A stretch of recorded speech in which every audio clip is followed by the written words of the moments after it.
right, let's go. Let's get this started tonight. Good to see people in the building this early. Canes is in here. Jordan, Lena, even Calvin Rogers. Yeah, we could talk about the Browns. I'll talk about Nick Chubb in that bizarre game last night. Unfortunately, my thoughts and prayers go out to Nick Chubb. I'm in all my fantasy teams but one. And I was enjoying watching him run last night. And for the man who lifted up 600 and I think 60 something pounds over the summer, that went viral all over the place. It's unfortunate that happened to him. Really sad. Great player, boy. He won me over. Tell you that a couple of years ago. And now the Browns are up Craps Creek now. No doubt about that. All right, let's get this started. Hope everybody had a good football Sunday. I know I did because I won all my picks. So, Laurel, you know what the F you can do, nigga. Okay? All right? Shit. 5-1 college, 5-1 in the pros against the spread. So, I'm going to take a look at Vegas in a second while I'm going to talk to everybody, okay? All right, let me start with this thumbnail. And what is cool about this thumbnail tonight is each one of these quarterbacks up here led their teams to big wins. And I'm going to start with Baker Mayfield. I'll start with Baker, okay? And yes, Calvin, we can talk about the Browns, so I'll get to the Browns, Calvin. We'll definitely talk about the Browns.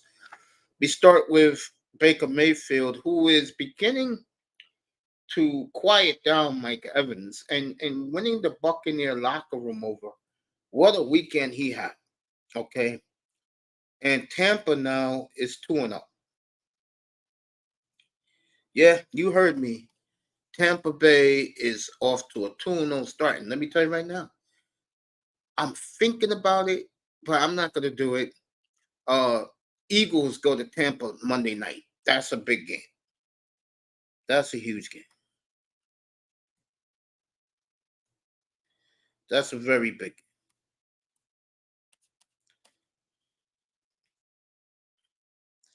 Finally, you got a good Monday night game. Burrow is out. I don't know how long he's going to be out. I don't even know the situation, but he is hurt. And, you know,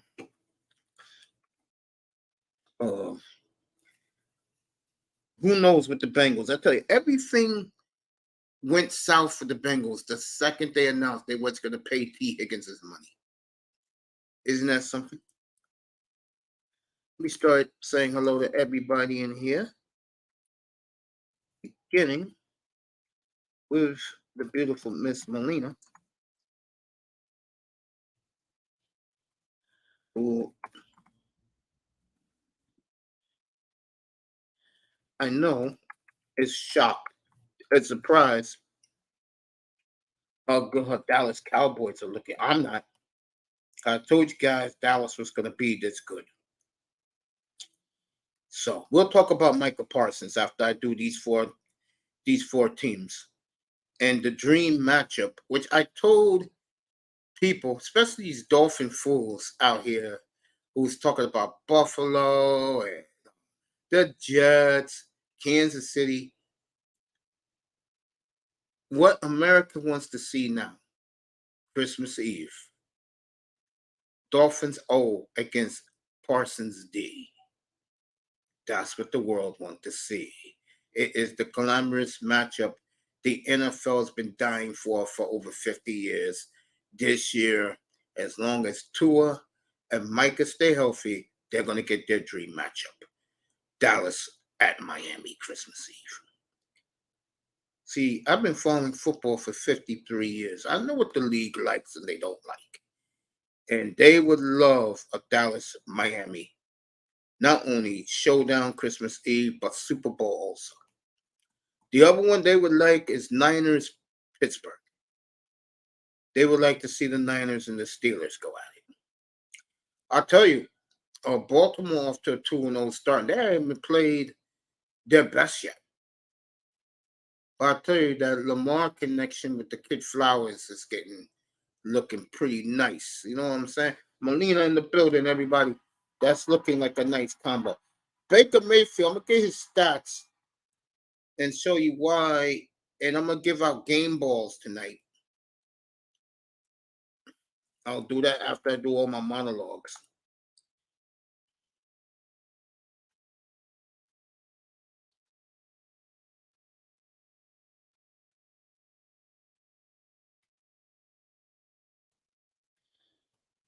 Okay, so Baker, let me get his numbers.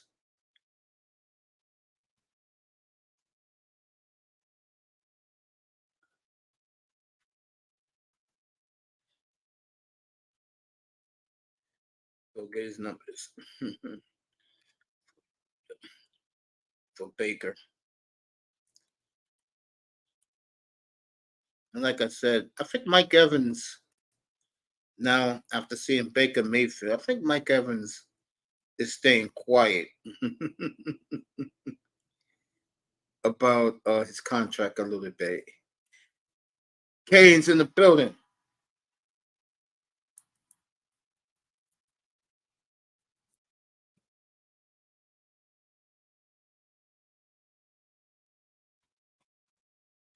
All the way in Thailand.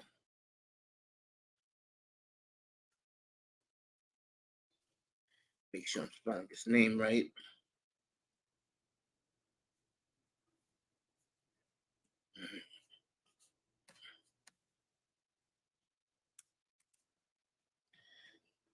All right. He spells it the regular way.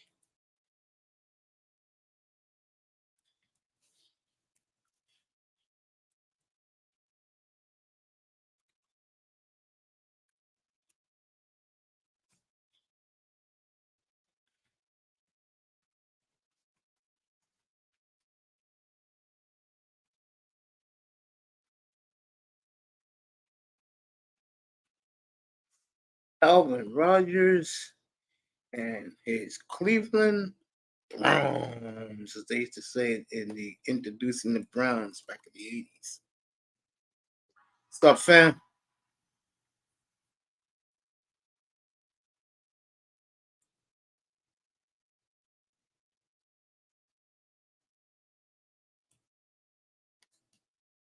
And I see Jordan Hyman in there.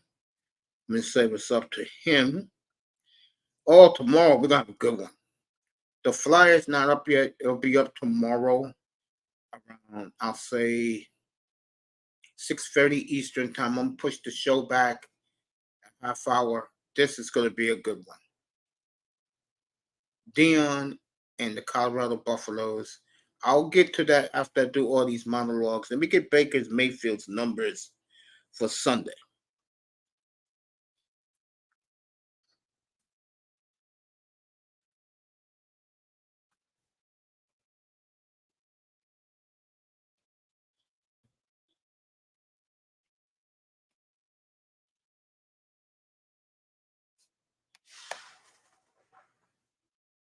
So let me get that. Here we go.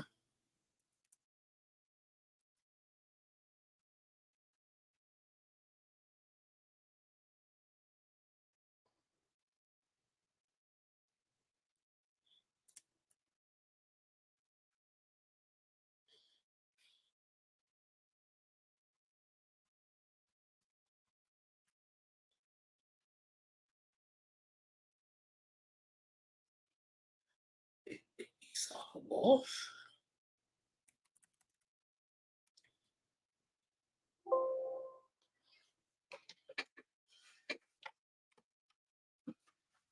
They're sitting here tonight. Let me get Baker's numbers. Tomorrow we're gonna do Dion all night. Get you guys fired up for some Dion. We're gonna do Dion tomorrow night. I am looking forward to it. And I think America's getting tired of Dion, and I'm going to show you some clips of what actually goes on with this Colorado team that the cameras don't want to show you. So we'll do that. Oh, I'm going to roast Dion. 305, I'm going to put something in the chat for you, and you hit me back up, and you tell me what you think. This is for 305.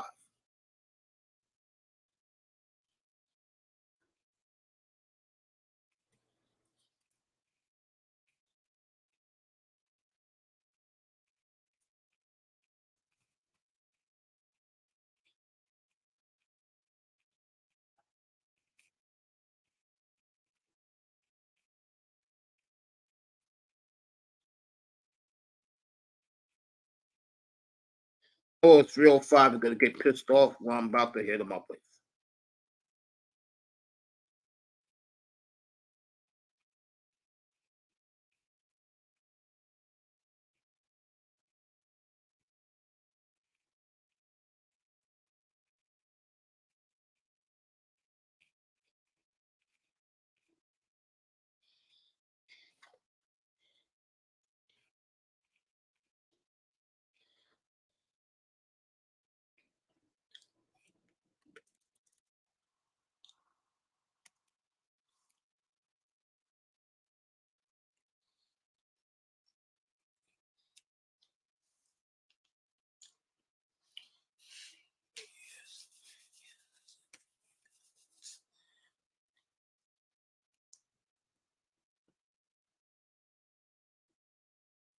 So that will be tomorrow night. Let me get Baker Mayfield's numbers.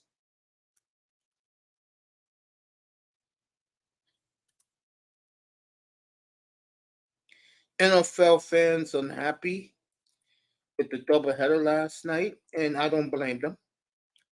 I didn't watch it. But people, you have to understand something. All you football fans who complain, ESPN gets the last pick of the ladder. In other words, ESPN gets the worst games. NBC gets the best games. CBS and Fox get the second best games. They split it. And then is Amazon, and Amazon got some horrible games. Matter of fact, the first time I'll do an Amazon game is Week 13, Seattle at Dallas. Think about what I just said, folks. The first Amazon game I'm going to do is Seattle at Dallas. These Amazon games are horrible. Okay? Horrible. All right? So, 305 in the building, of course. Oh, we're going to talk about that tomorrow night, 305. Trust me. What I just hit you up with in the chat, we're going to do that tomorrow night. I'm going to destroy Deion Sanders tomorrow night. That's a guarantee. I mean, let me check out Baker's numbers as he was one of the heroes on Sunday. Here we go. And it's a shame Nick Chubb got hurt. And I'll send out my prayers and support and love to Nick Chubb. No doubt. Let me do Baker Mayfield's numbers for you for Sunday.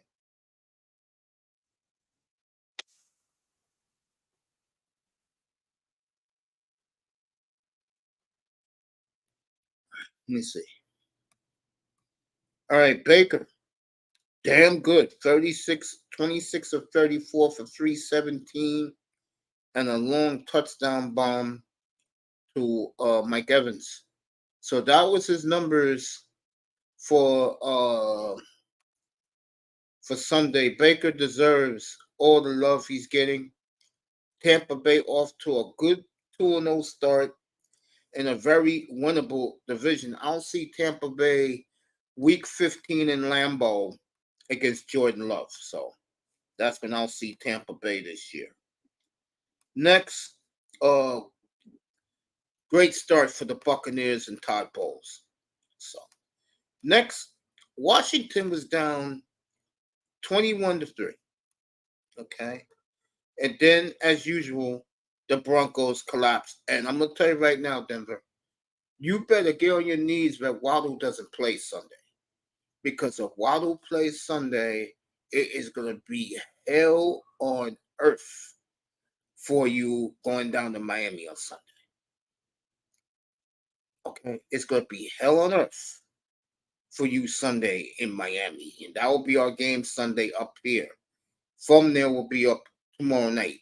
Uh, the experience game of the week: Broncos and Dolphins. Dolphins home opener down in Miami Gardens, and we're gonna do Miami on Friday night. We're gonna do a lot of Miami on Friday, so we're gonna do the Dolphins on Friday night.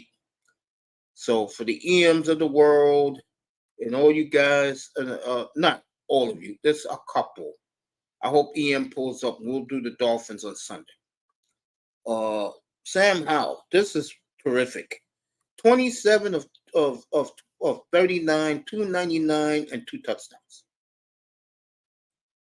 The Redskins are putting it together, and I'll tell you right now, they will be in. They will be home to the Bills Sunday. Magic will be there in front of a raucous 93,000 at FedEx Field in Washington, D.C. on Sunday.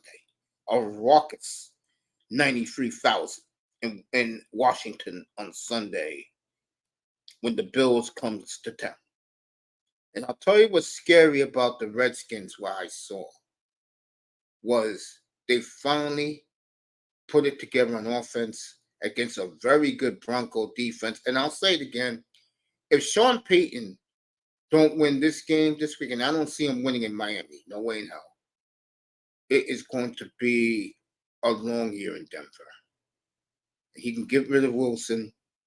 He could dump his ass. Walmart will easily eat the contract. And they'll have a nice quarterback they can pick in next year's draft because they'll be picking near the very top. Okay? That is the Broncos' sorry ass story. Next, we're gonna do the Vanilla Vick, Danny Dimes, and what a comeback this was Sunday. I kept looking at the Giants score, and I was gonna have a big laugh for Iman, and something told me this is Arizona. Guess what? This was Arizona. What a comeback by the football Giants on Sunday that salvaged their season, in my opinion. Okay? Because if they went 0-2, getting spanked by Dallas, and they were down 28-7 in the fourth quarter, Arizona, that would have been a bad, bad look for the football Giants. It would have been. All right. Let's get to it, shall we?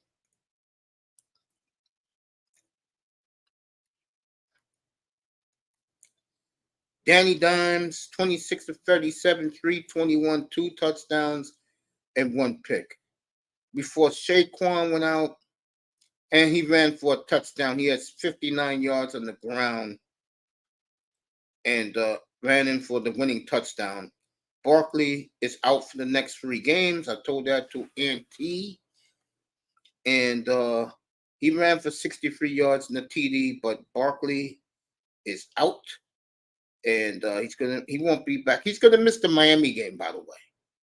He will miss the Miami game.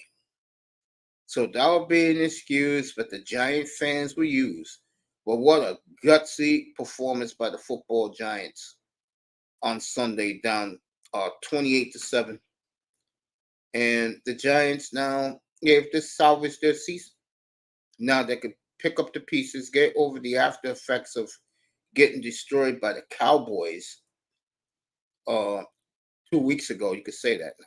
A week and a half ago, 2 weeks ago. And they can get ready for their next game. But it was a gutsy performance all the way around by the Giants. You got to give the Giants their due. That was clutch. That was gutsy, and give the Giants all the credit in the world. And last but not least, and then I'm gonna talk about Parsons, and then I'm gonna get into the Dolphins and the Cowboys. This romanticism of something I've been saying up here for years is now beginning to be talked about. People think these guys don't listen to what I say. Believe me, there's guys out there who listen to what I say, and I totally appreciate that. I truly do.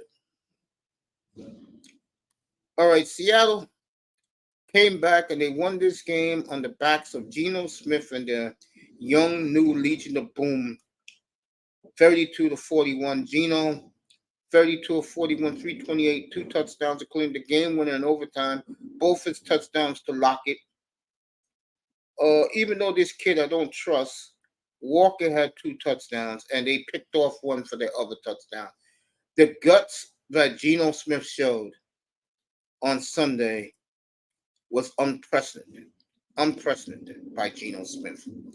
Bobby Wagner, I was told, got the troops together and told them, hey, we can't bleep this up. We ain't getting off to an 0-2 start. And Gino proves that as Iman is loving it, what I just said about the vanilla Vick. Let me read this. Amazon Prime. Oh, I know what you're saying. Wrestling was good last night. Today is a good day with God. You ain't lying. Exactly, 305. And I'll get to Dion after I talk about Micah Parsons. The ridiculous things are being said in Black Twitter on Twitter. Oh my God. I am going to destroy Dion and the Colorado Buffalo program tomorrow night. Get ready for it.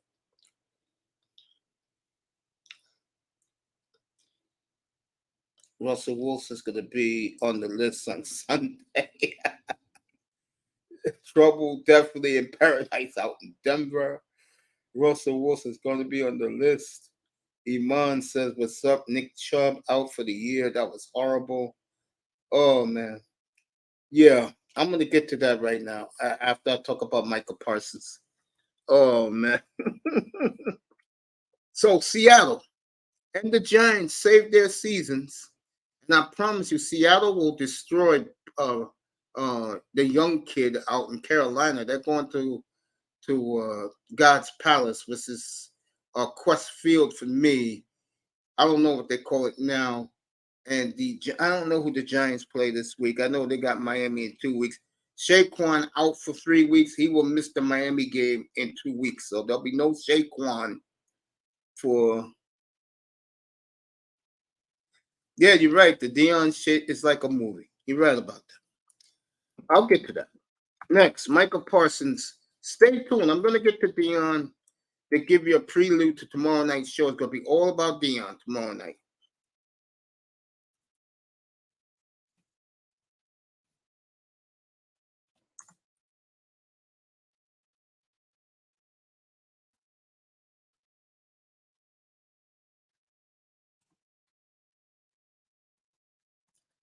By the way, I could say this up here. A lot of woofing going on between the Giant fans and the Jet fans. And the new thing is here. Oh, Saquon ain't getting no deal now. I told you, Iman. Once he gets hurt again this year, Giants is just going to walk away from him.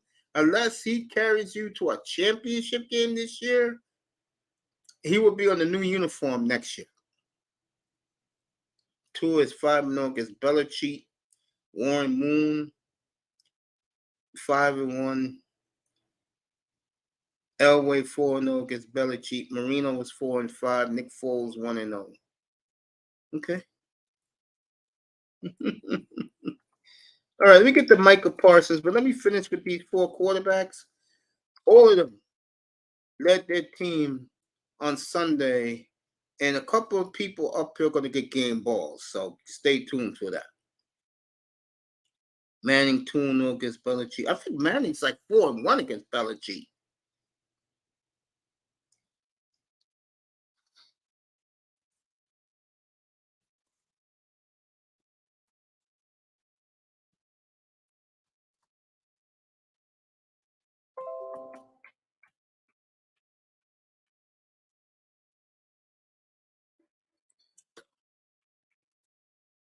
You was right about that. All right. What else did I say? Oh, two of these guys up here. Matter of fact, I would say get two of these guys up here, and I'll pick a third. I had three teams that individual teams I was giving game balls to. Giants and Seahawks. That's going to be 1 and 2, and I forgot the third. It'll come to me as as I finish talking about Micah Parsons. And then I'm gonna do Dallas, Miami. First, Micah Parsons. I said back up here weeks ago that he was going to win the MVP of the league. He was going to win Defensive Player of the Year, and he was going to win Super Bowl MVP. So far, so good. And let me tell you, and this is fact what I'm about to say. Okay. Micah Parsons is so far ahead of any quarterback right in the NFL that the media today tried to bring Dak into. Dak is not MVP. I don't even want to hear that bullshit from national media. Tua is a better quarterback than Dak, and Tua is going to put up better numbers. Okay? Dak is not MVP. It's going to be Parsons. And the media should stop the bullshit because they really don't want to give it to a defensive player. That's the media's problem. Okay? I know your mind's laughing. Yeah, they was talking that bullshit this morning about Dak Prescott. And I can tell you right now, that shit ain't happening for him. It's going to be Parsons. And I tell you, right now, Jordan Love, and I know it's going to sound crazy, other than Tua, who has the yards, Jordan Love leads most categories in quarterback right now in the league. Okay? And Jordan Love ain't winning no goddamn MVP. And that's coming from me, who loves him. And don't worry, 305, stay tuned. I'm going to rip the Packers. Let me do Dion first, then I'll do the Packers, okay? All right. I'm going to do it. Don't worry. I'm going to rip Jordan Love in a little bit. Don't worry. Stay tuned, everybody. Parsons is the new Derek Thomas. You know, all these media members, and this is why you can't have boule Negroes in the media who are going to tell you who they want to tell you and it's not true. Okay, Parsons is an LT, but not LT. So if you're not LT, who's next? The player I've been comparing him to. He is the new Derek Thomas. And the media better put some respect to Derek Thomas's name. Because I said Reggie White, Mean Joe Green, Jack Ham, Dick Anderson, Jason Taylor, Madison Sertan, Zach Thomas, Tim Bowens. Okay. Just to name a couple. Carl Banks, my man Pepper Johnson, Harry Carson, Brad Van Pelt, Leonard Marshall, McGinnis, Chris Slade, Lawyer Malloy, Ted Johnson, Brewski, Ty Law. Those were great defensive players that played in this league in the last 30 years. Okay. Just to mention the few. All right. Talk and Uemura. Okay. The number two right there for those Super Bowl champion Giant teams who, like I said before, you can argue in the Super Bowl era. I would put their defensive front behind the steel curtain as the second greatest defensive front of all time. And they beat the number one team on the planet twice. Chicago Bears beat a weakling Patriot team. Chicago Bears have been obsolete for 2 generations now. Okay. Those football giant teams with Strahan, Uemura, Tuck, those guys did it twice. Okay, Big Blue. Okay, not the dark navy blue singing, "Oh bear, I love you, bear. We're gonna fight for victory." I saw that bullshit last week, and that song got cut off very quickly by Jordan Love. All right, now I would play, God bless his soul, Big Pun version of his dedicating to the New York Giants when they used to do the stomp here about 20 years, about what? 20 years ago, that Giant team went to the Super Bowl with with Collins at quarterback, Iman. We faced a way stronger Patriot team. Yeah. Facts, Mace. Iman's cracking up. So, Chicago, this is my news to you. You play that.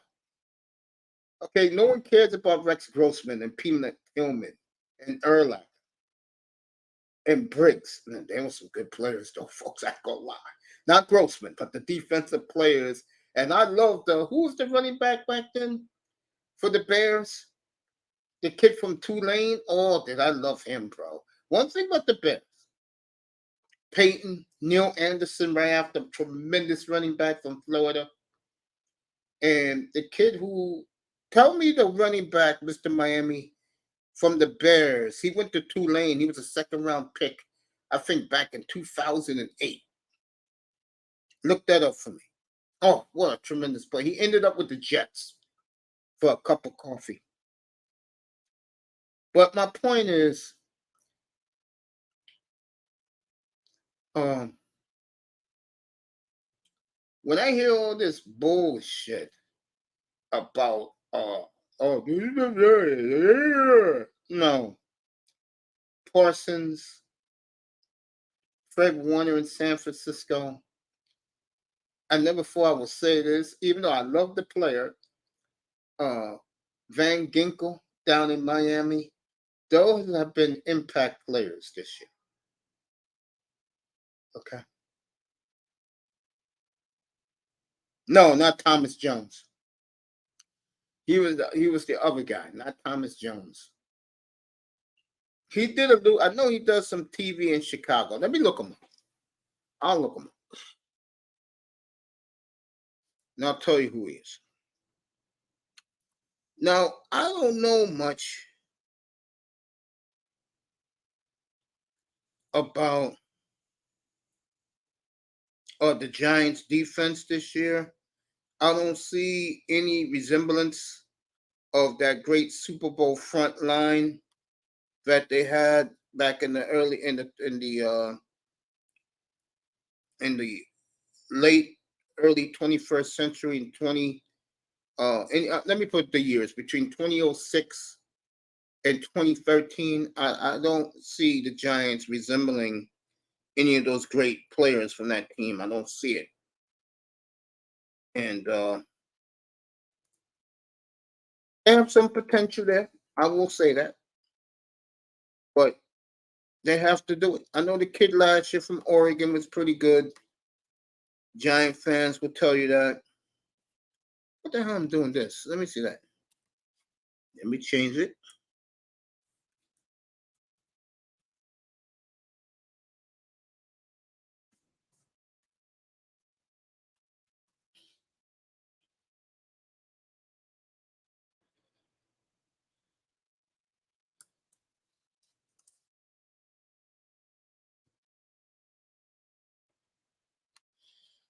I'll let you know who the guy is right now. Let me see if anybody in the chat got who he is.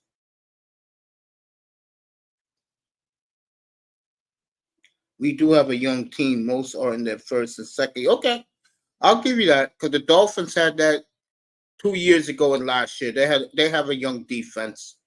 Their playmakers are very young. Okay, I'll give you that, Iman.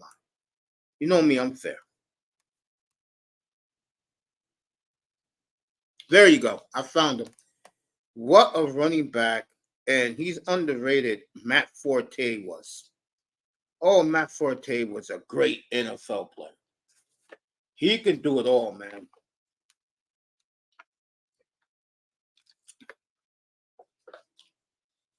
Oh, can Matt Forte do it? Matt Forte was the man, bro.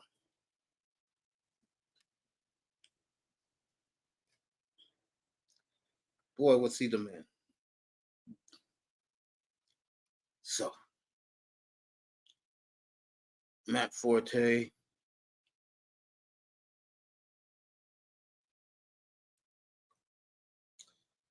Was the man, bro. And we get back to what I was saying. Parsons is just an animal, man. Reggie White, Jerome Brown, yeah. Seth Joyner. Those Eagle guys were some players.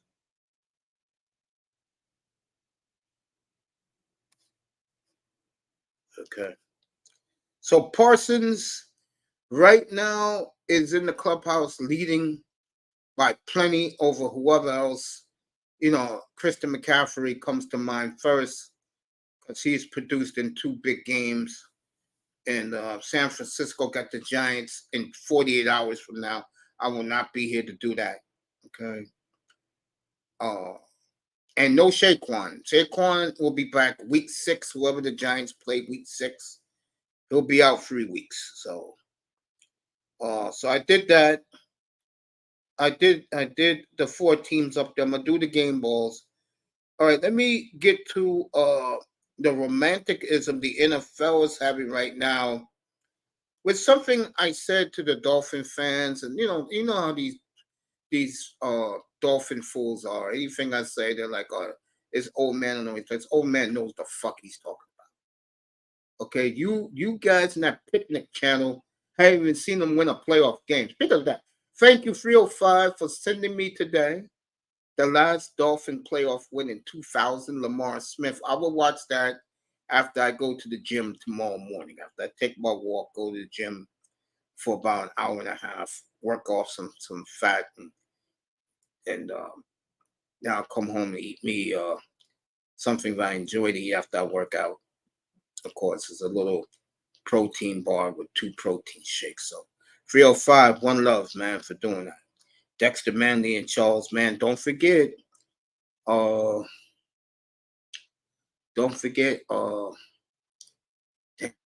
Daryl Green in that. All right, let me get to it. The NFL romanticism with Dallas, Miami now. Okay, as not only the Christmas Eve game, but the Super Bowl. They want Dallas, Miami. And I can tell you right now, if it's Dallas and Miami, it will set a record rating. Too bad the game is, it's okay. It's in Vegas if it ends up that way. You couldn't get 2 more beautiful, glamorous cities than Dallas, Miami, playing in the biggest game on the planet, and it's in Vegas. Again, they should put the Super Bowl on a Saturday night. It'll be better for everybody.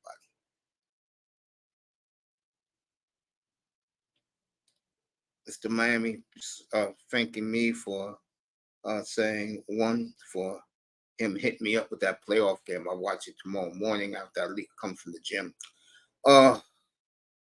LC Greenwood, yep. Dallas, Miami would be fascinating because we haven't even seen the Dolphins defense play at full tilt yet. Once that happens, with their offense, Miami's gonna be tough to beat. And I'm not gonna make no AFC team a favorite right now. I'm gonna lay off on the AFC right now. But I will say this: next Sunday we will all be in Orchard Park for the Bills and the Dolphins, and that's gonna go a long way to telling you who's gonna come out of that conference. And Miami wins Sunday, and I expect them to do that. And they win in Buffalo. They're gonna start 6-0. And I don't. They will have some speed bumps. They're in Philly week 7 on a Sunday night. We'll all be there October 22nd. They're going to be in Germany to play the Chiefs November the 5th, I believe. And then after they give their bye, They're going to play this is the ending of the Miami schedule. Listen to this. Okay. It's not easy. At the Jets, at the Redskins. Then the Dolphins get a break of God. 4 of their last 5 games will be in Miami. Tennessee on the Monday night. The Jets that Sunday. Dallas Christmas Eve. And then this could be for the 1 seed in the AFC, folks. And Miami beats the Bills at Baltimore. New Year's Eve. Okay. And you know the Ravens are going to be smarting after what happened last year with Tua throwing those touchdowns in the second half. And like I said, Zay Flowers is his name. Him and Lamar are getting a nice little connection together. Okay. Now, Odell's hurt again. What else is new? I would have never signed Odell Beckham. The speed bump is...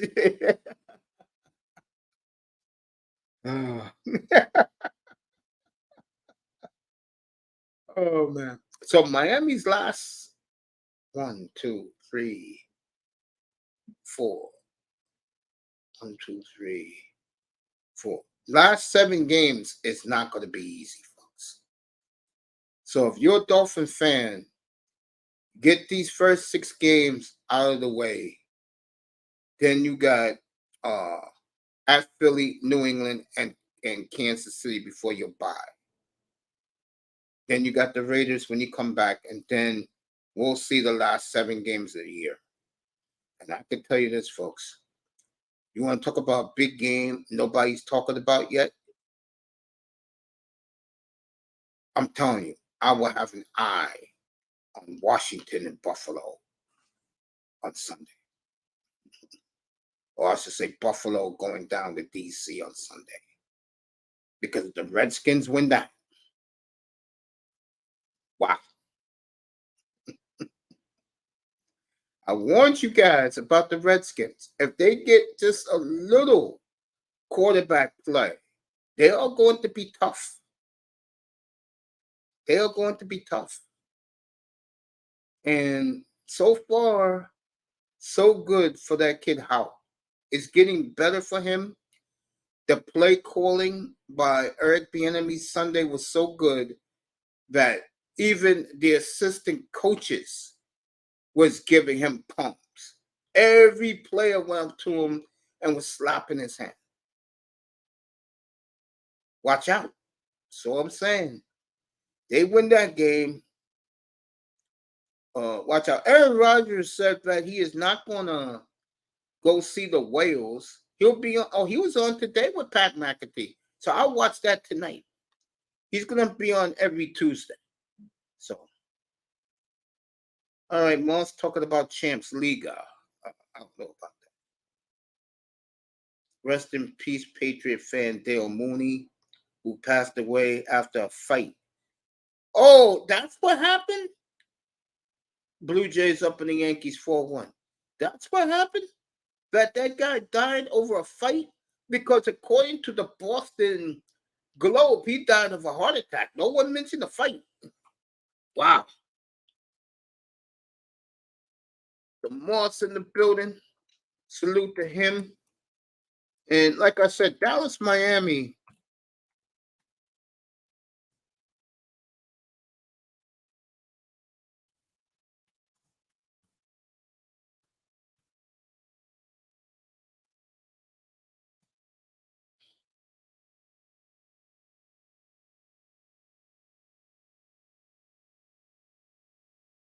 Will be a fascinating game Christmas Eve. And Moss is going to be there. Moss is doing the 3-game homestand.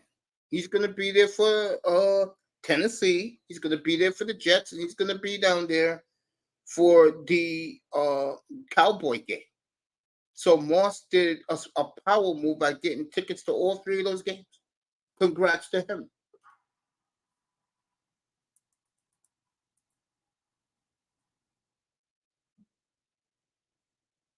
All right, Cowboys and Jets, he said, still great games, bro. Real talk.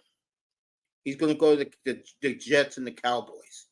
So he'll spend Christmas down in South Florida, Monday and Sunday. Well, the Jet game is on a Sunday. The Tennessee game is the Monday night game, week 14. I think that's December the 14th, I believe.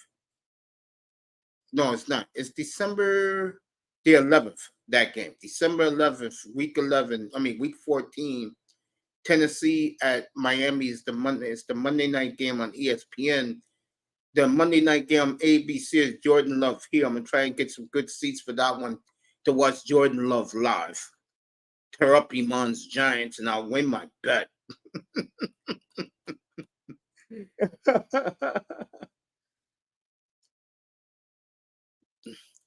Moss parlayed. Yep, he parlayed. And like I said, yeah, I know the Dolphins' schedule like the back of my head, bro. I don't have to look at it. When it comes to the Dolphins, I know their schedule. Okay. I'm just saying. I'm not talking bullshit. I'm just talking. Again, so Dallas Miami is the sexy Super Bowl pick. And if that does happen, like I said, Parsons is gonna win the MVP of the league. Like I predicted he would.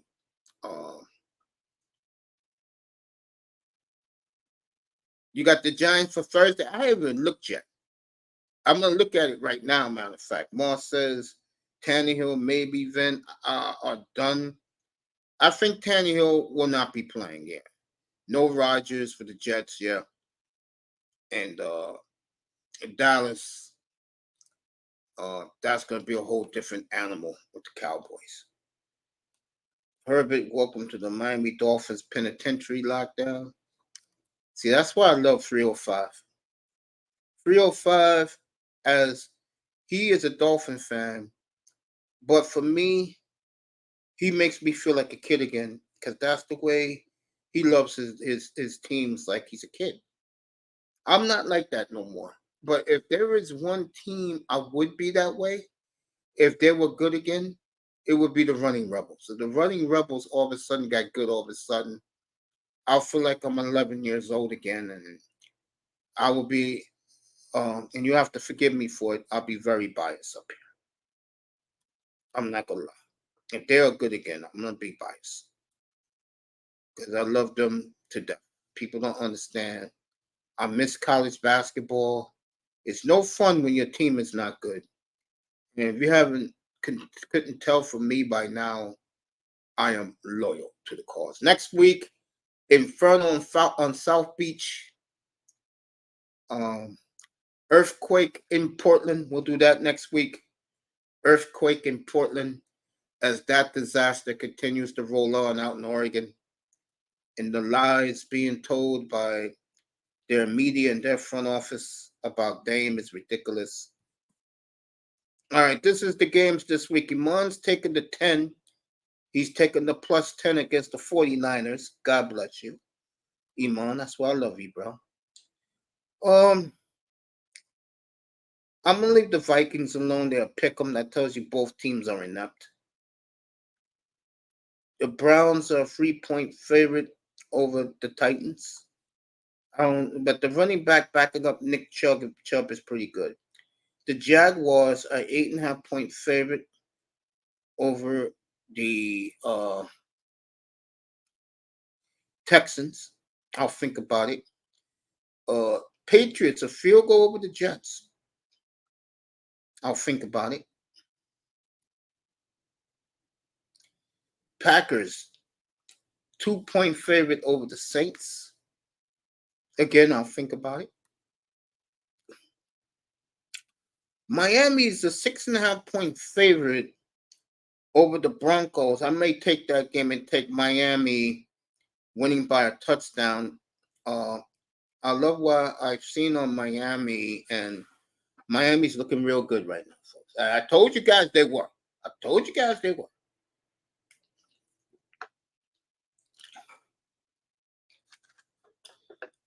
So far, so good for the boys down in Miami Gardens.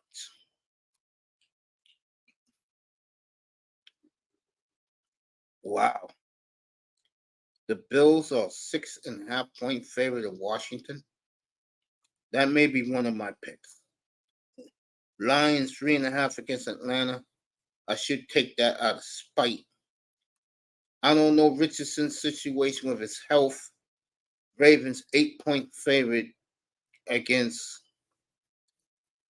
8-point favorites over the Colts.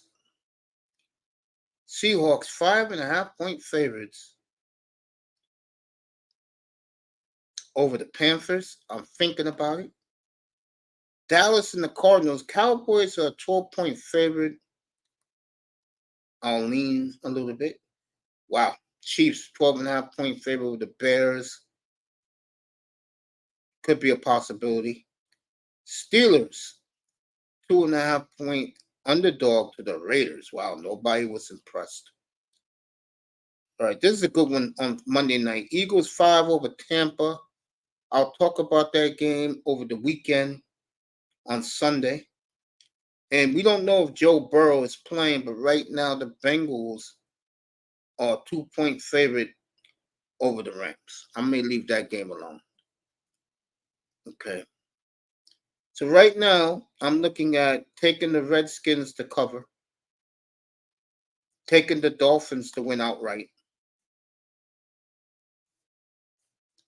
Let me take out the 49ers over under. Let me take a look at that.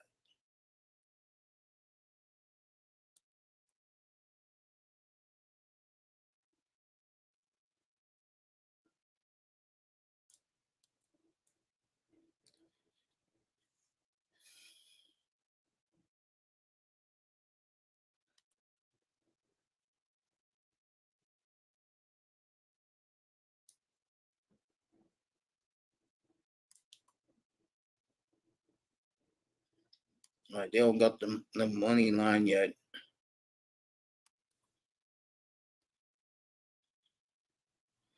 I want the money line for the 49er game.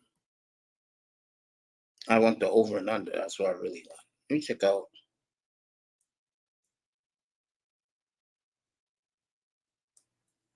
Let me see something.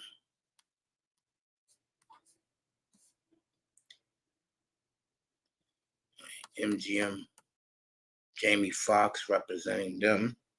It's going to be 9 o'clock Eastern time. I'll get you some baseball scores.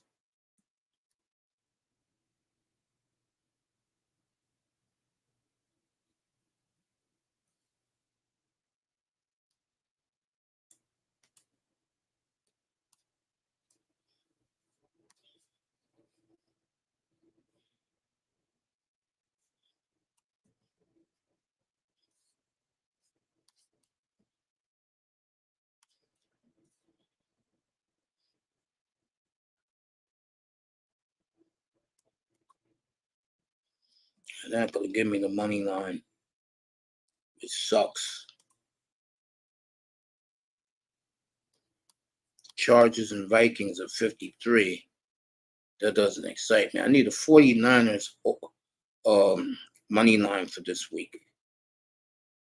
Like I need the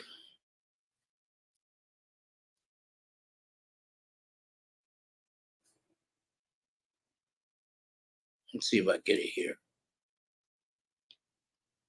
Yeah. I'm gonna take wow. Niners have always been good to me. So I'm trying to think, can the Giants score 17 points on the Niner defense? No, I'm gonna leave that over under alone. I'm gonna leave it alone this week. So far I got the Dolphins. I'm gonna ride with the Dolphins again.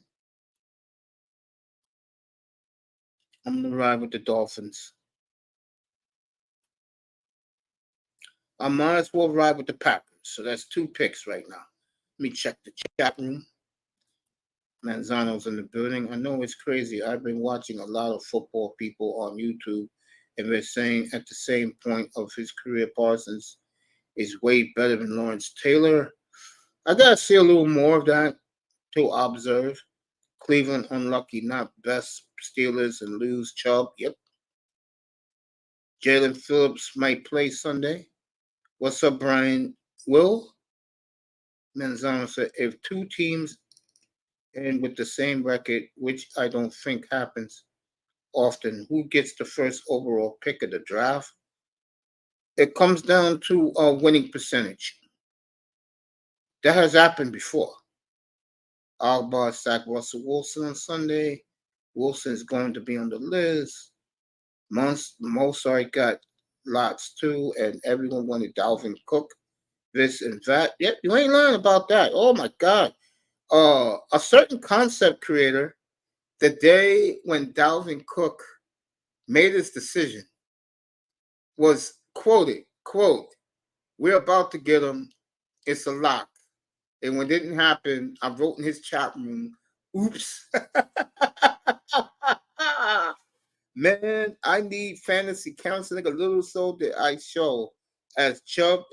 I want all my teams who have Nick Chubb won except one.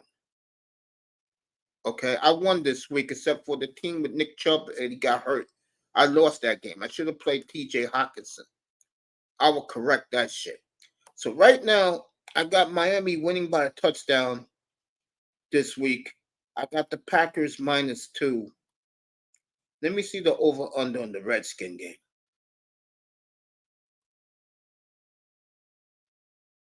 44.5. No, I'll leave that one. Let me see Detroit. Let me see the over-under. Detroit. 46.5.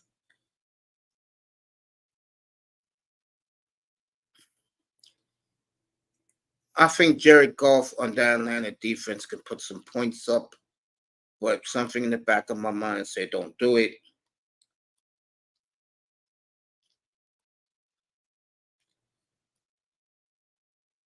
Let me see Chiefs and let me see Chiefs and 47. No, I don't see that either. I will do the under in that one. Let me see. I'm trying to find a game where I think the points will be on the board. I ain't gonna touch the Bengal game because there's a good chance he's not gonna play.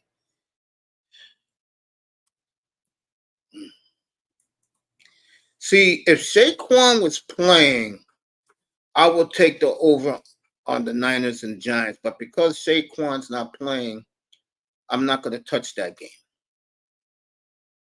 Let's see the Seahawks. Tell you one thing, Carolina played great defense last night. So did the Saints. I'll leave that alone. 42.5 ain't bad, but I don't trust Seattle sometimes. You know what I'm saying?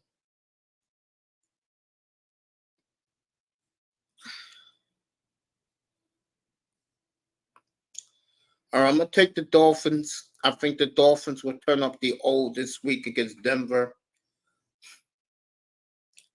and win this game for Vic Fangio.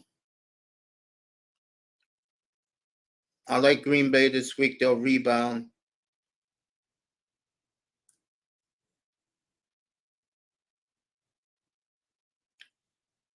I'm going to take the Packers this week. All right, I got the Dolphins. I got the Packers for this week, and I'll find the third game.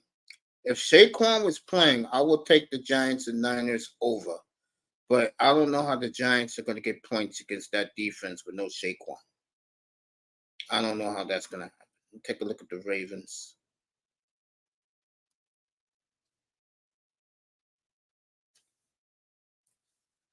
Oof. Take a look at this. 44.5. And I'm getting 7.5.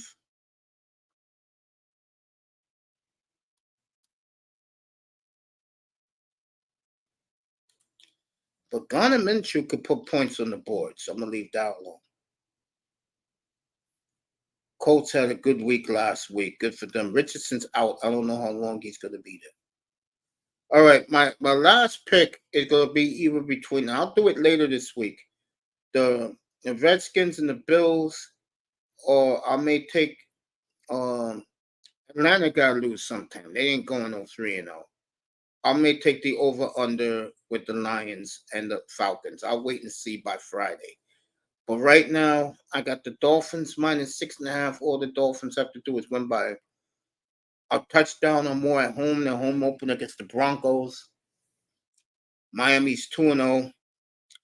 And I'm going to take the Packers -2. They're getting ripped in a-hole by their fan base. And I'm going to go there after I come back. I'm going to take my medicine early. I'm going to come back in a minute. Give me like 2 minutes, and then I'm going to rip the Green Bay Packers. So 305, you're going to get your wish. So I'll be back to rip Jordan Love. That's right. You're going to hear it here. Jordan Love, defensive coordinator Joe Burry, and Matt LaFleur when I come back. Be back in 2 minutes, everybody. You picking the Seahawks? Okay. QZ in the building. What's up, family? I'm going to say what's up to you when I come right back. So stay in the chat. Give me 2 minutes.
All right, I'm back. So let's get to it. I know, guys, cannot believe I'm about to do this, but I'm about to do this.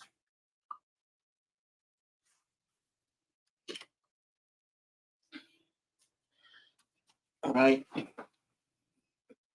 For 3 quarters on Sunday, the Green Bay Packers had Atlanta beaten down. Beaten down. Defense was terrific. Running game was okay. Jordan Love was tremendous after 3 quarters. I said, damn.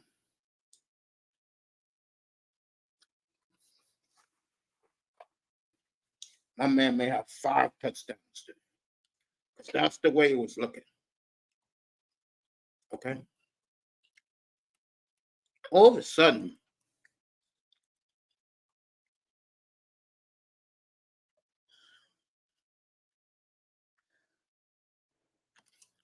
Jordan Love in the 4th quarter couldn't hit a side of a barn. Okay? The rookie receivers froze up.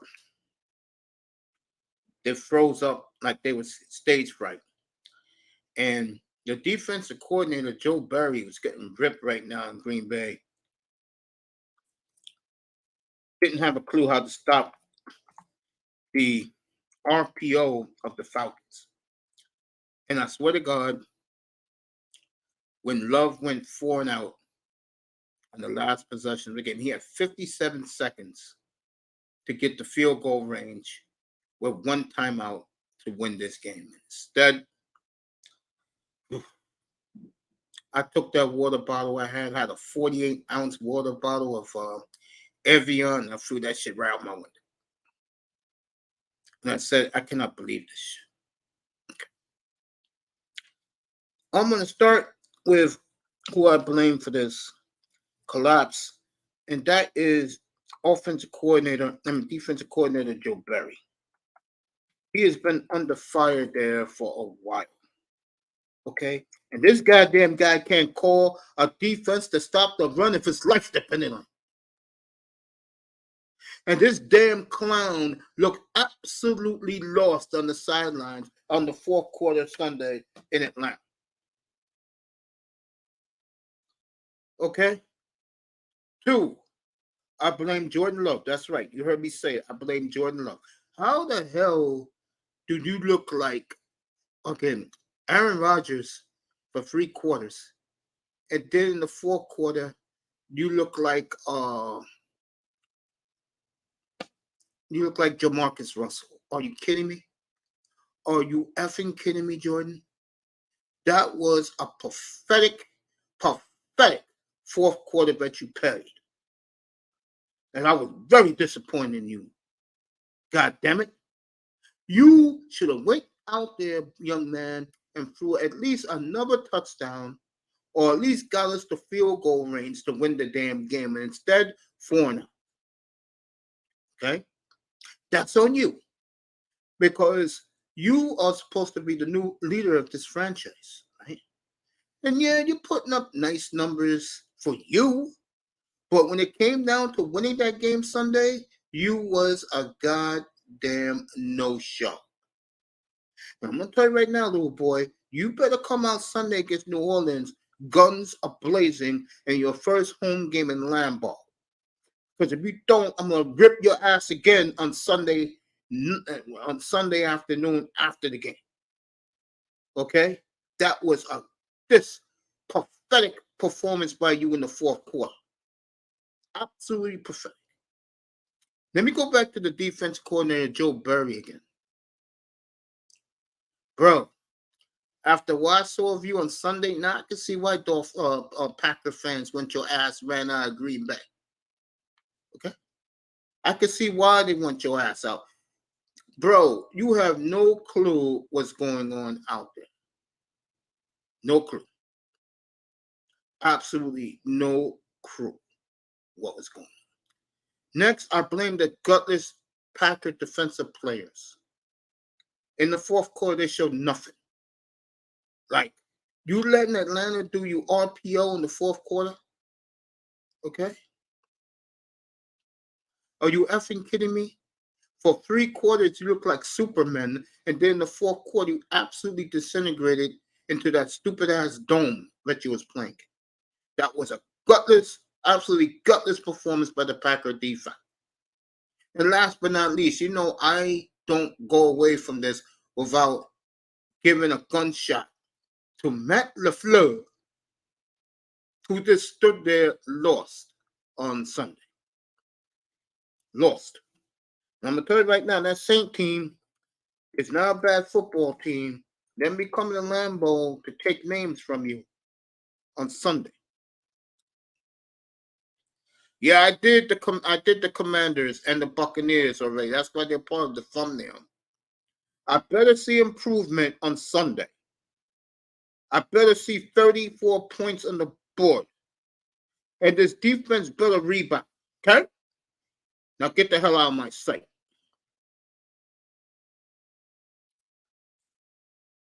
Gutless. Group of gutless swans. My man in the building, QZ, pulling up.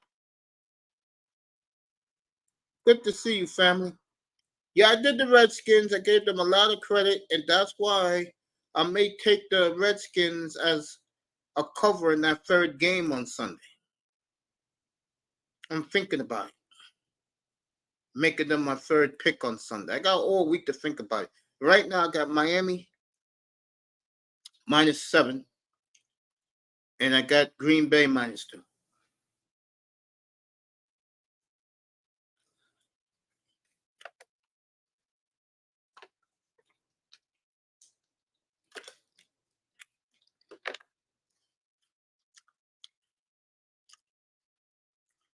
Burrow could be out. They'll announce it tomorrow.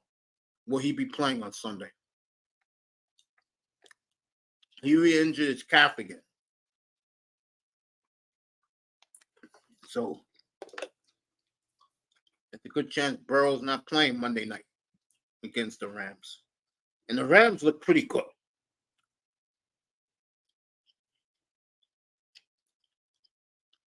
The Rams look pretty damn good.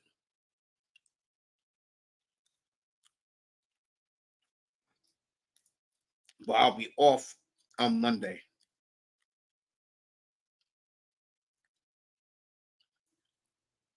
So I think the Buccaneer game could be a good one. I think it is. So did I cover everybody? I think I did. I think I did all the covering. Oh, let me do this real quick, and then I'll let people come up.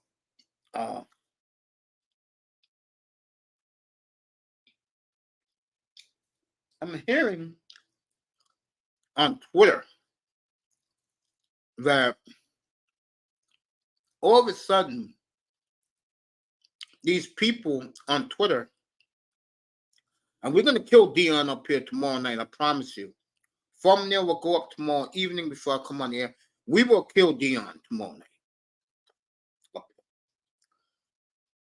I saw a video of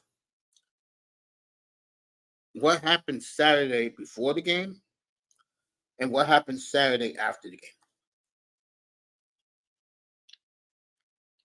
I'm just giving you a little tidbit. Get ready for tomorrow night. It's going to be all Dion. Okay?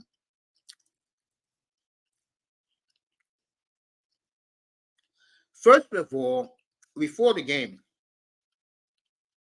Dion's players, especially that two-way kid, was talking so much smack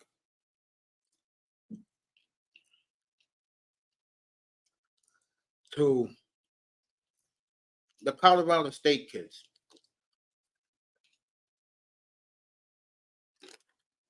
Dion's son flashing his goddamn jewelry. Always calling the Redskins. That kid with the two-way kid talking mad shit to the Colorado State players. And then some ass clown rapper, I think he hangs out with Skip Bayless. I know he's a supposed Green Bay fan. Some clown rapper named Lil Wayne came out there. Yeah, Kyren Williams is good, the running back of the Rams. The tight end is good too. This guy comes out in a number 17 Buffalo's jersey, rapping to those white folks in Boulder, and they don't know a goddamn word what that nigga was singing. None of that gibberish rap crap that this Lil Wayne guy was singing. Okay. Then you have all these funky ass celebrities, these wannabe Negroes, wannabe white folks. Let's call them what they are. Most of them are coons, so let's call them that. And most of these rap clowns and these coons on the sideline were there rocking Colorado jerseys. Know what I'm saying? And let's be honest. I'm going to save the rest for tomorrow night.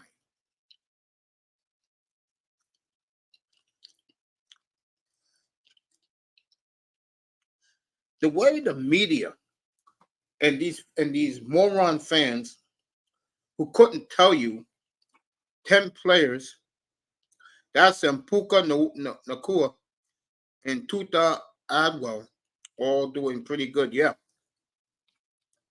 These clowns, fans, the bandwagon fan, is now trying to say dumb shit. And they make these Colorado players like they're all first-round picks. And this is why guys like me up here kill ignorant fans. And I want all these Negroes tomorrow night to come in here so I could take my sword and cut their heads off about Dion and the buffoons, which is the Buffaloes.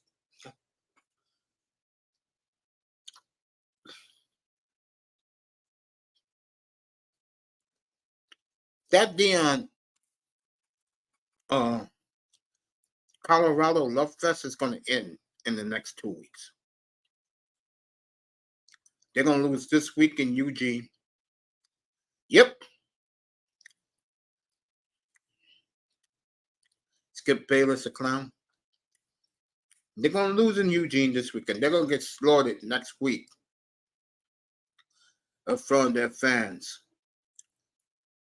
With the greatest, I apologize for saying the greatest, to the best quarterback on the planet that's not in the NFL, Caleb Williams.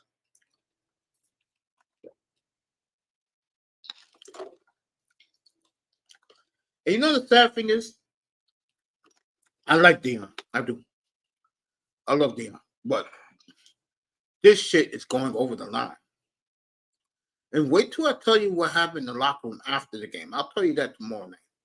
Because I'm going to get a lot of material all day on Deion Sanders. So we will kill Dion up here tomorrow night.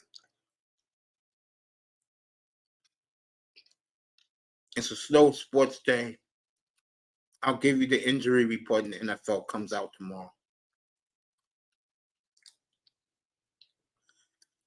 But tomorrow night,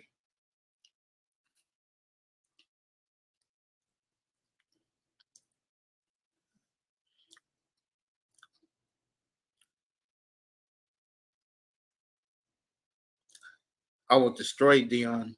I will destroy the Buffaloes. I will destroy these bandwagon Negroes who don't know a damn thing and can't name you 10 players on the team. Okay. And let me throw this out to Canes, since Canes is saying, why happened if they do this and that? I wanted to say this for tomorrow night, but since Canes is here, let me tell him a little thing that happened on Twitter. I was told. Dion, I got news for you. They're trying to compare you to the new Miami Hurricanes. I got news for all of you. If you haven't been watching, the Hurricanes are back. And I promise you, if they put you against us in a big bowl game, we will destroy your asses. Do you hear me, Dion? Do you hear me, Colorado? Do you hear me, you Negroes, you boule niggas, you coons who support this team? You will get destroyed by the Miami Hurricanes. First of all, with Miami's front line on offense, you can't touch the quarterback.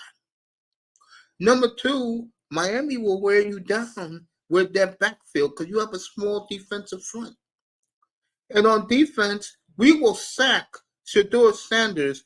If Nebraska will sack him 7 times, we'll do it 10. Okay? We'll do it 10. There's only one Hurricane. That's in Coral Gables. It's not you. So for you flunkies on Twitter, and don't worry, my people have told me all the bullshit you've been saying. We'll get deep into it tomorrow night. As Keynes' comment was retracted by Google. I don't know why. But if these Negroes in the media really believe that Dion and Colorado Buffaloes, I got news for you fools. Dion admitted and said this Saturday night. He gets a pro job, he's gone. Then what are you going to do then? What's going to happen to all that Colorado Buffalo gear that you bought? You're going to burn it? That's what you're going to do with it? Really? We will have a field day tomorrow night with Deion Sanders.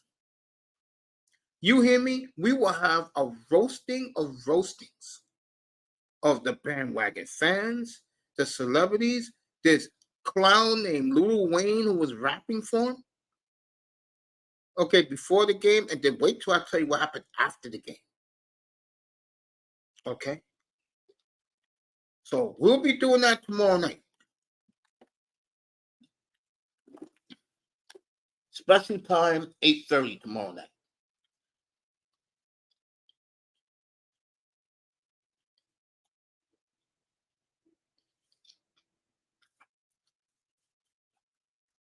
It's going to be 9:30 Eastern time soon. So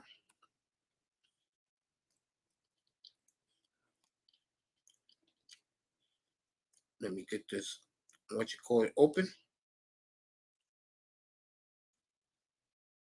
Okay, I know you like, Kenyans like the ACBU. I don't know why he does. I don't pay those schools no attention.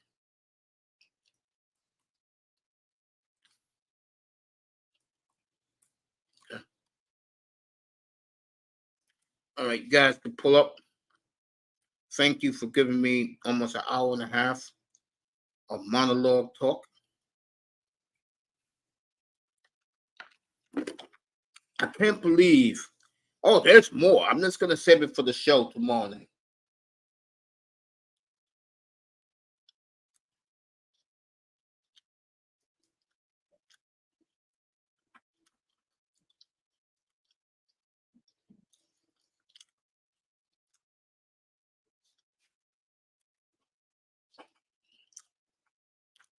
$3:05 watching his wrestling.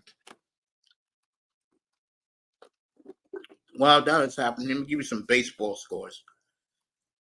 Because we do have pennant races.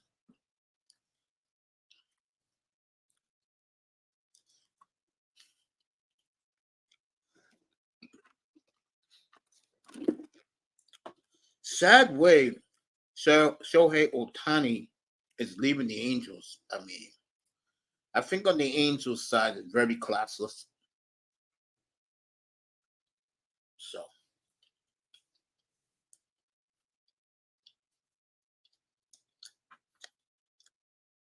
Minnesota leading the Reds 7-0 at Great American. Blue Jays are here about a mile west of me at Yankee Stadium, leading 4-1 in the bottom of the 8th. Atlanta waking up finally, up 9-3 on the Phillies, top of the 8th. Kansas City's been playing some good baseball second half of the year. They're up on the Indians 7-2. Cubs up on the Pirates in the first 2-0. St. Louis down to the Brewers 5-2. Now the Brewers got a nice little team. They just don't got the power back like they used to.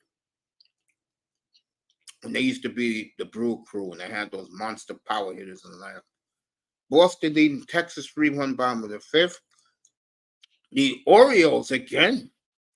It's something about the Orioles and the Astros that we could have that matchup next week. I mean, in 2 weeks in the playoffs. 5-3 Baltimore, top of the fifth. Miami beat the Mets. That was a bad loss for Miami last night against the Mets. You shouldn't be losing to the Mets. Tampa Bay beat the Angels 6-2.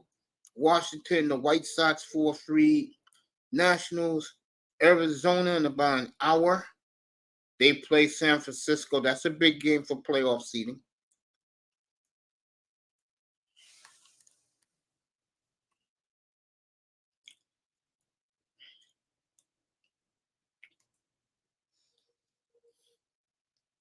Seattle and Oakland later. And the Dodgers and the Tigers. I tell you, the Dodgers. I think the Dodgers have caught the Braves. Good for the Dodgers. No, honestly, good for the Dodgers, but they caught the Braves.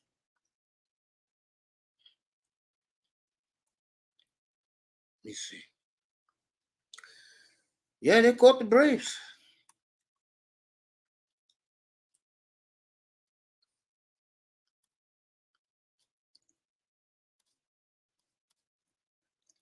Oh, man. So those are your baseball scores. Let me get back to the N.F.L.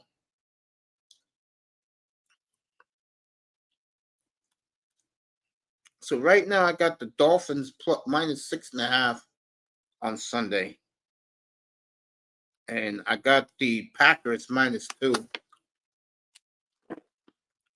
Now I'll pick a third game this week. So Canes is in the building. What's up, bro? Wait, the Canes on mute.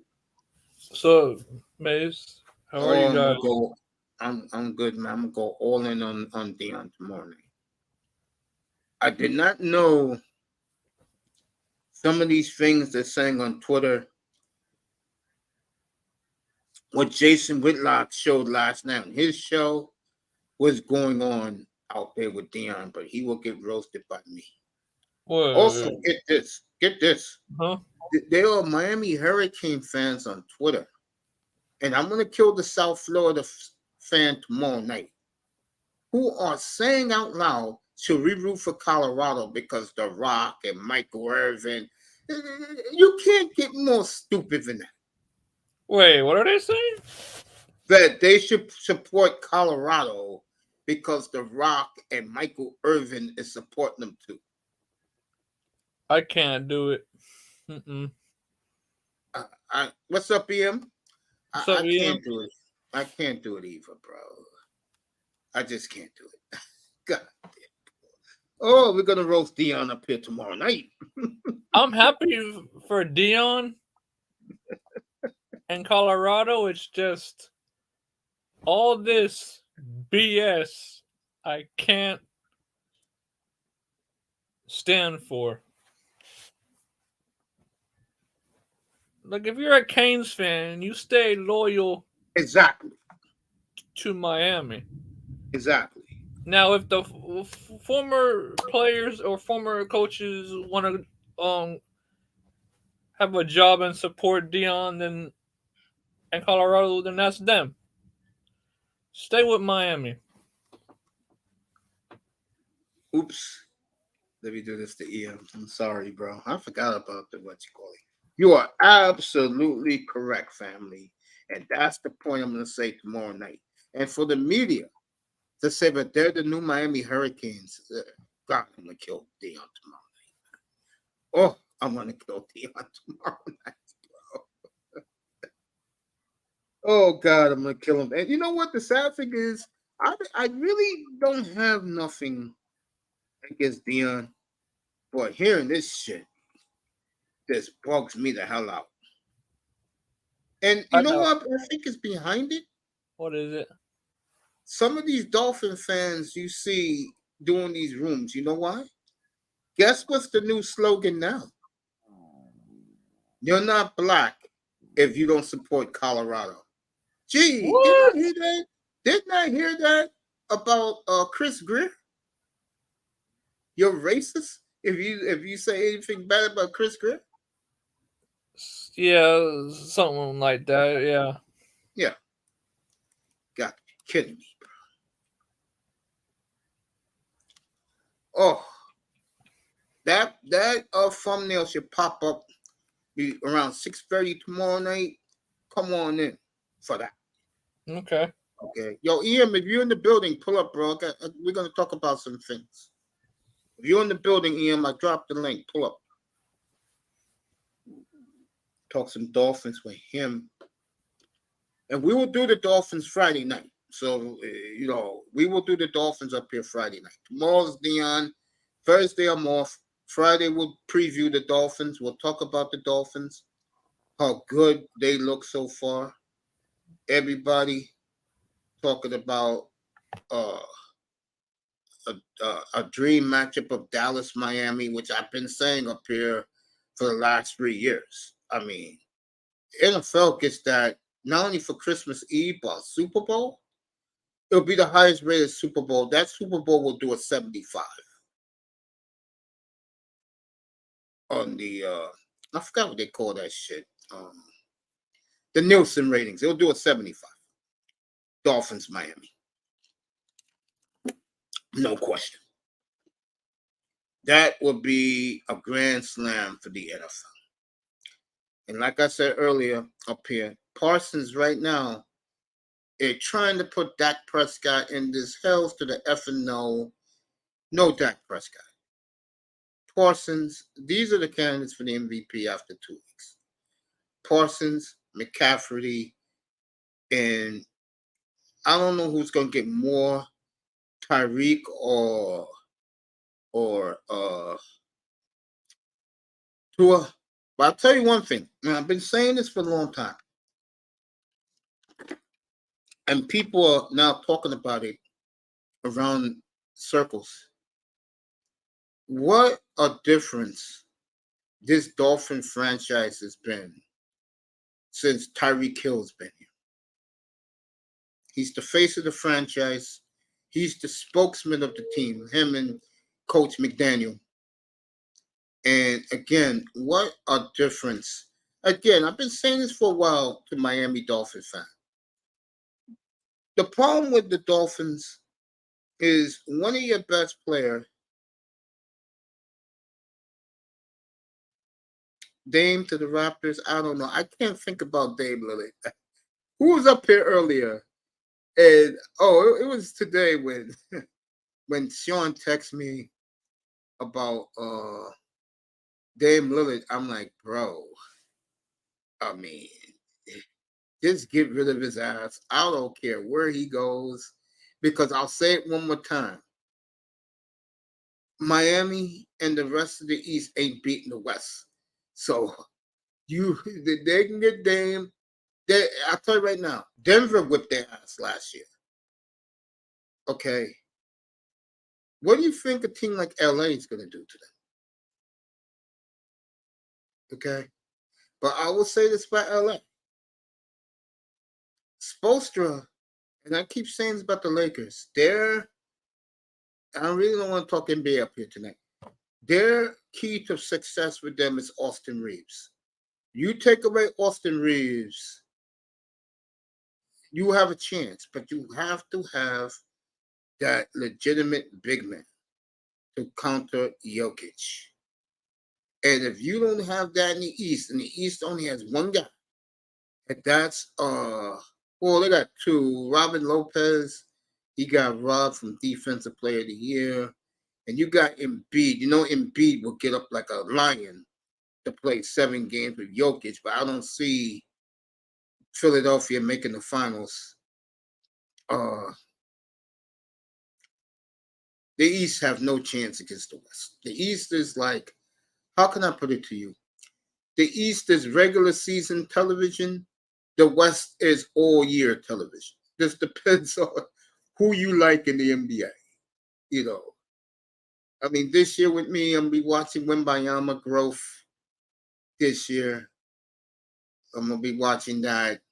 The East, there's nothing to watch. I'm dead serious, nothing to watch there. What, the Giannis watch? That's what we're gonna be doing.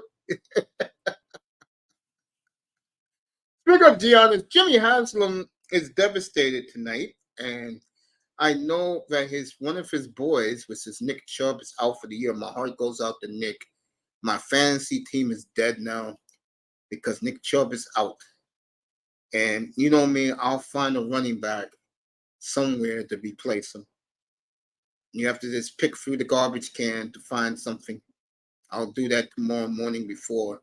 Matter of fact, I'll do that late tonight, 3 o'clock in the morning, because in my leagues, free agency pickups start at 6 a.m. Eastern.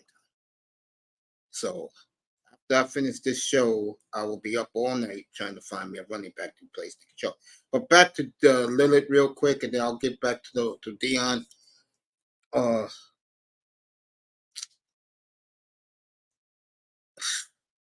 Bro. And you know the sad thing is, Portland wants to dump him, but they don't want to look stupid dumping him because good luck Pat Riley paying that $60 and $63 million the last 2 years of his contract. Enjoy that.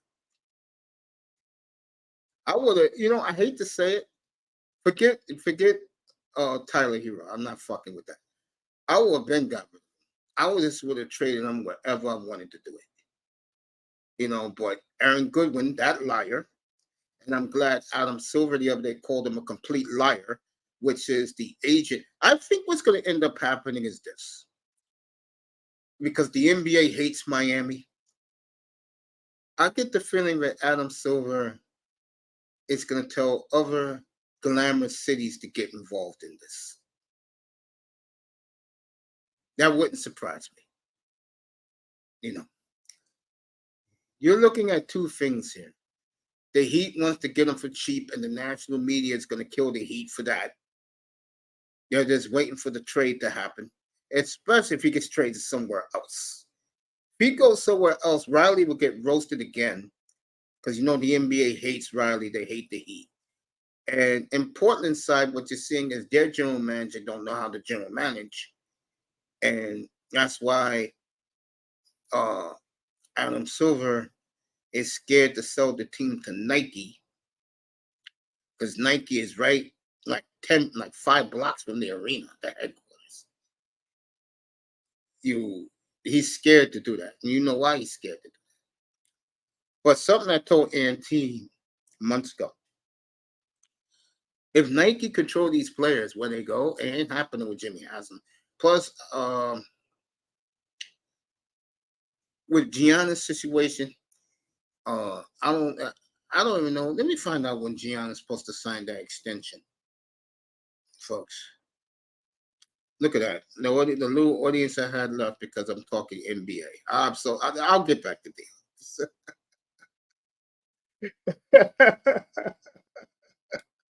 The NBA can do that to you, folks.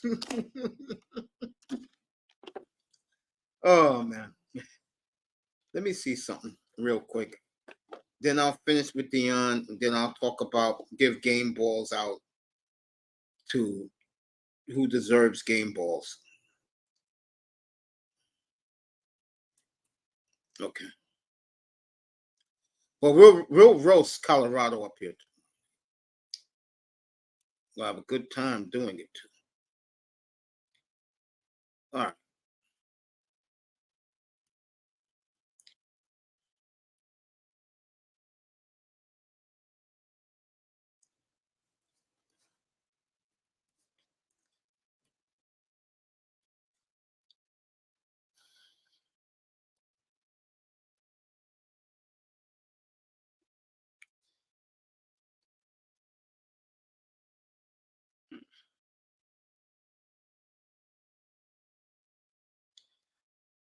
Damn.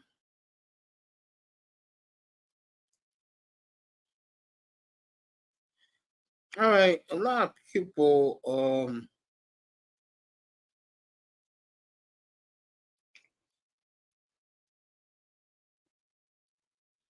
So Giannis got a third child. Finally, he has a daughter. He has two little guys, and he just had his third kid, a little girl.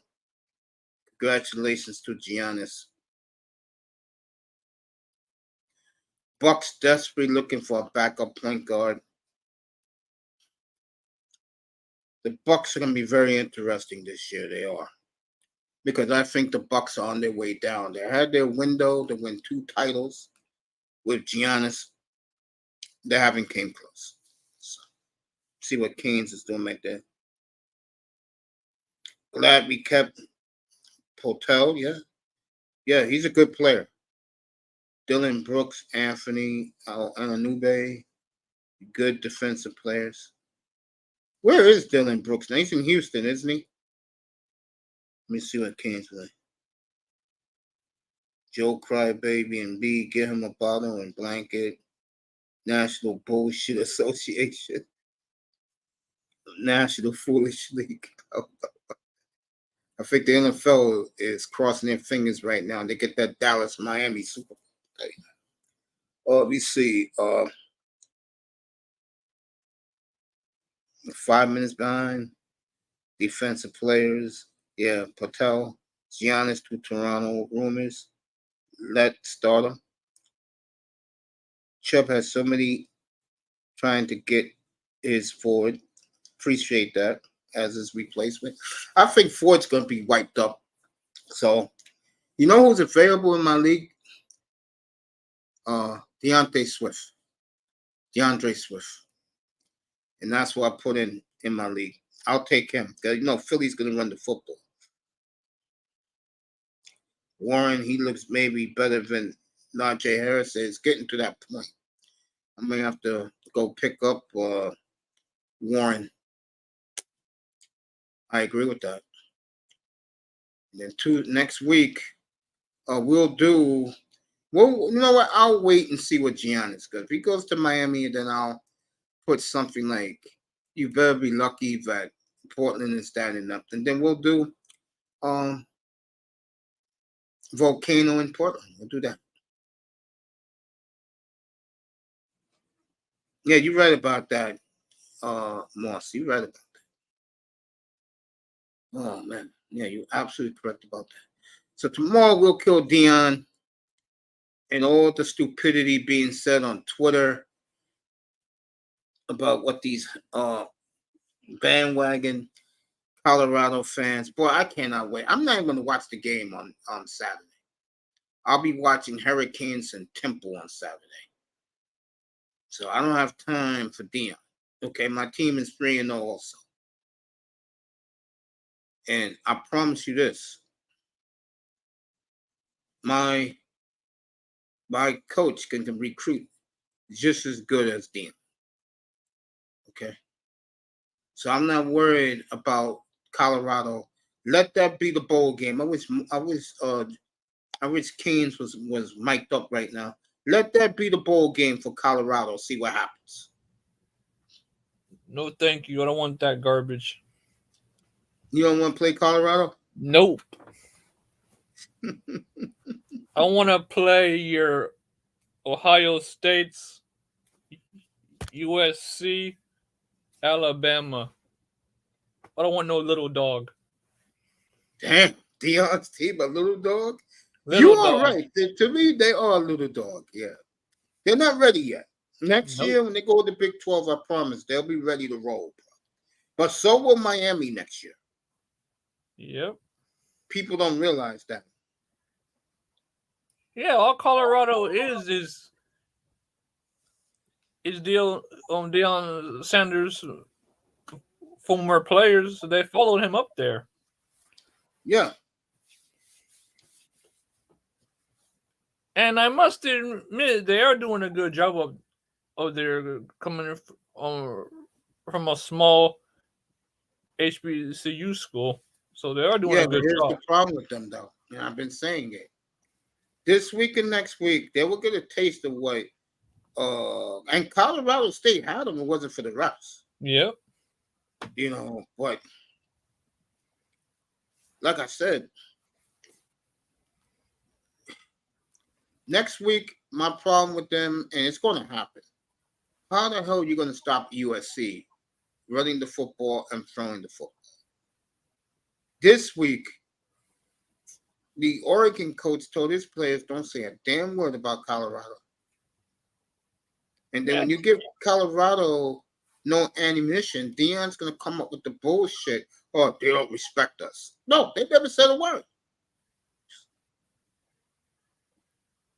Oregon is the type of team that if they get out to a 20-point lead, they're going to blow you out. I'm reading all this Miami Hurricane stuff as we're talking. And I'll talk about this tomorrow night and give this direction right at Deion's super sicko fan. Okay?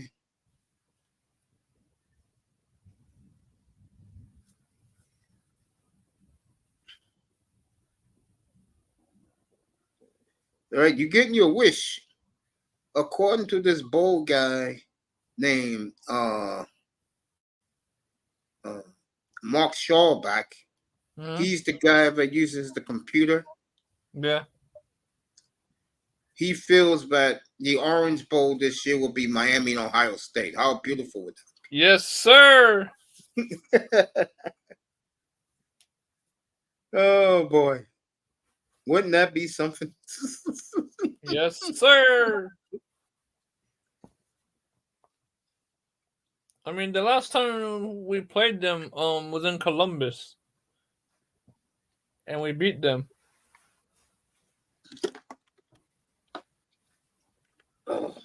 If there's one coach I cannot stand, it's Jim Tressel.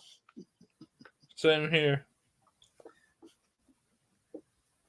Miami Hurricanes get nothing but love. They rate their receiving core in the top 3 in all of college football. Yeah. Are you listening, Colorado fan? Tyler Van Dyke is now the best quarterback in the ACC. I'm just going by what I'm reading some of these reports. I mean, do I think Van Dyke is going to be a damn good quarterback this year? Yeah, because no one's going to touch him in that offensive line.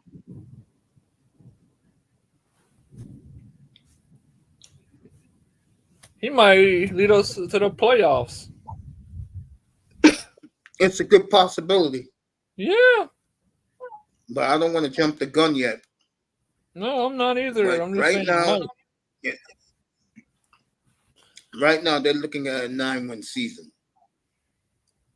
which I do like. Me too. And I like Restrepo. I like him, number 7. Yeah, that man's quick. Yep, I totally agree. He reminds me of a small version of Barrios. How you like Barrios Sunday night? Yeah. He was good. Yeah, Barrios is a good player. I'm sorry that Dolphins can't accept that. I feel if he has a Pro Bowl season or breakout season, we should extend them. A lot of people in love with Shannon Dawson's offense. I should take the Hurricanes this week as one of my best bets. I should take them. Yeah, you should.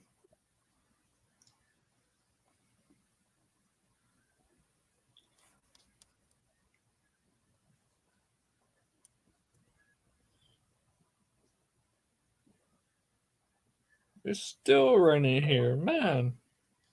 Nah, it's nice here tonight. It's like what time? It's 62 degrees right now at 5 minutes to 10. That is beautiful weather. Must Here be in New York, nice. that's yeah, it is. Here in New York, that's date weather. Here it's 75. Hmm.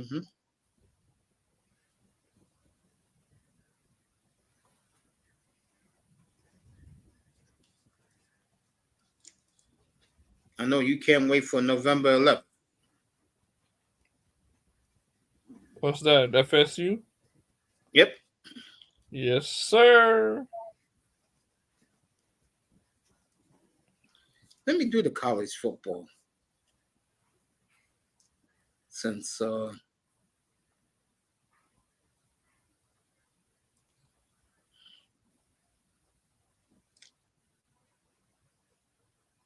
this week, and we'll be on Thursday, 1 o'clock Eastern. Me and Platt for the picks. Like I said, I'm 5-1 in college and pro. I swept last week. Damon Lillard putting out there, I'll never join the Warriors. Smart man. That's why he always have my respect. I'm mad at him right now, but he always have my love. Lillard's wondering who's the mystery team. Kane said rumors says it's the Raptors. I can see that because there's two players on the Raptors that GM wants. I just think it's to get the Heat to do what Portland wants. Honestly, I'm with you on that one.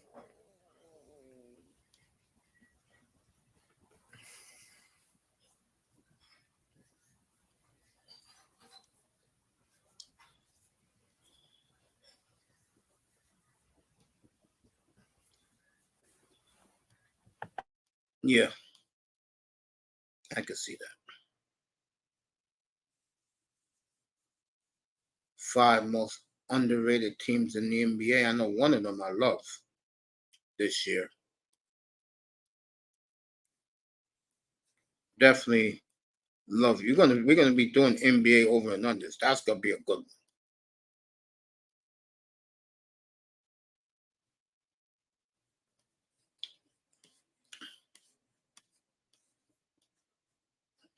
I don't know what to make of Orlando.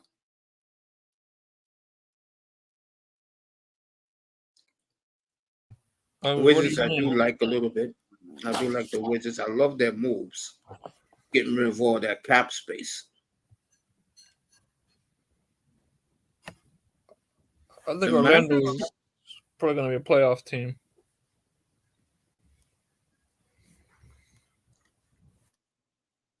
interesting.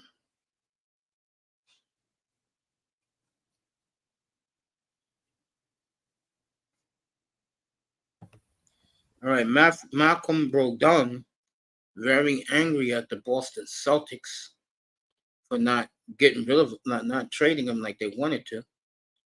I'll tell you, that city can do it for black men. You know that?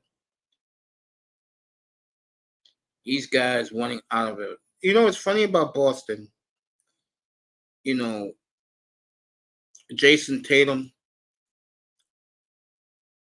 Mario Moss was saying Kane's got home run hitters, and you don't know which ones can kill you.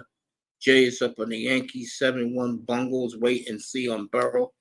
You're absolutely correct on that.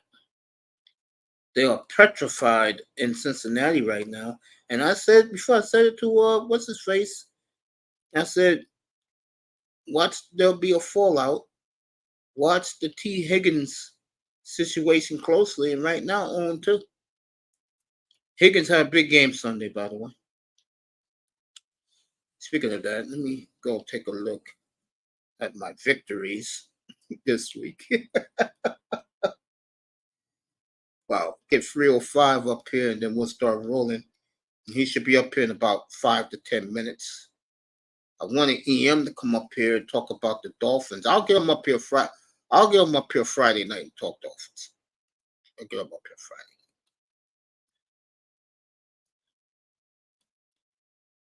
That's gonna be a good show Friday night, folks. We'll be talking the Miami Dolphins and potential juggernaut, which a lot of people are calling them now. And the Dolphins, I think Omar Kelly said it best on his latest show. They had a show today for that. And let me say a shout out to Rhinos YTH. That's my YHT. Rhinos, I love you, bro. It's good seeing you guys in that room today and yesterday. Good catching up with guys from the Dolphin community. Nice to see in EM's room and Big O's room. And I miss those guys. I really do. But folks, when you're doing your own show, you really have to prepare what you're going to talk about, what's going on.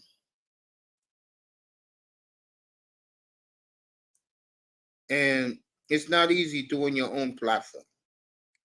You just don't take you just don't take a microphone and start talking.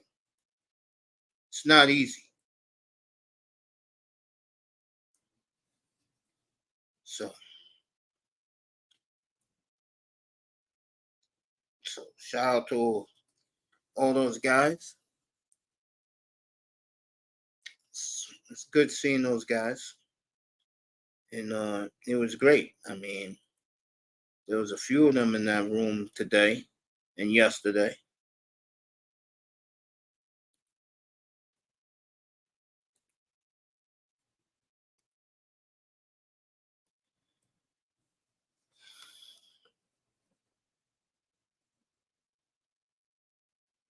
So good seeing all those old Dolphins. You know, it's funny.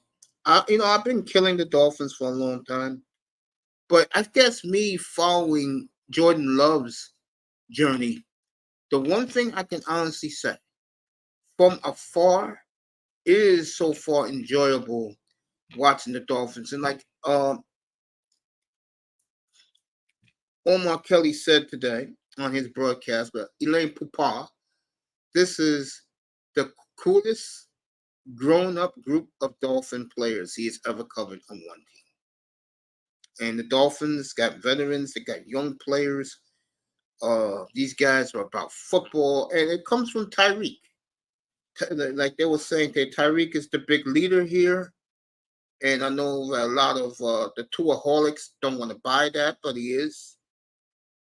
Remember, before you had before you had Tyreek, he was playing uh, game management football, and your quarterback was very successful doing that, like he was Sunday night in New England. And I told you fools, that's what suit Tua best. Now, let me get this out there. Brandon Staley, and I'm going to play some of those clips in a little while. Very, very testy with the media. And when you're testy with 3 media members, you got major problems, man. You are the problem, family. Okay?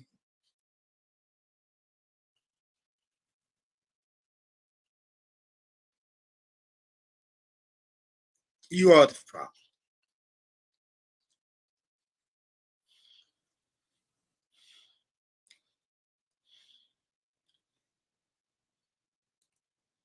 You are the problem, coach. You suck.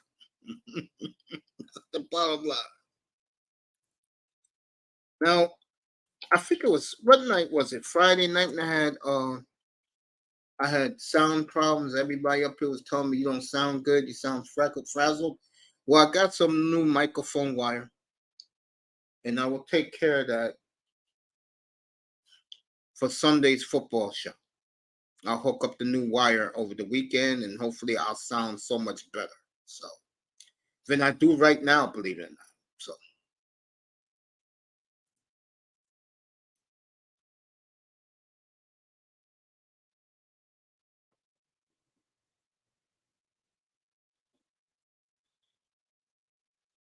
So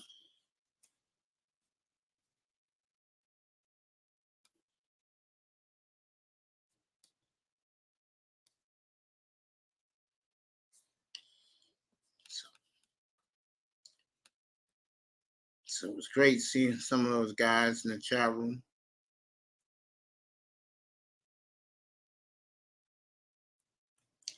Wow, doesn't surprise me. Mitchell and Ness with all those Dion jerseys all of a sudden on sale. Marino's back on stock. So if you want a Deadly Dan jersey, you should go get one.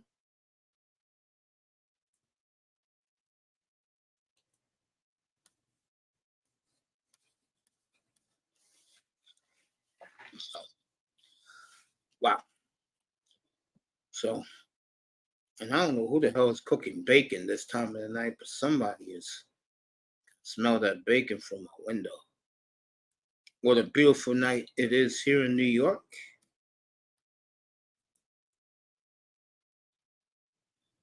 They got those Merino jerseys back on sale.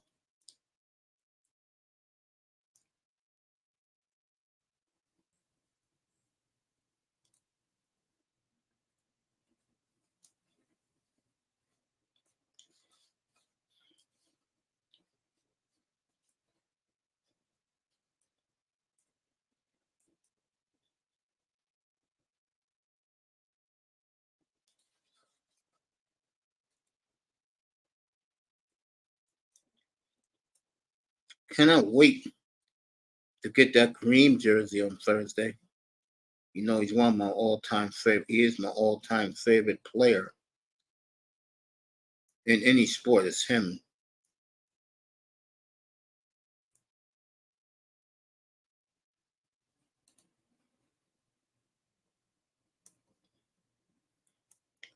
Omar Kelly posting as the Dolphins add a Patriots former draftee to their defensive line. Shout out to Omar and Pupar. Those guys are outstanding in what they do. You see who else some great to shut things down for the night on the and keep talking football up here. I'm not going off the air. I'm talking about on the internet. I am done for the night unless something happens.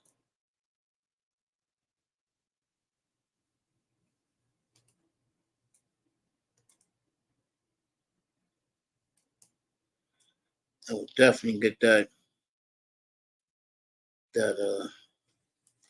Sidney Moncrief throwback.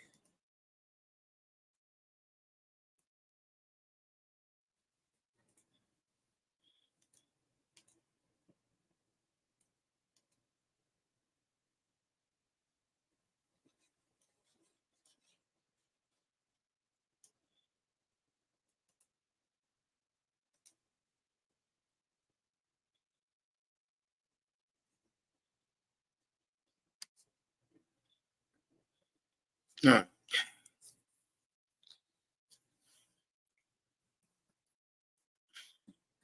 Get 305 up here. Ford and Pierre strong backup. Browns wonder if they tried to get Akers. Some Canadian bacon. Yeah, they sell some Canadian bacon here, family. You're 3 minutes behind me? Okay. They do that here. So we got Dallas in the NFC with San Francisco as the story, and the AFC is all Miami as the story right now.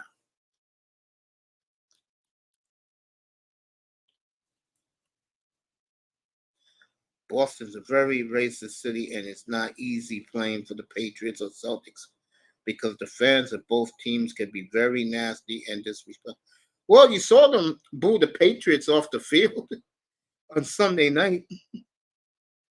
So, yeah, Boston's, and they said that's one of the main reasons why the Celtics haven't been successful with Brown and Tatum, because it's a different mindset of young people today compared to when Garnett, Ray Allen, and Paul Pierce was there. See, when those guys were there, they could handle it because they were veterans and they delivered. So Boston's always going to love those three. Yeah, it's a very tough city up there. Sports is everything to that city, believe it or not. Sports, beer, and education.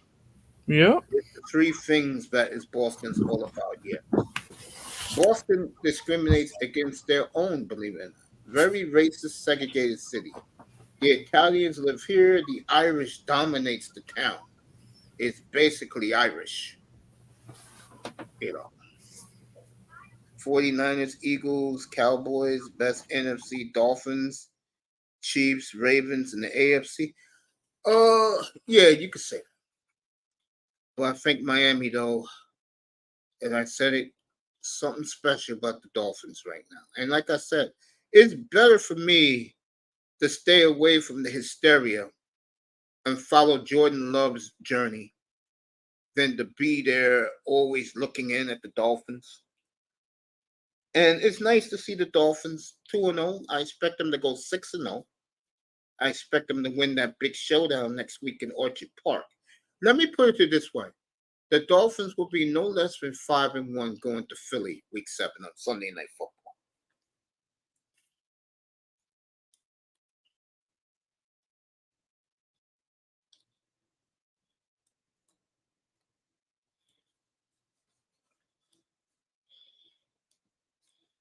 I don't see the Dolphins no less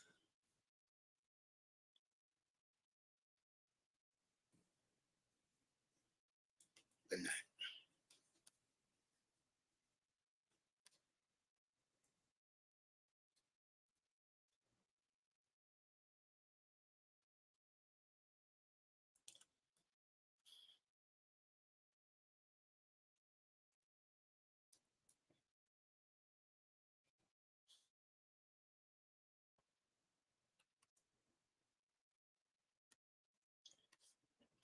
I was told that hers now make a mean, uh, mean uh, pork rind.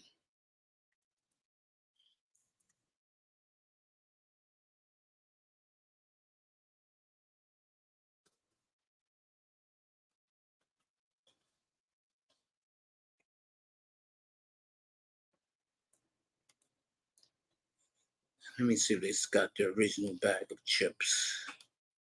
Oh, hers original bag of chips was the best. I wonder if they still sell them.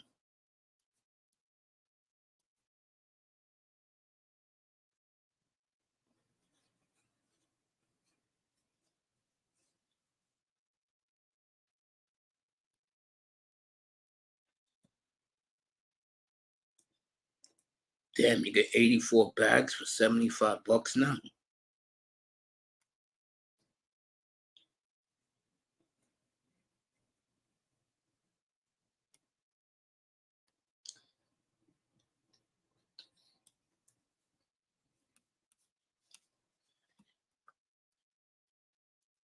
Okay.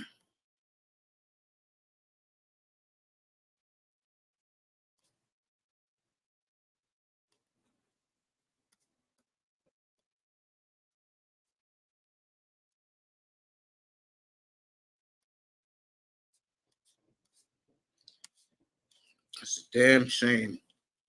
Lay's don't make the old barbecue chips like they used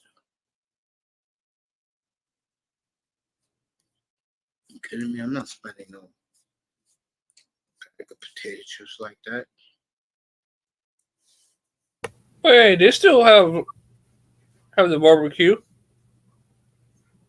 They don't sell them where I'm at, bro. They used to. Huh. Wow. Yeah, I used to eat that and bonton all the time. But they got their pork rind stuff.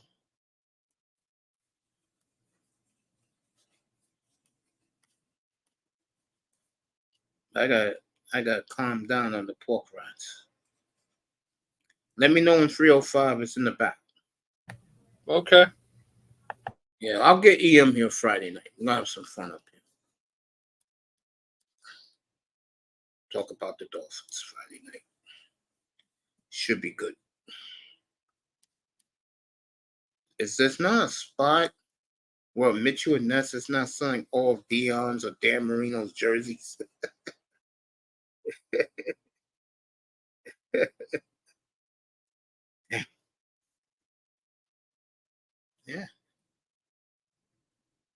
So let me get this straight. Nobody, I don't see it, Haynes. I really don't see it. I don't see nobody wearing today's players' jerseys at the games. Am I right about that? Yeah. It's all Dan Marino. Yeah. You're right. I have never seen a quarterback, not even Joe Montana,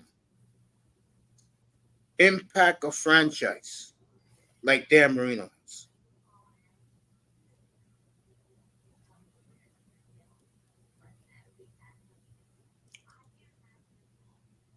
I'm dead serious about what I just said. Well,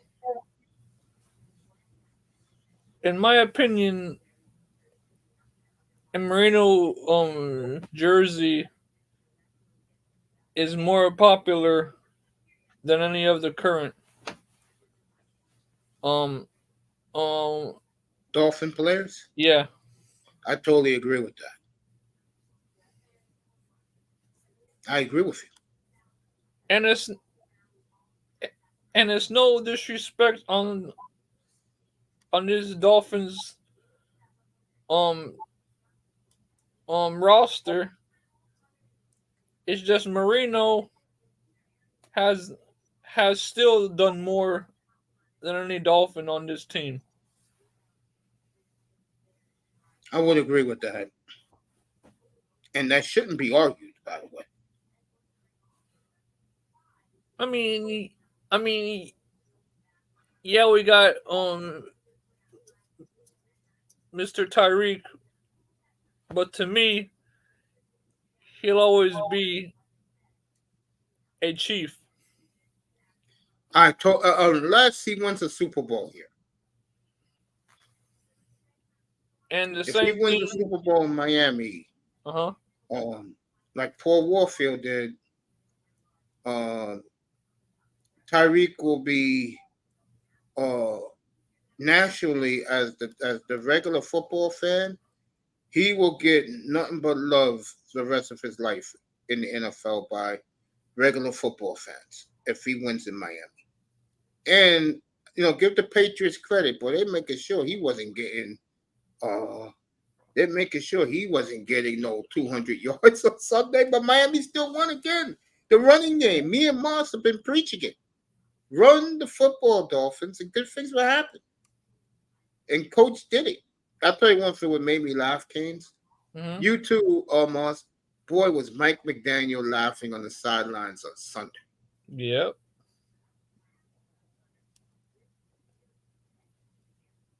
Is Mike McDaniel full of himself? Hell yeah, he is. He likes being called a coach's genius. Yeah, he sure does like that shit. But I tell you, if you watch the latest pivot, it's all Mike McDaniel. You'll see a different side of him, but you have to understand his geekism because he is a geek. Yeah. He's cool though. I didn't know the man had wheels like that. I didn't know either. That brother can run, boy. That was funny how he outran the cameraman the other day. That man said, "Phew."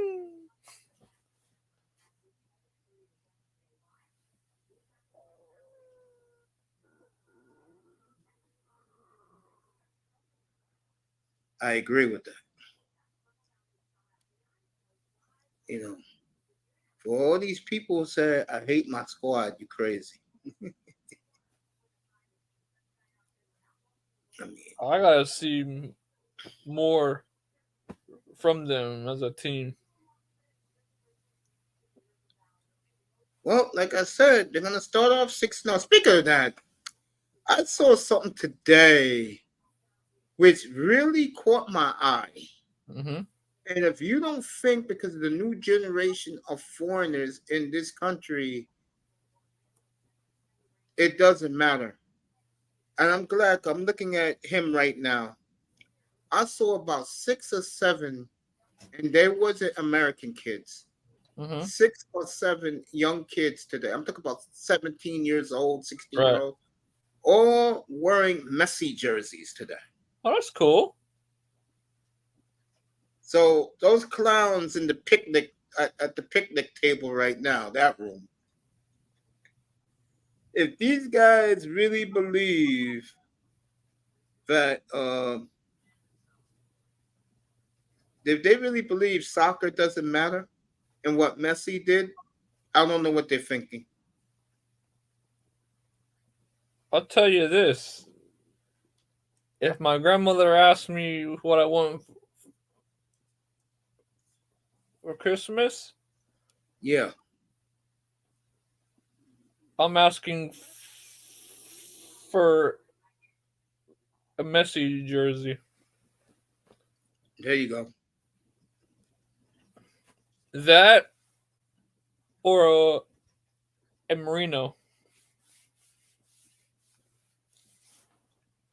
What I want, because they're Mm-hmm. gonna wear them Christmas Eve, the white throwback.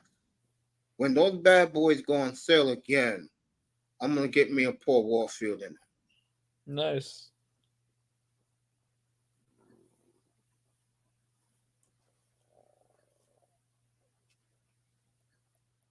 I'll tell you this much. I was thinking about it earlier, Yeah, and me and my mom spoke about this. She says she doesn't want to step foot in that stadium until after she sees the Super Bowl one,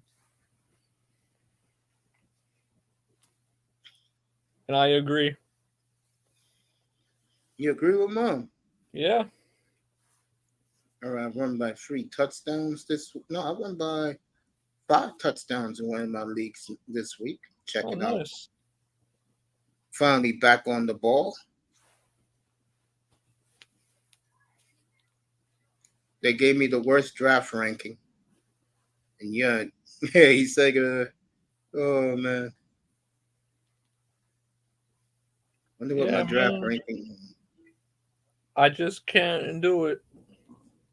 You can't do what Step foot in that stadium. stadium bothers you that much, huh, champion? Yeah.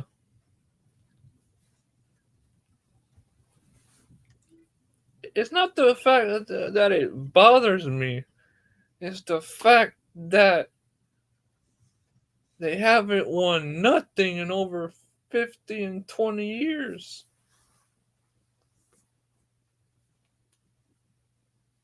And that's terrible.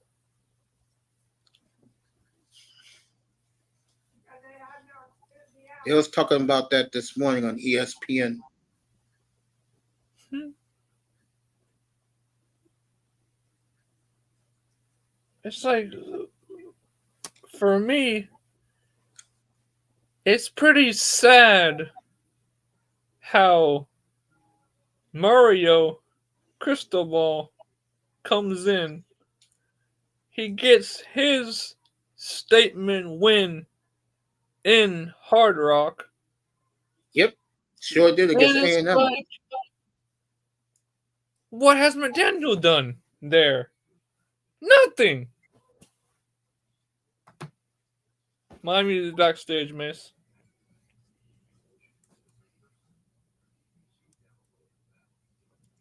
Grady, I'm not saying his last name. Marino, Messi, Marchand, and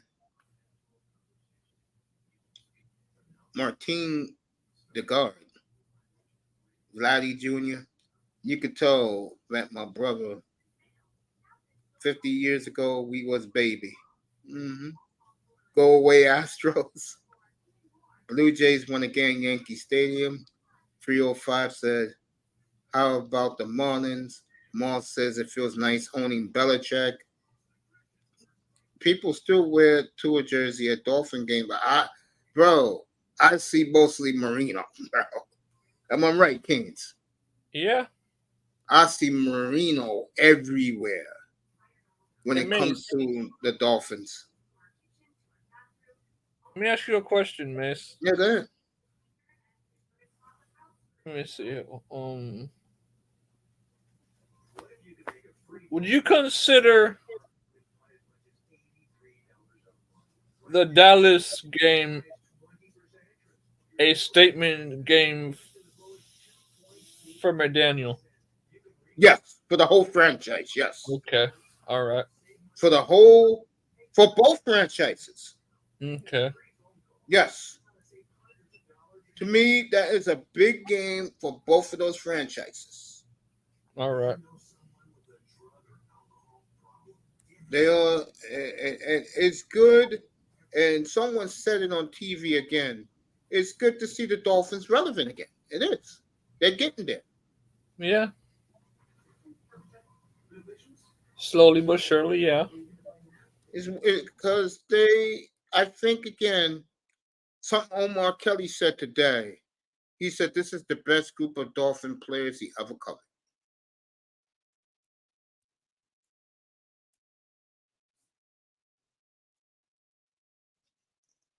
Also, let me say this: when it comes to my fantasy teams, isn't it funny that in the three of the three teams Jordan Love starts for my team, they're 1-1, and I lost every one of my teams lost last week. It's mighty funny how you decide to just say, F it, I'm going with the kid. And what happens when you go that route? It's interesting.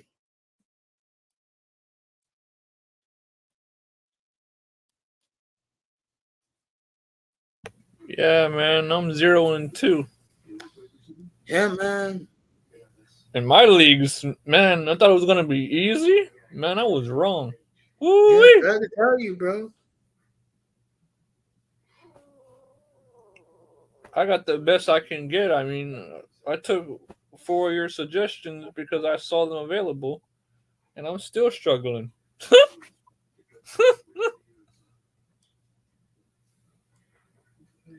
So maybe I'll rebound.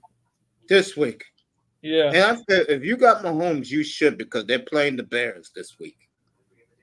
yeah, I do got my home.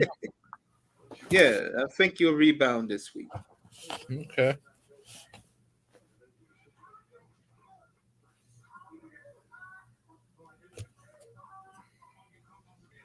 What's up, everybody? What's up, What's up, Miami? 305? How you doing, family? Just sitting back chilling. Just woke up. There you go. I'm glad you just woke up. I just on Still the running top. there, Miami? Huh? Still running there? Yeah. Same here. The sleeping weather. Got that right. Canes, you want to hear one of my basketball teams? Yeah. Kansas City Kings. All right, let me tell you this one.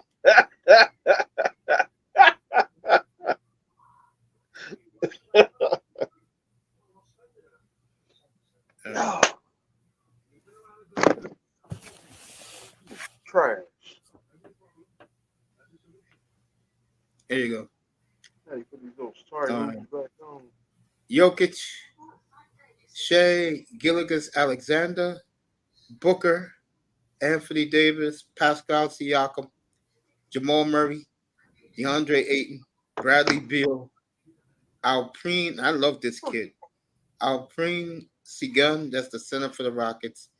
Cam Johnson, Herbert Jones, PJ Washington, Zubac, Benedict Mathurin. I know that my brother Morse likes that in the chat room, all those Canadians I got.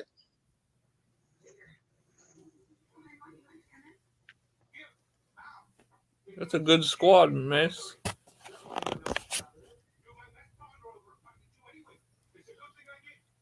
Lost the championship game last year. No way. I did. That's Basketball is the only sport I never won in, fellas. I won everywhere else. I won everything else. Hockey, football, baseball. The only one I haven't won in is basketball. And I've come so close.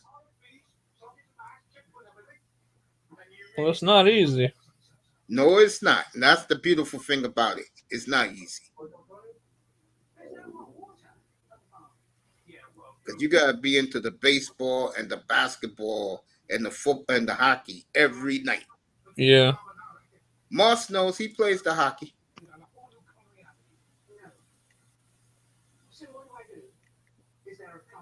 Let me take a look at the calendar. Let me see something. Let me see 2024 calendar. I'm gonna tell this to Moss. Now the Jets are gonna go after a quarterback.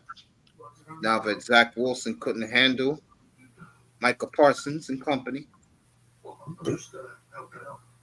I bet you it's gonna be Wentz. You know who's Iron Wentz, by the way? I'm glad you brought that up. Who? What team they said Iron Wentz? It's an AFC team. Bengals. The Bengals. Yeah, Wow. because this guy's hurt again, bro. Dang. Yeah, Joe Burrow's hurt again. Wow. And you know Saquon Barkley's out the next 3 weeks. Yep. I told that to Aunt T this morning.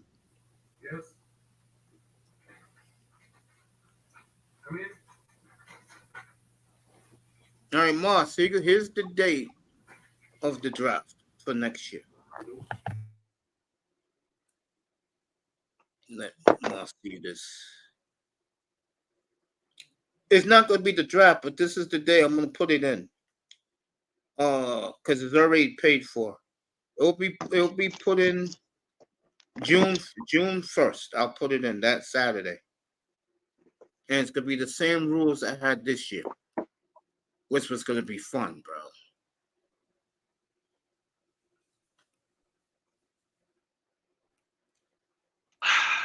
So we'll do that next year. Your mom's in the back, miss. Oh, he's coming up? Okay. Yeah. What's up, Giant? I'm here. What's up? What's up, What a Iman? gutsy- Dolphin? What's up, brother? What a I'm good. gutsy What's up, win. Chad? Huh? Chilling, my brother. Yeah, what a gutsy win you guys showed on Sunday, bro. Danny Dimes. Vanilla thinking Vick about is you. him. He's him. Oh, now, I'm telling y'all, man.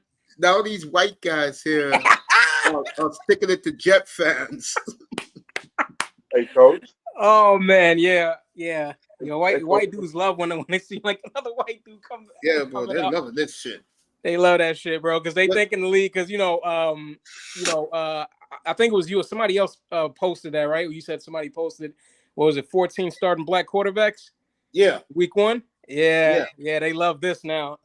Jordan Love was talking about that, and he said he's proud. Go ahead, 305. What you gonna tell me? I'm finna do Roman Reigns. Austin, Massachusetts. Acknowledge me. Bloodline. Yeah, 305 hates the Patriots, bro. Bill Belichick, Hell acknowledge me. New England clam chowders. You don't get no love in this house. Haynes told me to tell you that he is not Vanilla Vick. Stop the cap. Well, Andy, What are you saying? Hey, that's the name they put on there. oh, they're sticking it to Jet fans right now. Now that the Giant fan is saying this, yeah, your boy got hurt on purpose. He didn't want to see Big Blue. Week 8. The Giants still on. They still the King of New York. Hell yeah, man. We the Lakers of New York, man. The Jets of the Clippers, man. 49ers versus the Giants Thursday. Yeah, I think we can squeeze it out, bro. Honestly, man. I'll let Iman enjoy that. No, man. I really think we got a chance, man. And I don't think they're gonna get us by 10 points if they do get us, man. I'm so proud of the team. I'm so proud of the coach. What's his name? He put in those two. What is that? The guy I see Manzano. Manzano was in that other room, man. What was he doing over there, man? I think it was it Big Pat Sports or was it G Nation? You was in the chat room. Was that you? Dang. Yeah, they got pissed at me. Yeah, it was Big Pat. It was Big Pat. It was Big Pat. What's up, brother? Yeah, no, I said I put in the chat. I was asking for a Giants fan. I have friends who are Giants fans, and they're starting to second guess even if the front office made the right choice in signing DJ to that contract and stuff like that. They were happy about it at first, but with Daniel Jones, with how Daniel Jones has been performing the past 2 games, with the lack of production, they're second guessing even being happy about this contract. Manzano, you saw the last game, right? The last game, did you see it? Exactly. This is what I mean. Like when people overreact, man. You know what I mean? That man carried that team on his back down 28-7, bro. The fourth. This is what I'm saying. Like most of our team is young. Everybody's either like under 25 or right at 25 or 26. Right? Daniel Jones is the oldest guy on the team. I think he's like 26. No, he's not. He's the young guy. They're all young. Yeah. Shepard is the oldest one. He's the longest giant, and he's like, 29, 30. Right? And the other, I think... which is hilarious. Being the oldest, at 29, being the oldest guy on the team. Yeah, he's probably the oldest giant. Well, he's not... I don't think he's the oldest guy, but I think he's the oldest giant. So he's been there longest, like 8 years with the Giants. Leonard Williams, he was drafted with was he drafted with the previous quarterback? With what? Was Sterling Shepard drafted? Yeah, he was there when Eli was there. Yeah, that's Daniel. What I was. Yeah, he was one of Eli's receivers. He was a holdover from the previous regime, basically. Yeah.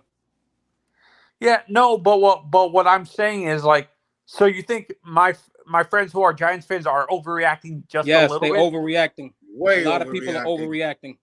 I mean, I have fun with Iman, but Iman has figured this out about me.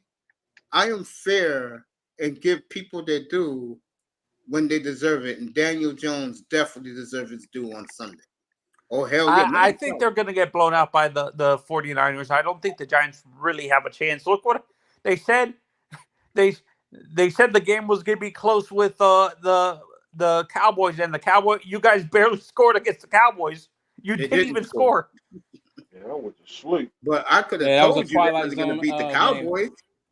I said that myself. Game. They should have gotten at least 3 field goals. But anyway, moving forward, as you've seen in this game, what they did was they moved the freaking offensive linemen around, man. And now you're starting to see these young dudes is really good. This is they put in what's his name? Azudu, they put him in. He's in his second year. They put the other guy in. He's in his second year. Both from North Carolina. Neal is in the second year. Like everybody, this team is so young. That's why the upside is so great. You know what I mean? Andrew Thomas finally is like performing to where you guys drafted him. It took him a while, but he's finally took a while. All right, how long should it take? Let me ask you, how long should it take? Well, what's similar to you? How long? So usually about till their 7th year in the league, like 6th or 7th year in the league. Or 7th year, you said 7th? Probably year 2.5, like the second half of the second Last season. year he was second team All-Pro. Last year was the 3rd year. No, seriously, but the Giants look. So he's right on. See, that's what I'm saying. People overreact, man, to everything. Yeah, Iman knows I'm fair with his team, man. Jones, not you. I'm not talking about you, but that's the thing I'm saying. Like with like people like him or people like that say they're Giants fans, but they don't understand football or even athletics or progress. No, they've been Giants fan their whole life. You know what I mean? No, they're not really fans. Or they don't. No, their family group. It's like that, bro. Yeah, it's like that. Man, hey, Iman, you can't really say that because they grew up Giants fans their whole lives. Yeah, that don't mean nothing to me. Let me put this right. If those fans are the ones that said that Daniel Jones didn't do nothing on Sunday, then Iman wins this argument because Daniel Jones in the second half. They give him credit for that performance is what, but they were second after the Cowboys performance is when they were second guessing it and stuff like that. Has anyone seen how great the Cowboys are right now? I understand. And Iman, what I was trying to say earlier is that people, when it comes to offensive linemen specifically, people expect everybody to be what's his face? The guy for the Buccaneers. Who?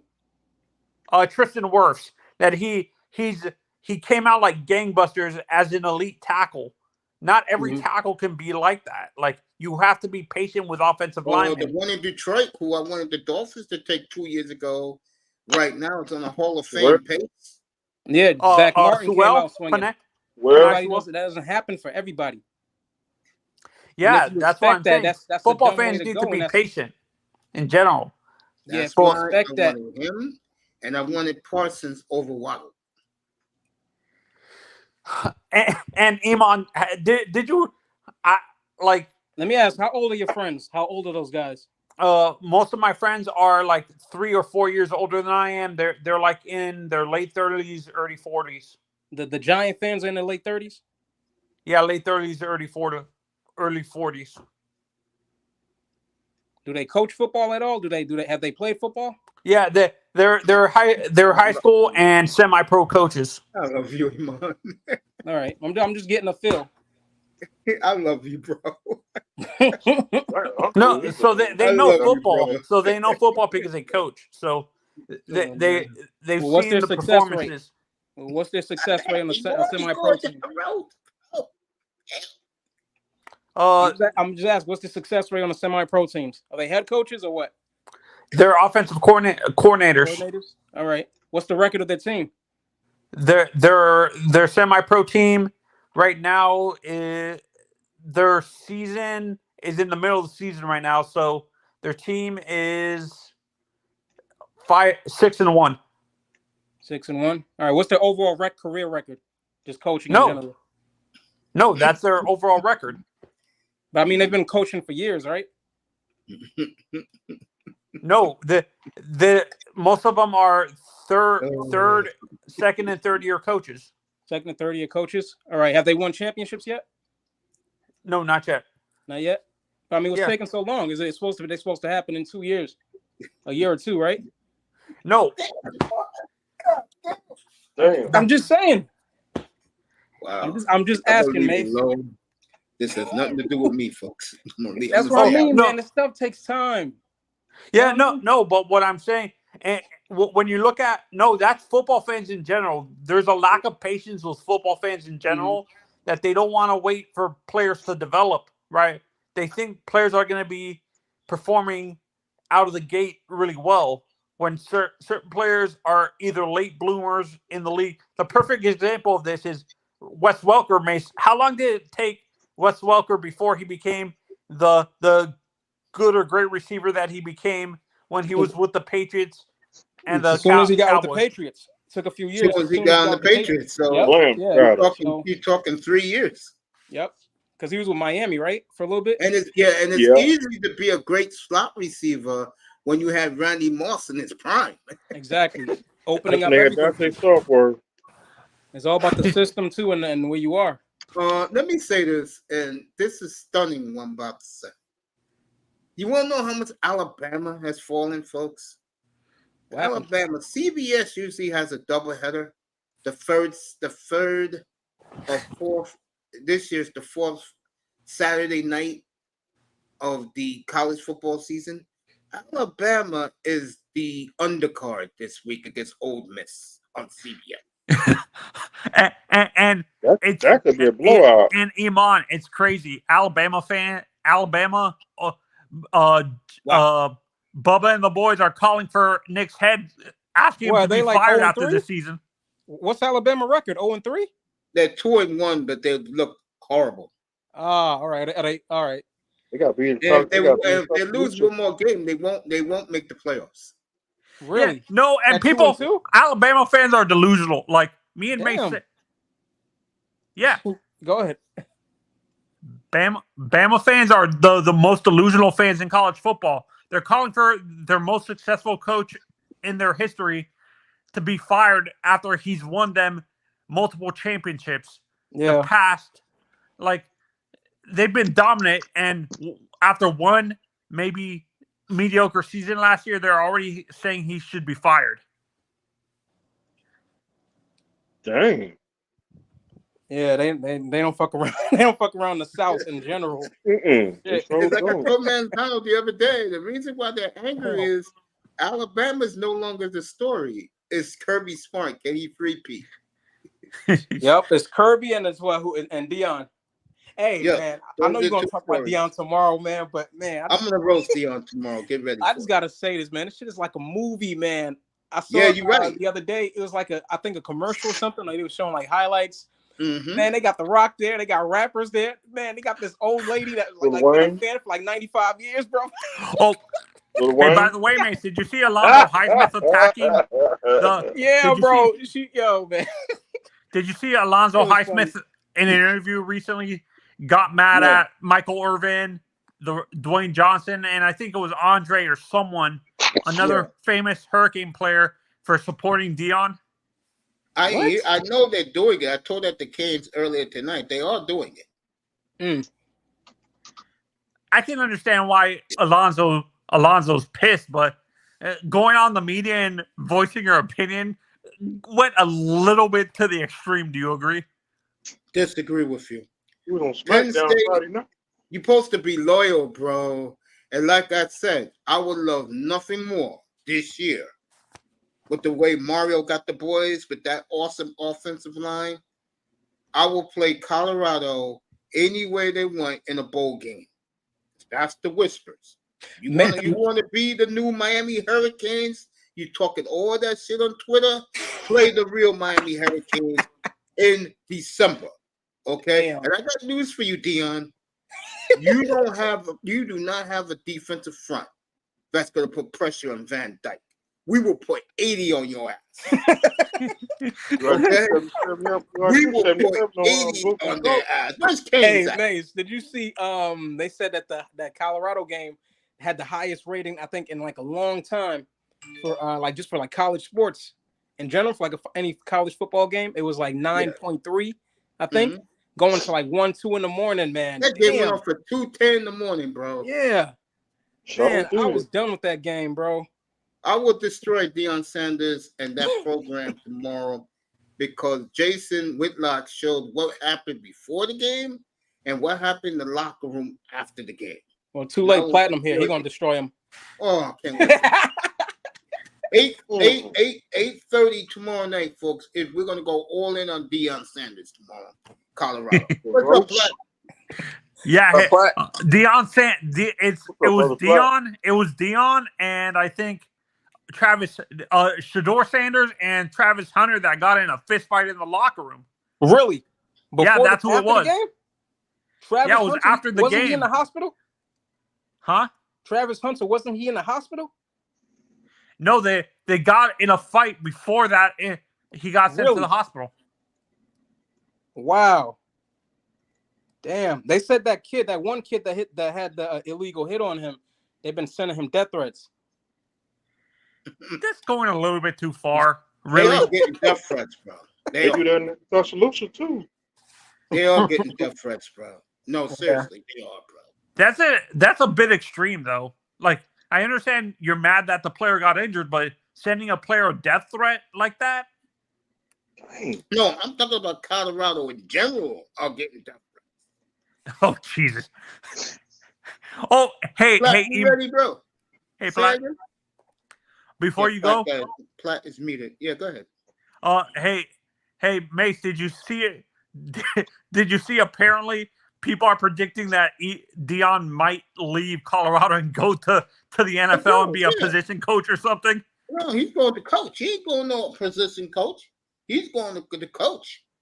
And I'll say it again: the place I'm picking for him to go, and he'll get complete control is Atlanta in 2 years. That's Florida. Good And evening, he's going to Platt. want to coach his own son because if his son gets coached by anybody else, I think he don't want them ruining his son's career, bro. I think that's what it is too. Because if his son goes to any type of program or any type of system that doesn't fit him, he might get injured or he might not do as good. So I think he's going to try to set a system up specifically for his son. That's what I think he's trying to do. I don't see the league letting Dion do that, bro. Yep. I don't see the league doing that. NFL ain't gonna do that for Deion. NFL don't really like Deion, bro. Yeah. Yeah, Deion gets hated by NFL media, right? Yep.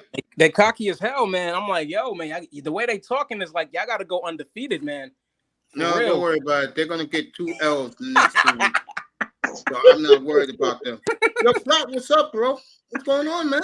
What's up, bro? I'm listening, I'm man. gonna kill Deion tomorrow night because I saw some things before the game and after the game in that locker room, which I could not believe that happened in a college locker room. And then you get these people saying, if you don't support Colorado on Twitter, you're not black. Oh, I'm gonna roast them tomorrow night, folks. Get a ticket now. Deion is gonna be what? They pull a Joe Biden? Yep. Yep. Oh man. Well, I don't know. So I think they're underrated. I you know, if you want to be fair, they didn't cover the spread with this overtime game, but there's like 23-point dogs in Oregon. Yeah, I just saw that. Yeah, maybe they're underrated. I'm not saying that they're good. Maybe people are not giving him the line maker, just not giving them guys any credit. You know, maybe I don't know. They dropped from 16 to 19 this week. Why? It's because people really believe, especially the gamblers. Me and Platt told you last Thursday, Colorado State was going to cover this game easily. People bought the hype, and people lost a lot of money. Yeah, I'm predicting they're going to get blown out by Oregon and USC the next 2 weeks. I agree with you with both ones. I look, man. Remember, I told you, Mace, I'm pretty much through with Deion. Yeah, you're done with Deion. Yeah, so.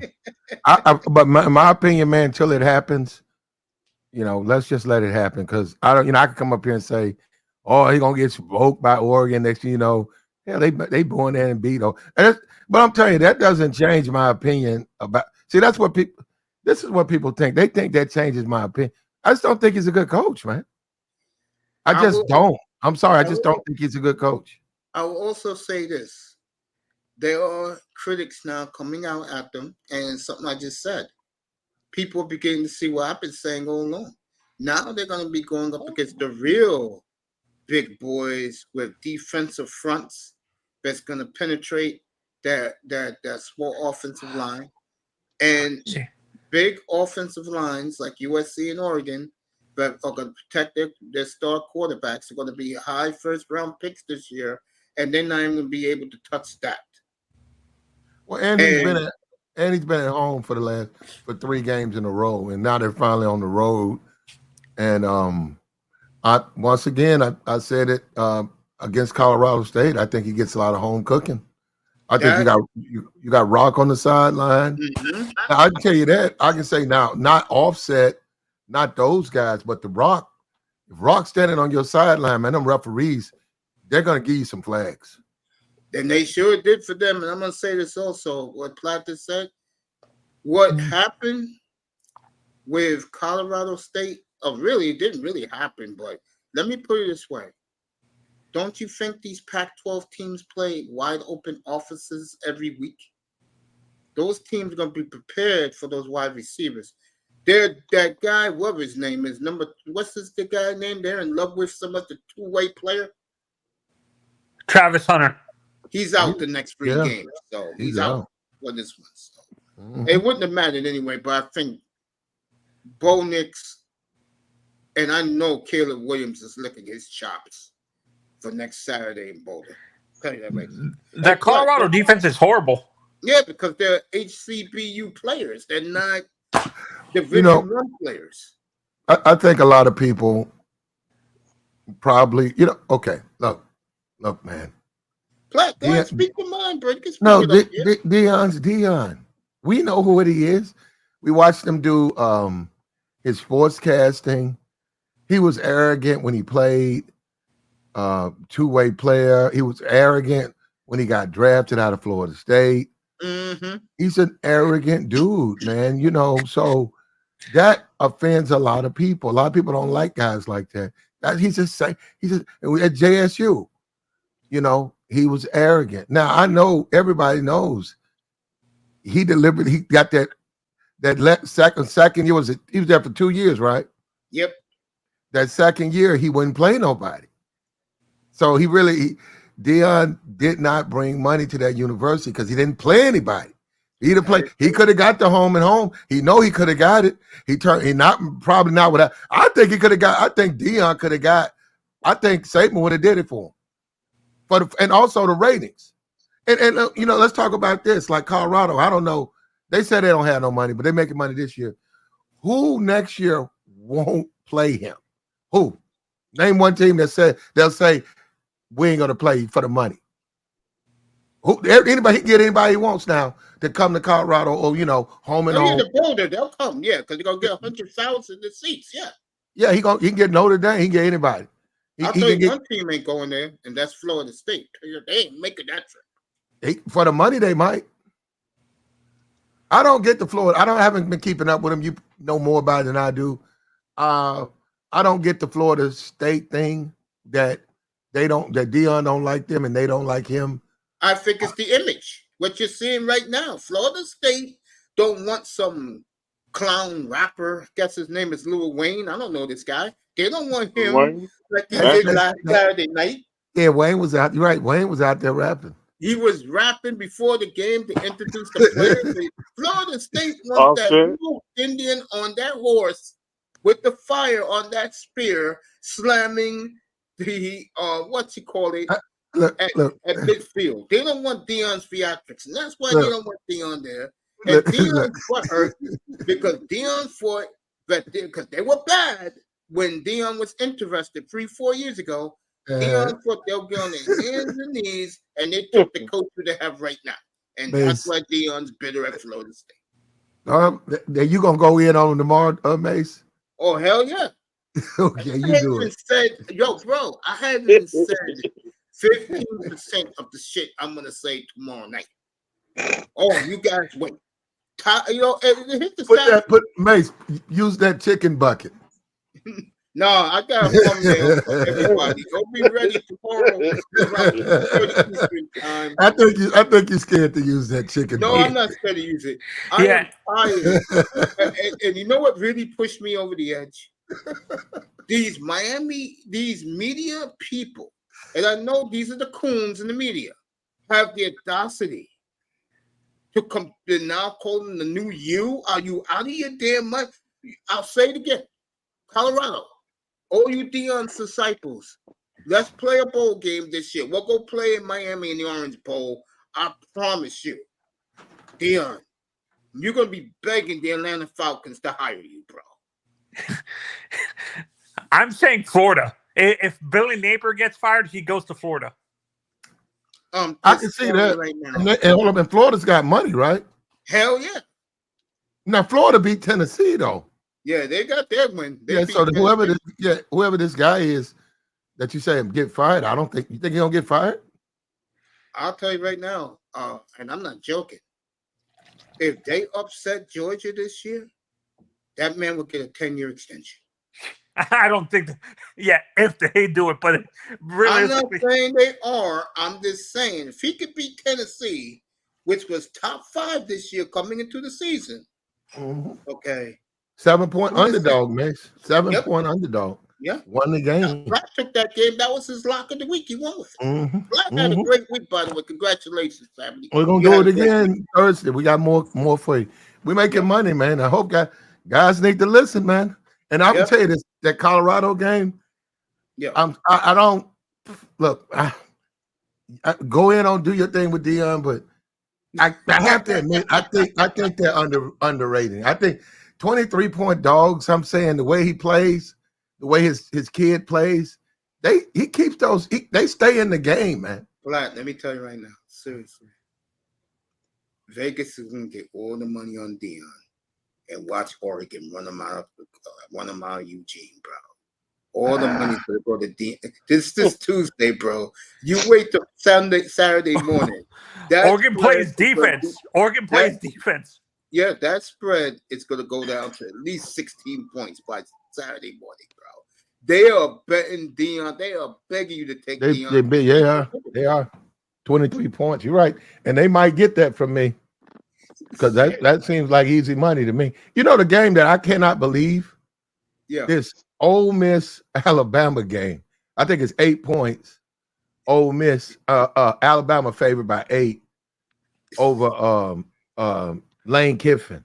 And the way that they struggled with South Florida. Hold up. I don't know if that guy was a backup. I don't know if Nick Saban made the change. Good Lord, there's absolutely no way they're gonna beat Ole Miss. Let me say this. You want to know? I just said this before you popped up here. You want to know how bad Alabama's falling? They are the undercard on the day-night doubleheader on CBS on Saturday. They are the undercard. They're playing at 3:30. And Penn State, Iowa is the night game. You cannot be fucking serious, bro. God damn. You know what that tells me, Platt? Seriously? There's a lot of people on those networks who hate Saban, bro. God damn. Well, Ole Miss is one of them. The people of the Ole Mississippi hate Alabama. So, and that's a big game, man. So, man, I don't believe that game. Same time as Dion, by the way, both of them. Dion's on ABC, Saban's on CBS. Well, I'm really interested in the Notre Dame game, man. So it'll be the first time I watch. Ohio State favored by 3. It'll be the first time I watch my team play. I haven't watched them.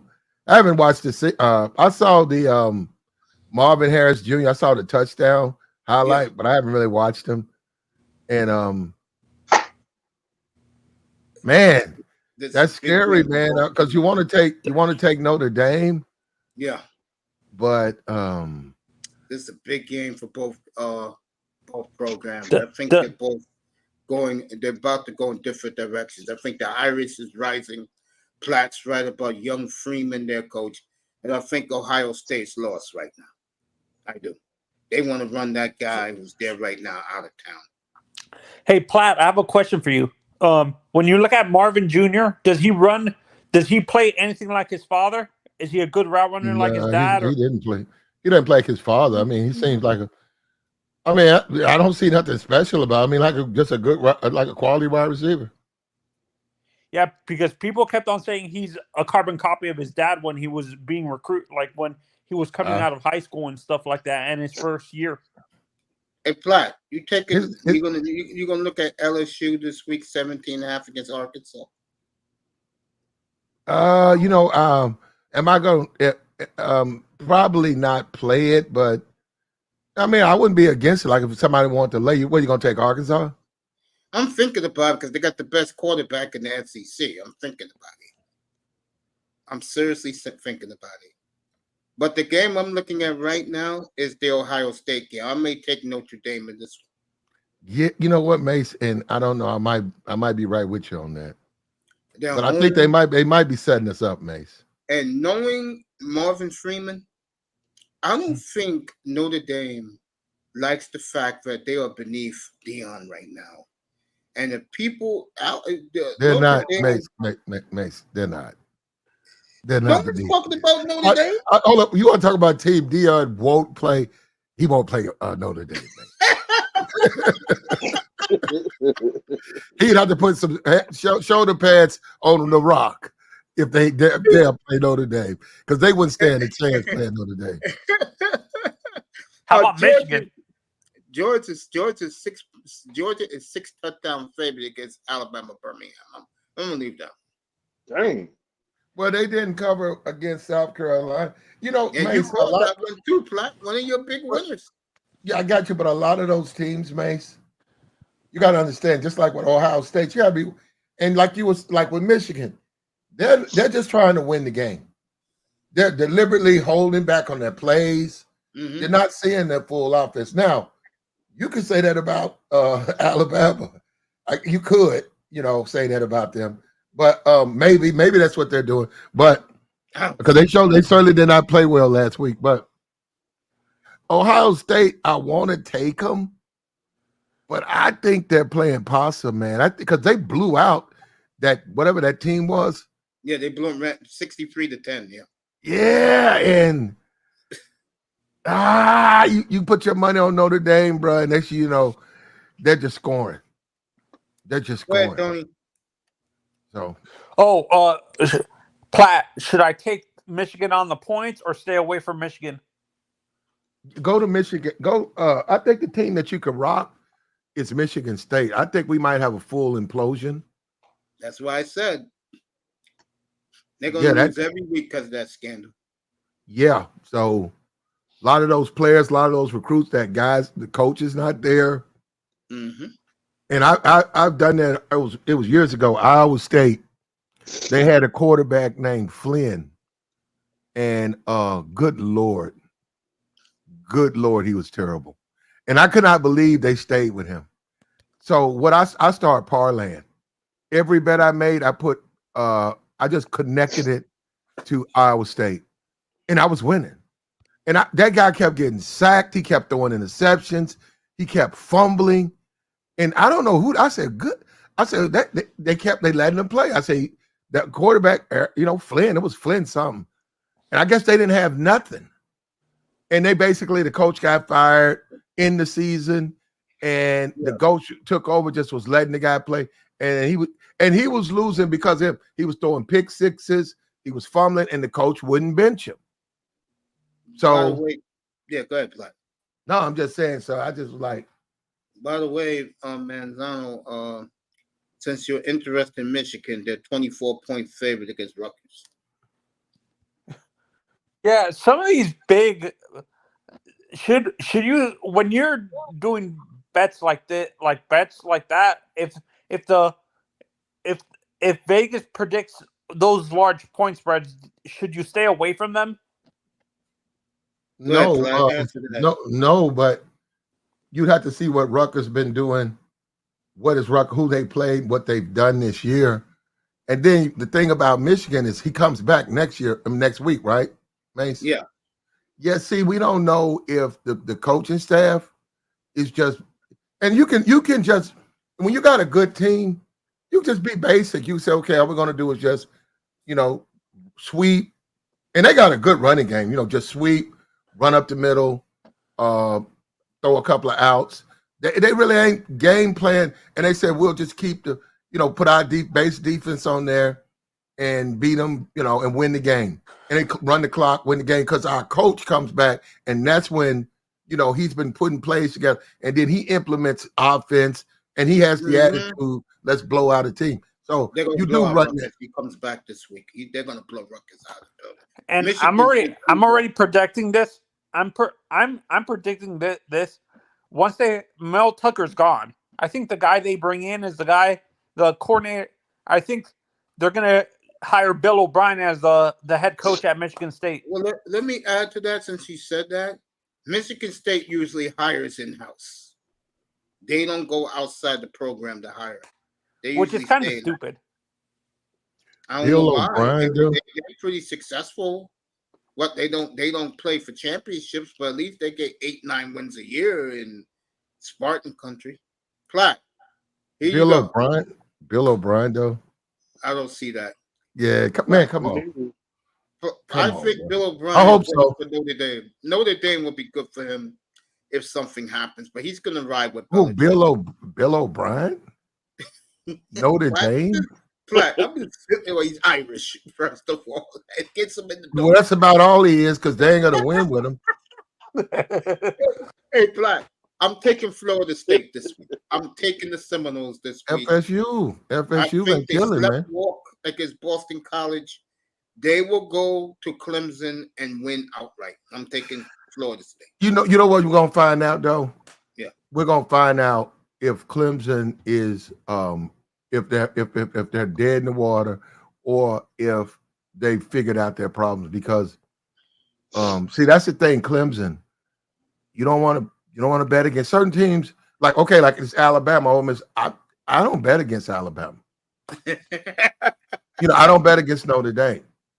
Certain teams you just don't bet against because you get caught in that. Get caught with your pants down. Yeah, so you gotta be careful with that. And then you look at other teams.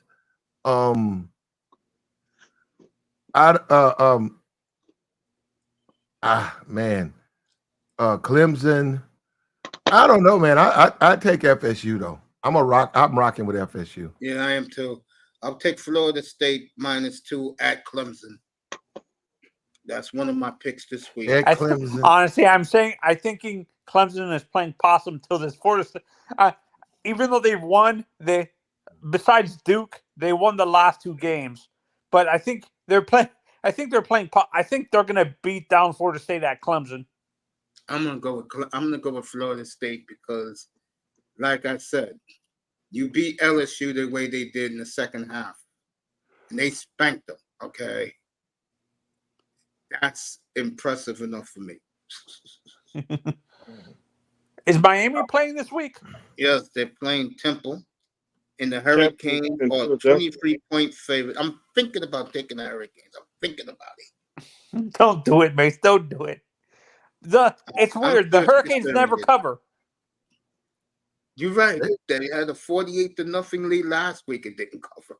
God damn it. Well, they might cover this 23 points, though. I mean, you got to also know the team they play. Yeah. How that team's been playing. Like when you say Temple, I have no idea Temple's record. I don't know. I know what you're talking about, but I don't know if they got a good team. I don't know if they got a bad team. I have to go look at what they've been doing this year. And then I can gauge by weight. Miami's playing their ass off if they can handle damn good football. That's why I'll say it tomorrow night for all these Deion lovers and all these people on Twitter saying they're the new you. Play the real Lou. Play the real you in December. Okay. You have to see what happens. You're gonna get your ass beat. That's what's gonna happen. I would say that tomorrow night. Okay, well, I want to see it, Mace. I want to see he's playing Oregon. I want to see Oregon 48, Colorado 0. And I want to see Deion with that chain and them shades on walking up sideline. I'm telling you, everybody wants to see that. Well, we keep saying that and it keeps staying close. I think I think if you want to be fair, they're not as bad as people think they are. So even though they should have lost last week. Everything Platt's saying is true. You know why? The over and under is 70.5. You know what that's telling you? If Deion wins or lose, it's going to be like a 55-49 game. Yeah. And people, I don't know why people are having so much faith in Deion. He's playing with, like you said, Mace, most of the players are HBCU players, guys who weren't recruited in the first place by bigger colleges. Yep. Platt, you taking Maryland 7.5 at Michigan State this week? You could touch that. Who? Michigan State's the dog. Yeah, 7.5 point. They're going to be dog the rest of the year. Yeah. What's Maryland's record? Let you know right now.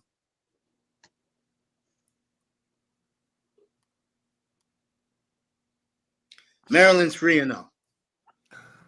I would. Why not? Who's USC playing? Why not? No, yes. Who's Southern Cal playing this week? I think they're off, getting ready for Deion next week. Yeah, they're getting ready to blow out Deion. Yeah, right. Shit. You think he's happy that everything has been Shedeur Sanders? Mace. He could upset USC. Mace, USC. I saw them. They've been putting some video game numbers up, but Mace, they struggle with San Jose State, and now Colorado's better than San Jose State. Platt. San Jose State got bigger defense and offensive lines, though. Than Colorado? Yes, much bigger. San Jose State got much bigger defensive linemen and offensive linemen than Deion. Yes. Why you think his son is getting sacked 8 times a week? You think that's by accident? No, I don't know, Mace. I don't know the dimensions of their linemen, but I do know that that's not a good team, San Jose State, and USC struggled with them. So USC I'm saying this. Mace. I think because Yeah, we're just act. Look, Mace.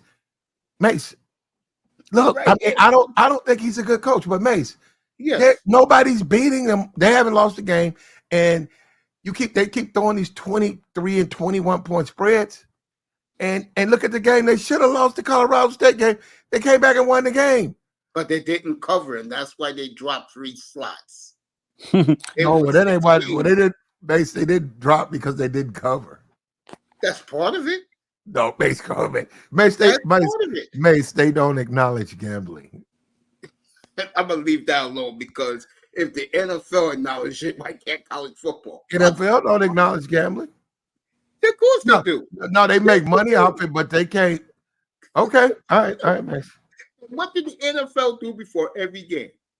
They put the number, Gamblers Anonymous, right there. So what a deep gambling problem. What I'm saying, Mace, is but a game has to be played. Okay.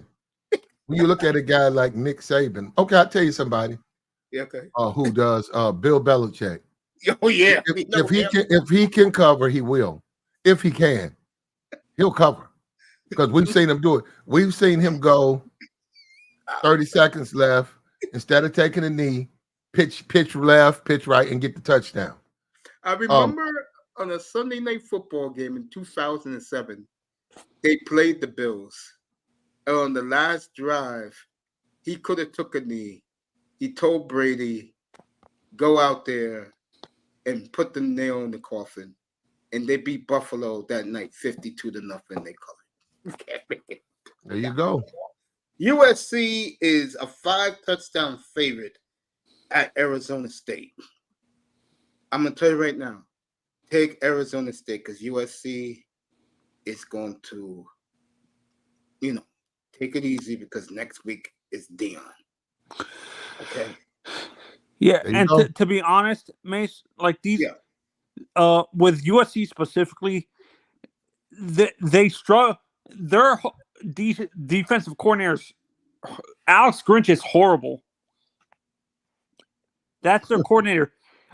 Lincoln Riley brought him over from Oklahoma, and they were struggling at Oklahoma with preventing people from scoring. That's what's going to happen.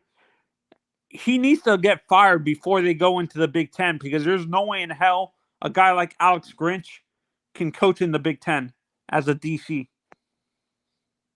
And another thing, we haven't seen, and I'm serious, we haven't seen Dion after a loss. Everything's been 60 minutes. Michael Irvin on the sideline, Rock in the locker room. What is he gonna do when the people turn on him? What is he gonna do when he's not a winner? What is he gonna do then? Dion's ego is not going to allow him to care. That's the issue. I think if they lose to Caleb Williams bad, which I think they will next Saturday night at home, Dion, that's going to hurt his ego and his son's ego. You better believe it. Well, because I'll say it again, Caleb Williams is the best quarterback on the planet that's not in the NFL. Well, Deion Sanders' son is not even in the top, 10 quarterbacks in college football? No. What's wrong with that? I mean, that's not an insult. I ain't say it is, but his sycophants gonna say you don't know. Yeah, I got you. Nigga. Shut up, you don't know. Yeah, I got you. It makes that makes no sense when they say that. You know that. Of course. All right, I'm gonna take Penn State at home, and the over is 40.5. So I got Florida State, I got Penn State. I'm looking for one more game. I'm gonna go with the Irish. I just you said it. This Marvin Freeman gets no love from the country. Like you said. Now he can coach. But Mace, he actually can. Yeah, he actually can coach. See, people, it's weird. The two coaches that don't get enough respect are Marcus Freeman and the guy at Penn State, James Franklin. Yeah. You must have been listening last week when Platt said that on our show last week. Or was it 2 weeks ago, Platt, when you said that? Yeah, but and those guys are, and see, Mace, they don't have Michael Irvin in the sideline. They have, if they don't coach, they get fired. We're going to see because we see the thing. We have to let time. Yes, I agree. We have to let time happen, and then because see that's what happened. Just like with Nick Saban. Now Nick Saban's going into his team. He's addressing his football players, and they've lost 2 games in a row, and it don't get easier for them. Now, I mean, what they want, no, my fault. They beat South Florida, but they haven't been covering. Yeah, he's got to go and play Old Mississippi. And can I say something when you're done, Platt? Yeah, you can say anything you want, brother. I'm just saying, Old Mississippi is they got that's Mississippi, that's Alabama, that's a rivalry. They don't like each other, and they want to get him back for the years that he's just driven the stake into their chest. They said, this is our time now. No, don't come. No, bring your ass back here, Nick. We ain't taking nothing easy. If we could put 75, we'll put 75 points on your ass. Yeah, we don't Lane care. would do that because Lane hates him, bro. Lane Kiffin hates him after he fired him, right? Yep, on the airplane, they said. Yep. Mm-hmm. I made my picks. I'm taking Penn State and Iowa 40.5 over. I'm taking Florida State to win outright in Clemson, -2. And I'm taking the Irish, a field goal favorite at home on prime time in South Bend against Ohio State. Are there any good Big 12 games that you should look at? I should look at, Platt? I haven't looked at the board. I'll look at it probably tomorrow night, and I'll come up with the games. I saw some of the who are playing who, but I haven't really just looked at it because it just takes time, man. It's picking them today. You could change. You could wake up tomorrow, change your mind. Change. You know. Yep. Yeah. So I can tell you right now, take Notre Dame, man, and wake up tomorrow and say, "Nah, Ohio State." Talking about. I don't know, something that I think everybody's sleeping on Notre Dame, bro. And Yeah. I've never seen this before. Never in my life. They're disrespecting Notre Dame because Deion's hogging up all the air. That's what it is. Notre Dame, even though last week they didn't cover, let me put it this way: they have destroyed every team they play. Yeah. And I think, and if you don't think Freeman is going to remind those boys what happened in Columbus last year, you crazy. Notre Dame is going to come out like a pack of wild dogs. Ready to go 305. Ohio State. Yeah. Ryan Day is going to get fired after this year. He better win Saturday because if he don't, his death march will begin and they all want to rehire Urban. Urban. I saw Urban on a book. He was at a no, he was just talking. No, he was doing commentary, and noted Ohio State was playing the game, and he was talking about Deion. So I'm not even sure he's in the front office at Ohio State anymore. I forgot who's here. Let me bring that person back up. Oh, Itus is up here. I'm not even sure he's in the front office anymore with Ohio State because he was out talking about Deion. Yeah. You know what's going to happen? Platt is Urban is going to try to, since he has a little bit of pull at Ohio State still, they're going to try, if they're going to try to convince Ohio State to hire Deion. Mm-hmm. Kay to say nope. Ohio. Yeah. He's saying that Ohio State and Florida State's not winning this week. Ohio State would never hire Deion. No, that doesn't fit them in. My picks sound bad, really, Moss. Iowa producing players too. I'm picking the over, bro. I tell you who Deion win. I'll tell you another team, and he's lucky. He wouldn't play Penn State, and he's smart. He wouldn't line up against Penn State. Have you seen what Penn State's been doing to teams, man? That's another team that's been destroying everybody. If Penn State doesn't beat, can you imagine Penn State? Can you imagine him going to Happy Valley, Deion Sanders with the Colorado Buffaloes. Not Man, even Fowler's in the whiteout. I don't know. Yeah, they would probably put 80 points on Deion.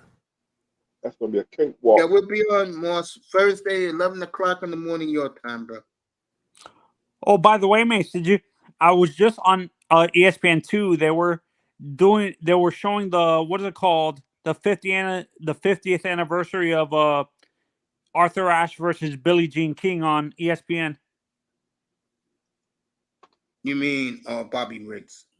Bobby Riggs. My mistake. Bobby Riggs.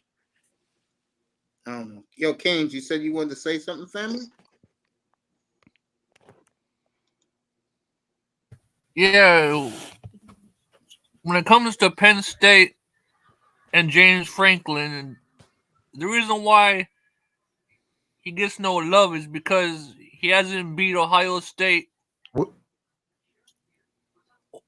or Michigan yet. You beat him. You beat him. I'm saying it's like no, it's ridiculous. Hold up, it's absurd to say that about those two teams. Nobody beats those teams. Exactly. Oh, that's why the man gets no love. I mean, let's be serious. He beats everybody but those teams, and they hold it against. Nobody beats those teams. Yeah, that's a dumbass media. That's a dumbass media plot. The sports media in general does that. Like they hold it against him that he can't beat Notre Dame, Michigan, or Ohio State when no other teams have been able to do it. Well, you want respect, you gotta beat them. Well, you're right. You gotta get through them to get to the big dance. Now they did the same thing to the guy from Stanford, and he's in the booth now, right? Oh, and David Shaw. Yeah, man, he was winning. No, when he had network. Yeah, no, when he had Stanford, man, they were hard to beat. They beat USC. That team is a doormat in the conference. That's a guaranteed win. This guy comes in and he's beating USC. It's a competitive game. Guys, they can't go into that Stanford and just think they're going to win. He got luck. He was coming up with these quarterbacks and stuff, and they're winning. Like, what he's out recruiting these guys. And basically, man, the guy stepped away. Somehow his family and stuff. I don't know what was happening. And now they got this new guy there, but now you're going to see a Stanford team that people are putting 40 and 50 burger on. Because and Stanford is a smart school. It is not a scholarship. It's not an athlete school. It's like Notre Dame. And that's the thing about Notre Dame. That's the thing about Stanford. They're like, hey, a lot of these guys are not smart enough to go to these schools. But you want us to have this, this competitive football program. And we got to get guys who got to graduate. They got to be able to graduate our classes. We're still a little bit advanced. Vanderbilt, we're a little bit advanced. It's hard. These are our schools. Guys got to be smart to play. They're more academic than athletic, basically. Yeah. It's okay, Canes. You said your point. You don't think that Penn State deserves love because they can't get out of the pack of the Big Ten to play in a major bowl game. I'm not going to argue with that. F and Irish, OSU, boo, not watching. Okay. I'll be watching that game. I mean, man, I'm going to be a good college Saturday. I won't be watching Deion. I'll be watching the Hurricanes and Temple at 3:30. Watching Hurricanes. Me too. Oh, hey, Platt, I've been wanting to ask you, do you think it was a mistake? Do you think USC actually, like, going to, besides the money, do you think USC made the wrong choice in taking away the money aspect of joining the Big Ten? Do you think their style of play really fits the Big Ten? Now when you guys, that's you guys' these conferences and stuff, the way they switching up, I haven't really looked at it. USC, that's the big school. They're gonna get them. They've always got the best talent. They've never been a pushover. This guy, this Heisman Trophy guy, Mhm. they got some wide receivers. They got a good team. I don't know, man. I mean, and now we got Texas. So this new expanded college playoff thing, when we get there, it's gonna be a lot of new faces, man. That's why Not they're going just to open up to 12 teams next year. what about this year? They do it this year or just next year? Next year they begin. Yeah, They'll start. be Yeah, doing the them. 12-team playoff starts next year. Yeah, Okay. They're yeah. they're turning they're slowly turning college football into the NFL, Mace. It's not that. It's more if you want to make the playoffs, you're going to have to play in the big league because what's going to begin to happen next year is like the SEC. Instead of them getting 3 teams out of 4, they're going to be getting 5 or 6 teams out of 12. And so will the Big Ten. Like next year, for example, if you're in the Big 12, you have to win that conference outright to get in. But that's what a lot of Mace. That's what a lot. Mace, I'm more handicapped. I don't really keep up with that aspect of the college football. But a lot of those guys say they need to get rid of the conference championships because it causes teams that could be like this playoff stuff in it to have to fight it out. And when you look at like a Georgia, it might come down to a undefeated Ole Miss and an undefeated Georgia. If it wasn't, now they both be in the playoffs. If it wasn't for that damn conference championship, only one of them can go. Exactly. And it's money, and that's all about money. Mm-hmm. So next year is gonna be different. Next year, I'll give you this year's example for next year. Alabama can lose to Ole Miss. They could or lose to LSU. With 2 losses, Alabama's making the playoffs next year with a 12-team field. They're definitely taking Alabama with 2 losses. Yeah, there's automatic bid. The automatic guys are the conference championships, and the rest are like at-large bid. They're doing an at-large bid thing, kind of like you see with the NCAA tournament, Mace. Yeah, in college and basketball. Yeah, that's what they're doing because they want to keep the money in house. And I'm gonna be real. They only want to keep the money in the Big Ten and the SEC. I wouldn't be surprised next year. Each league gets 5 teams in, and then there's 2 spots for everybody else. It's all about money, man. So every last one of them, it's all about money. The bowl games, exactly. the out of conference is all about make money. Nice. So and I'm looking at $100 million contracts for these bad coaches. That's college football, man. Like a lot, like you keep saying, idiots are saying Deion's son should win the Heisman or he's the best quarterback. Well, see, when you look at the whole thing, he's not a bad quarterback. And they was talking about, like somebody said, he's gonna get drafted and go. Well, you know what? I agree. If you take the guy, I don't even know his name, the guy who's the TCU quarterback, right? He got drafted. He got drafted. Why can't you draft Deion's son?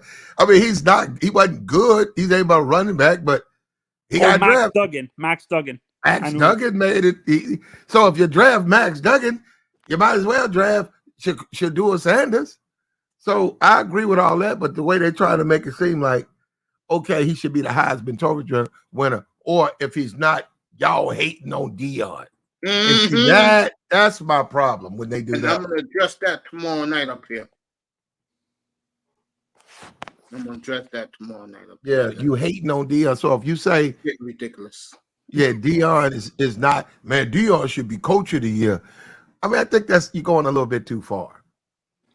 Yeah, Moss says Shedeur is climbing. Let me tell you right now. Moss, let me tell you right now. After next Saturday, he will not be in the Heisman chase anymore. Trust me.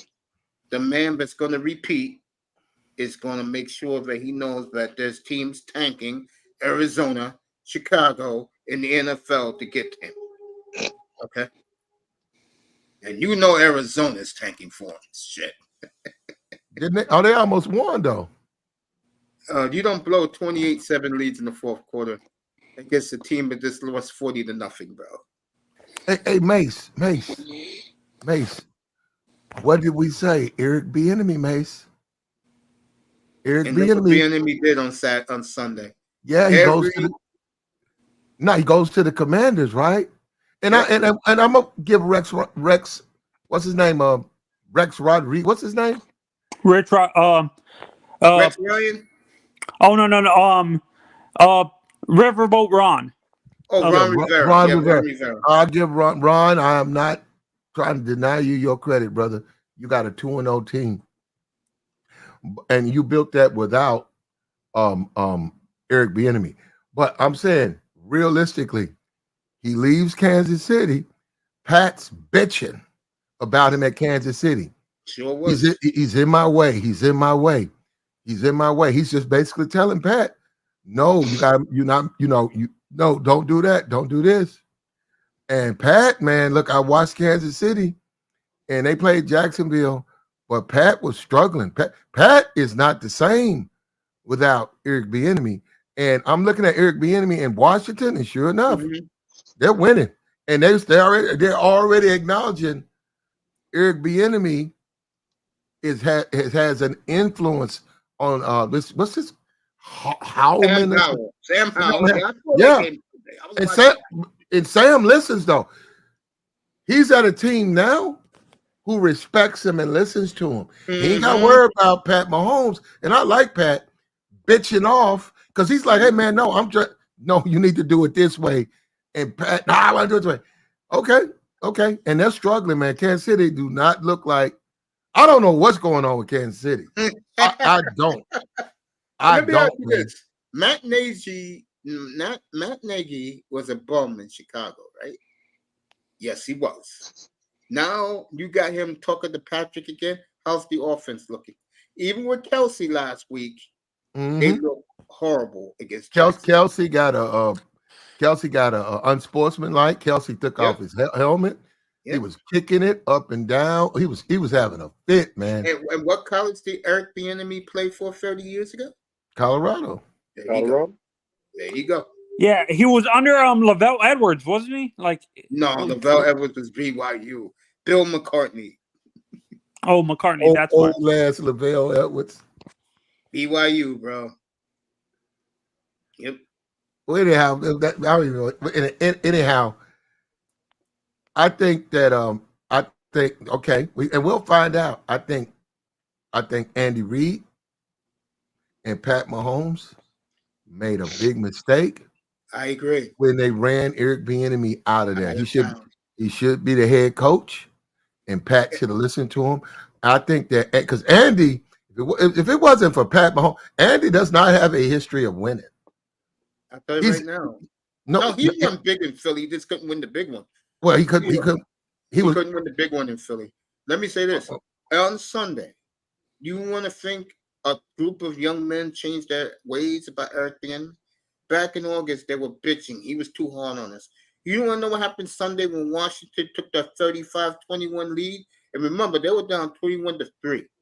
Every Redskin player and coach went over to Eric Bieniemy and was giving him fives, bro.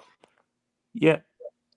And I'm predicting, I think Matt Nagy gets fired, and a guy like Andy Reid looks for a college coordinator or something like that knows how to work with a quarterback like Patrick Mahomes. That's not happening, bro. Andy Reid will do the coaching when it comes down to it. Let me say this, Platt, and I'm dead serious. And then I'll welcome Annie Tess up to the panel. Bro, I'm going to tell you right now. I got Miami this week, -6.5. I got the Packers again, -2. I went 3-0 this week in pros. I'm 5-1 against the spread in pros this year. I'm watching that Washington game very closely. I may jump on it and take the Redskins to cover. You mean the Commanders?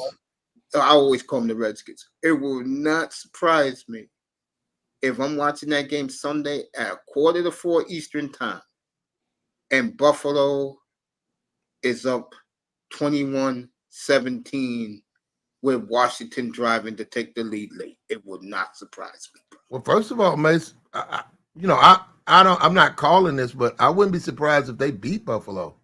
They're not a bad team, Mace. No, I've been telling people this. All they needed was a quarterback who can just make plays. You don't have to be a star because you look at that roster. It's as talented as anybody's in football, especially on the defensive side of the ball. And with Bieniemy, and the success of Bieniemy, and you got a guy listening to you, as opposed to Pat Mahomes, and now I'm telling you, and then they beat the Eagles. I don't know if people forgot it was a Monday night game. Yep, last year broke the undefeated streak. Yeah, they're a strong team, man. So, we'll have to wait and see. But I think that the word that everybody's gonna find out about is that the Kansas City Chiefs. Who did Kansas City play this week? You know, the Bears at home. They're 12.5-point favorite. Ooh. I don't know, Miss. I might take them 12 points. I'm just not impressed with Kansas City this year. And I don't think all the guy dropped all them balls, but I'm watching him, man. Somebody needs to.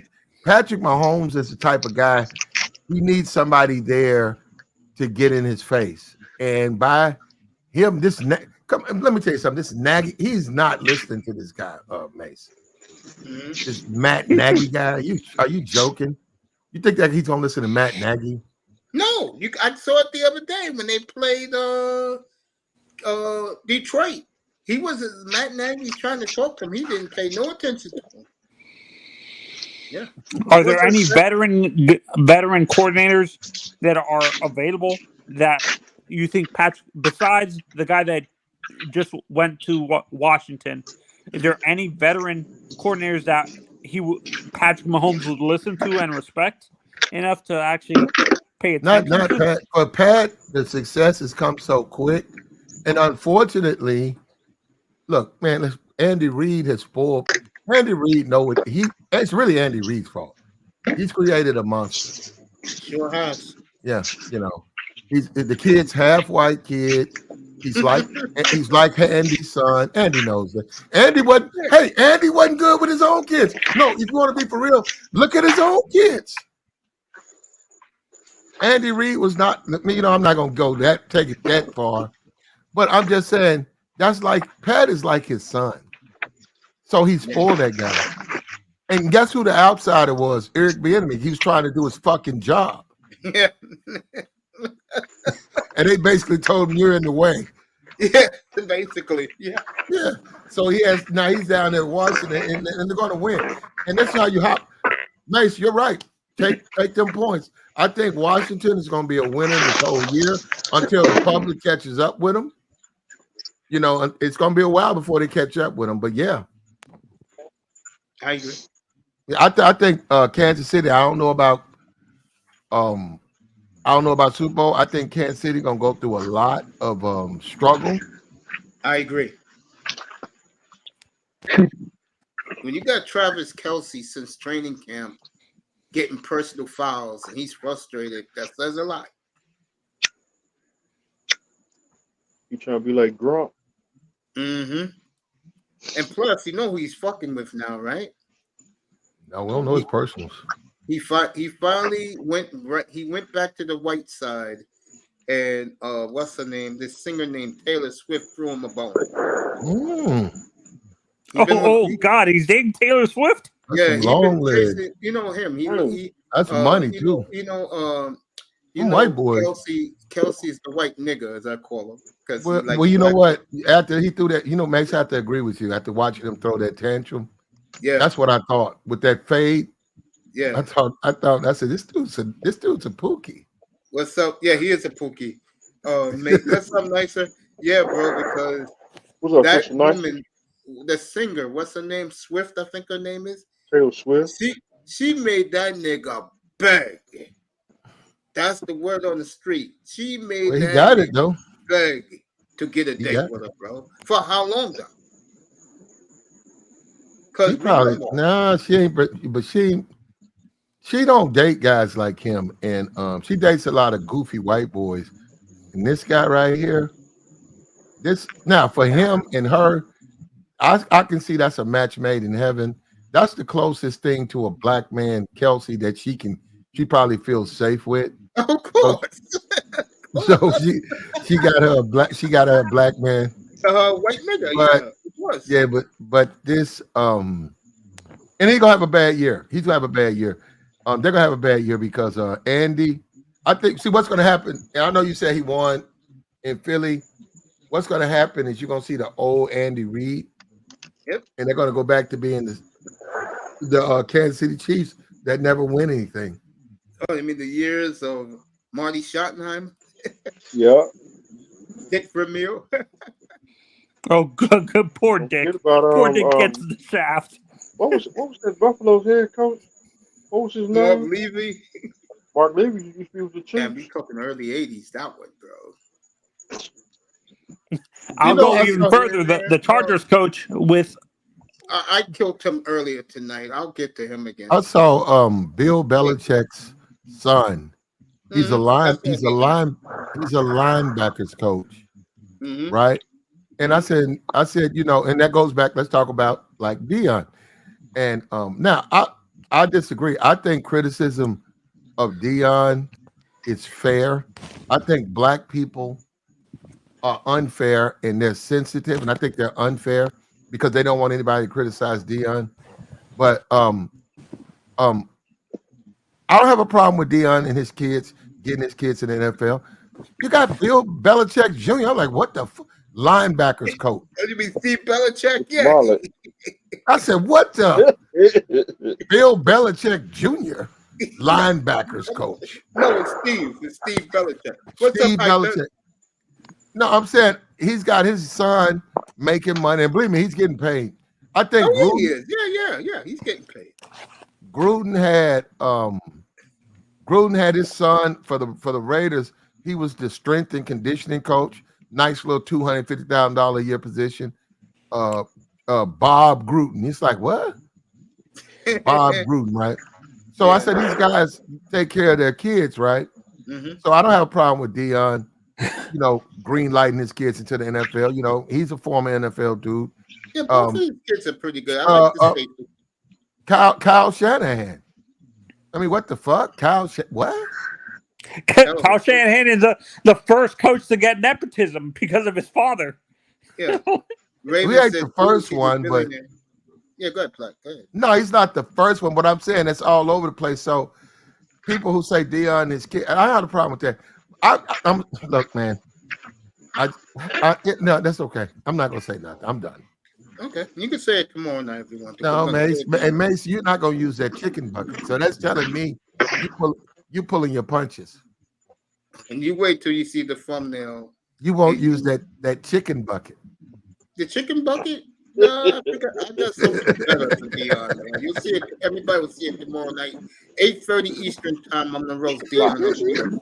And if people want to come up and defend them, I'll be ready to roast their ass too. Dude, she's a billionaire. We're not talking about her. We're talking about Kelsey, who is a white nigga because he does nothing but bang black women. And all of a sudden, he's chasing this white singer who had to make Kelsey beg to get a date with her, bro. That's what Mace, I disagree, Mace. Taylor looked like she got some good shit. I don't care about her. I know Kelsey. I don't know who that woman is. Don't care. I know she's a big singer. I know who she is. Like she got Mace. We got to stop doing that because we saw that with the white boy who was married to Jeannie Ma. We got to stop just discounting their interaction like it's nothing.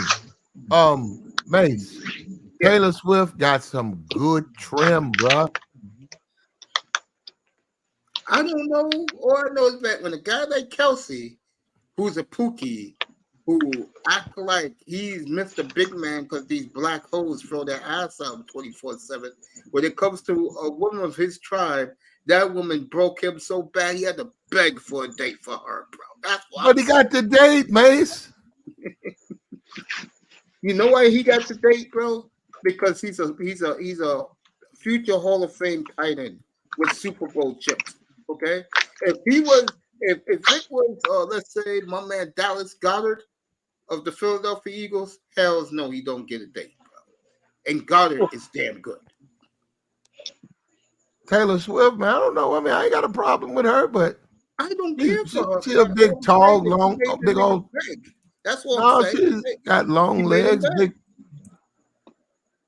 That's some long-legged white pussy, man. So I ain't mad at him for that.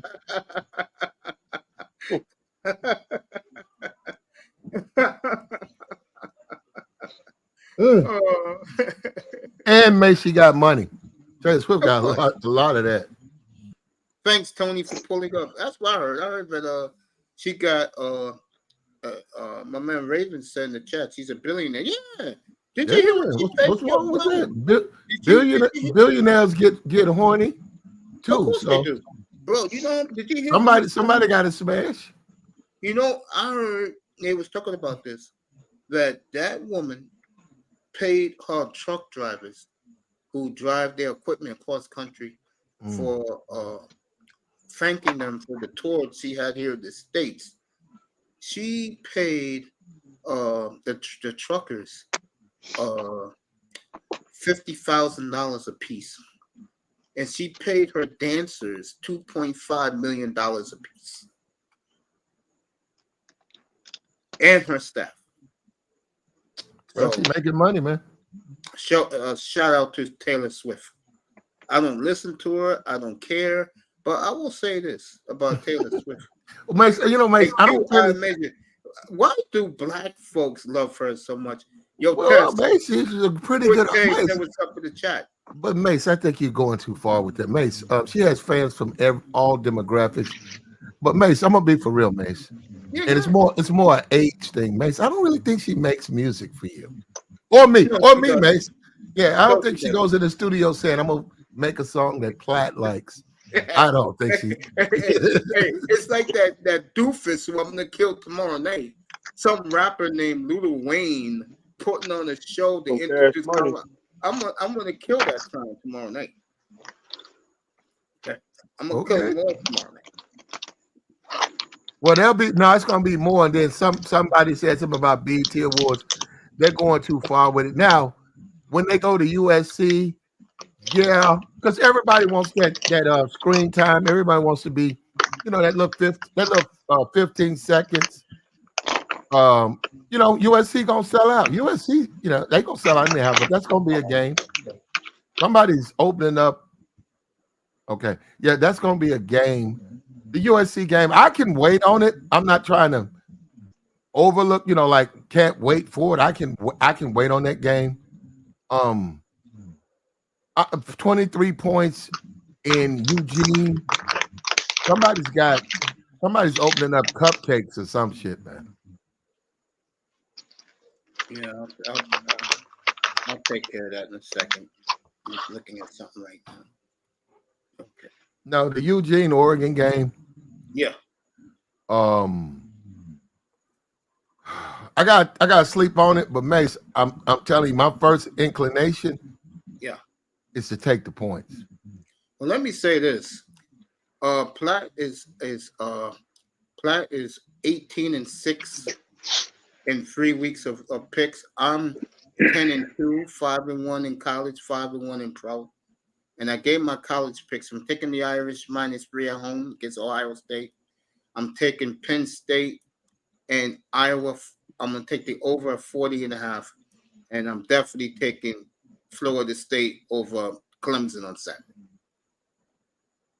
That's good, Mace. But Mace, let me just say this because you said, Mace, I just want to put my handicap picks out. Now we don't have a contest. No, we don't. No. Okay. We're just giving picks. People can like them or don't. Yeah.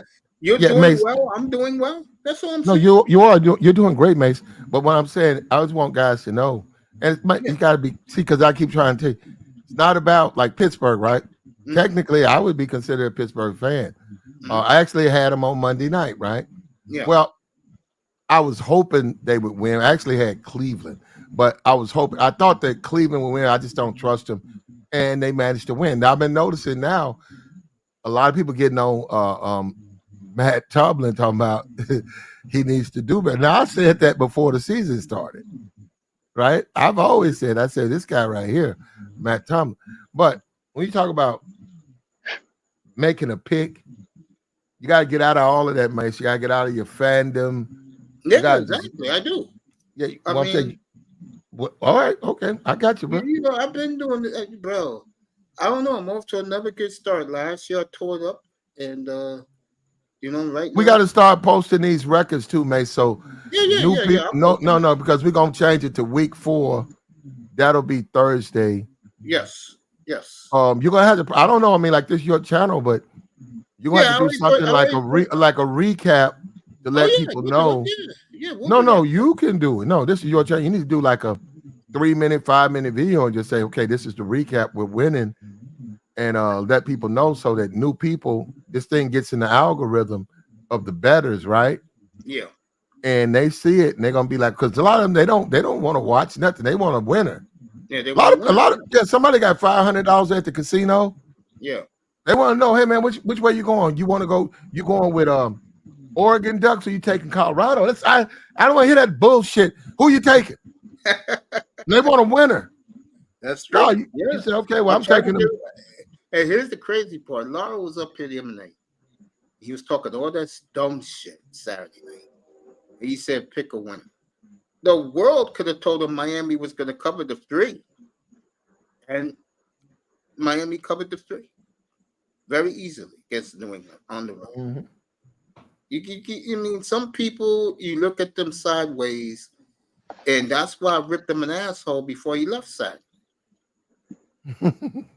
You know? And Laurel, you are a fucking idiot. Just to let you know I said that. Okay?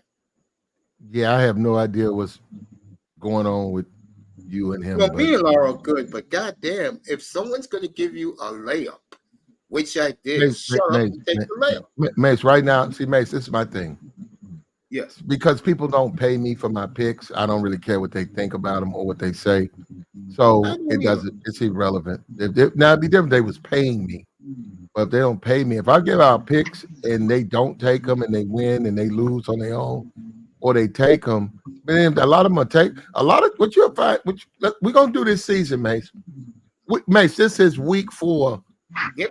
It's 17 weeks. With 17 weeks, I say around week 10, when dudes lose that money trying to gamble, they're going to think twice about trying to do it on their own.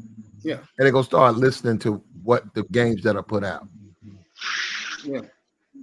So that just takes time. Right it takes now, time. I don't know. I'm trying to feel that in with Saturday night. I have a good feel for these games. I don't think I'm perfect at all because, bro, if I was perfect, I'd be 12-0 in all my picks. But the point how I do it is I get a feel for the game. You know, like I told you, I love Florida State. Why? I've seen Florida State this year. They had a letdown last week up in Boston. But this week, they're coming for the kill and take the ACC away from Clemson. And they will do it. I don't like Clemson's quarterback. We'll see, Mace. I mean, we'll see. No, you will see. I mean, you know, the thing about this thing is, like you got what's that team you like? Jacksonville State. You like Jacksonville State? That's JSU, right? Jacksonville State out of Alabama, right? Yep. If you could be so disciplined as to take a $500 bankroll, put it on JSU. The first week you win, the second week you win, the third week you win, or you push, the fourth week you win. But you don't play any of them other games. All them other games, Mace, with all of that cheerleaders, people everybody. You got no face. You got Fowler and all them. Got all these people. You got what it got now. You got Dion with the shades. If you could do that, man, you could make money. But unfortunately, most people can't do it. They get even though they'll win a game, then they get drawn into other games. They just get drawn in other games. And look at me this week. I didn't play that game this week. Jacksonville State against Eastern Michigan. I left it alone.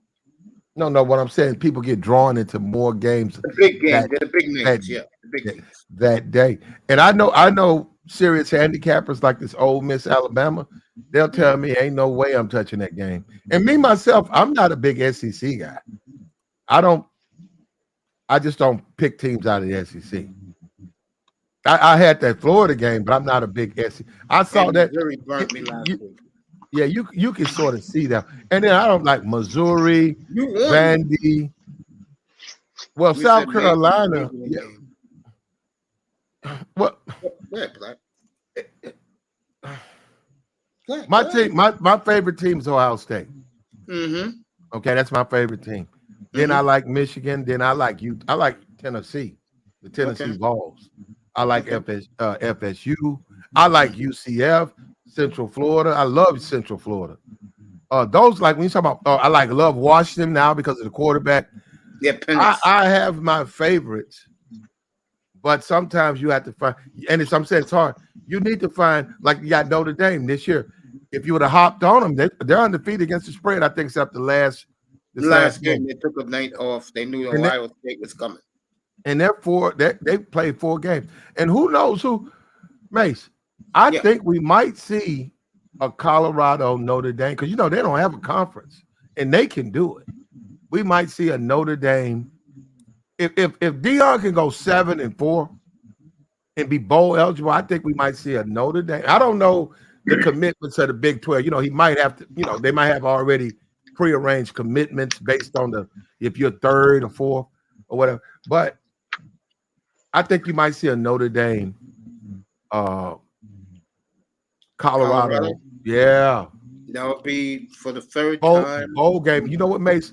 And Mace, that's probably going to make more money and get more viewership than the goddamn national championship game. Funny you say that.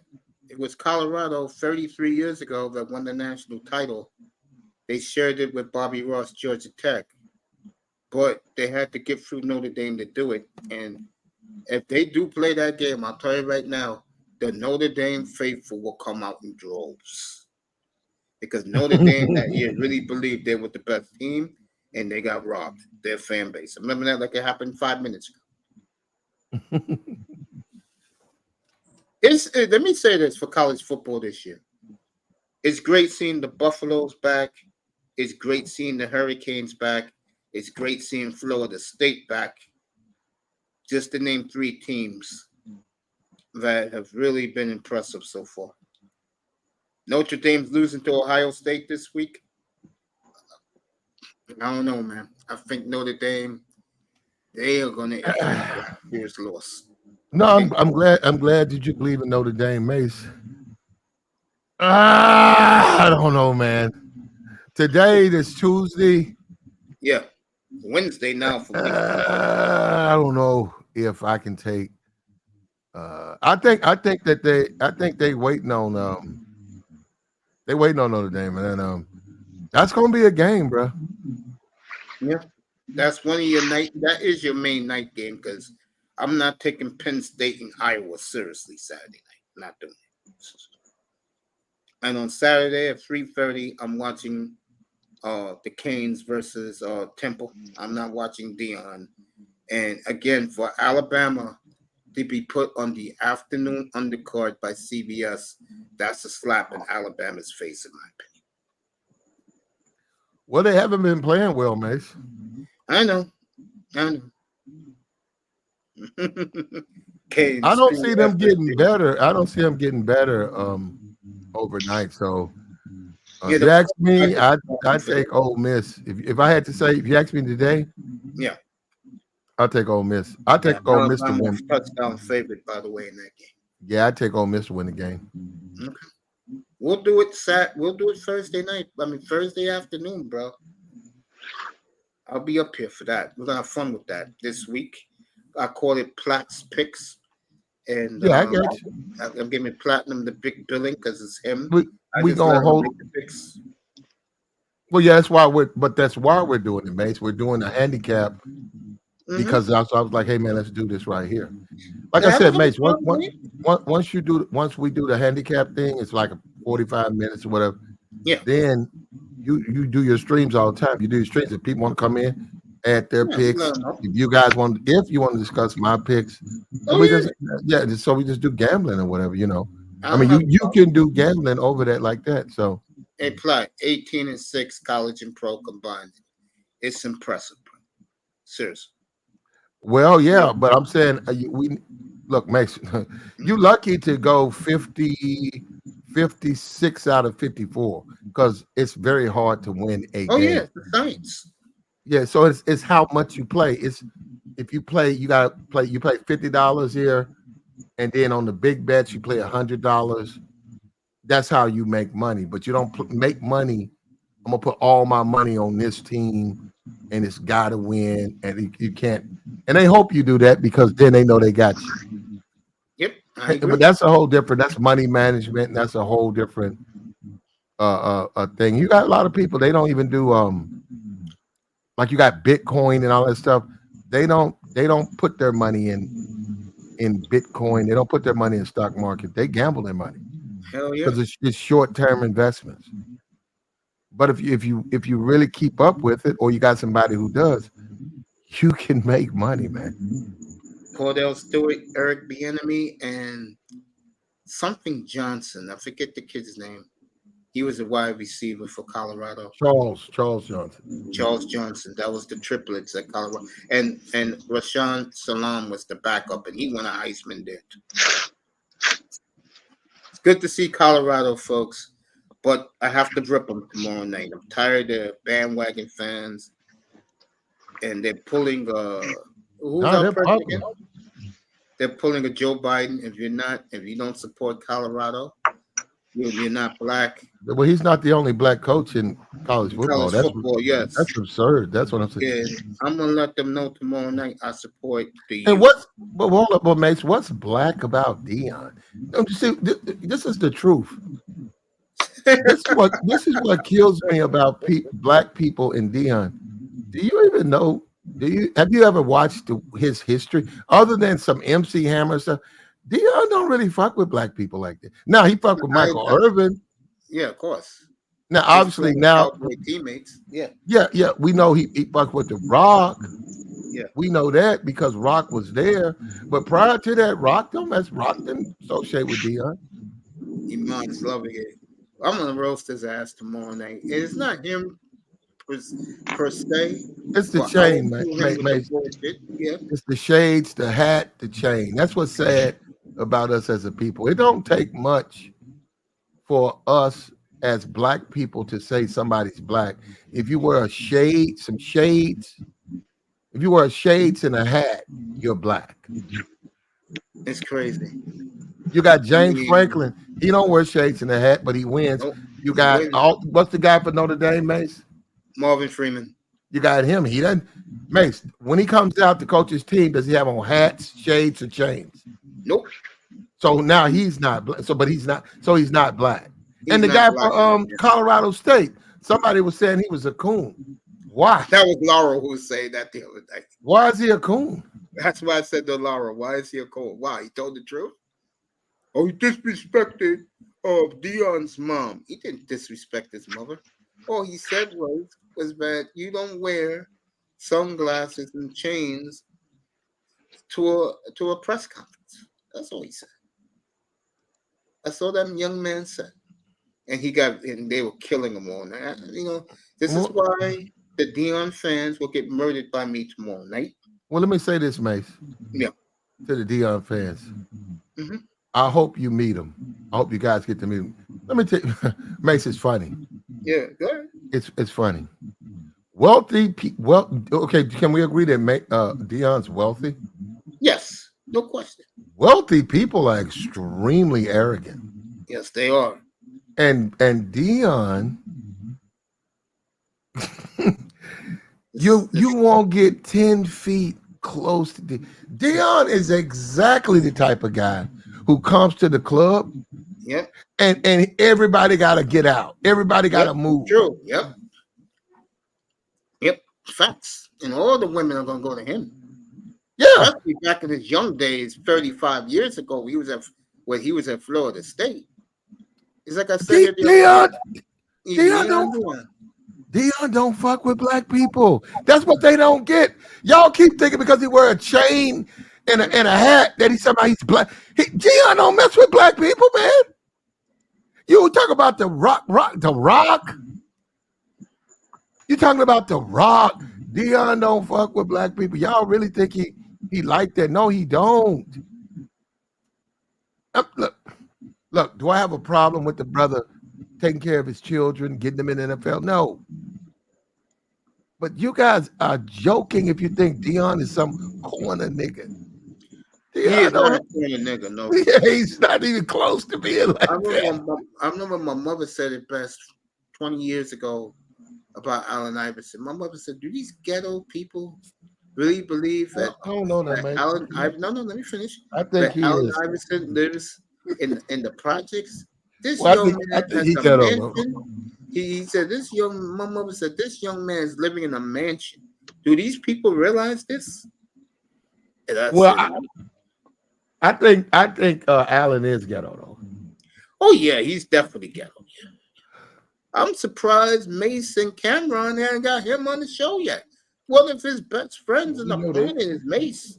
He loves Mace, bro. Well, we know that. Mention Mace in his Hall of Fame speech. Oh, he loves Mace. Yeah, he loves Mace. Well, we know they ghetto. We know Cameron and Mace. All these hip hop dudes, we know they ghetto. But I'm telling you, Dion ain't like that. That's all I'm saying. And neither is Kanye West. Kanye West is, you got black Kanye West not like that. Problem with black folks is they believe anything white supremacists put on television, they buy into. And unless you're on TV, you're nobody. And that's why a lot of successful blacks says, fuck you, I'm going with a white man. And that's what Dion has said. And you guys don't even see that. Yo, bro. Boulder, Colorado is 1% black. He left Jackson State. Deion Sanders left Jackson State, a black college, and went to Colorado. Yep.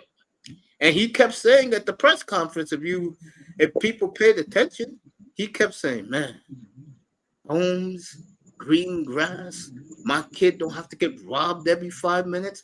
And boy, was they robbing his sons, bro. Well, but you're gonna get that at JSU though.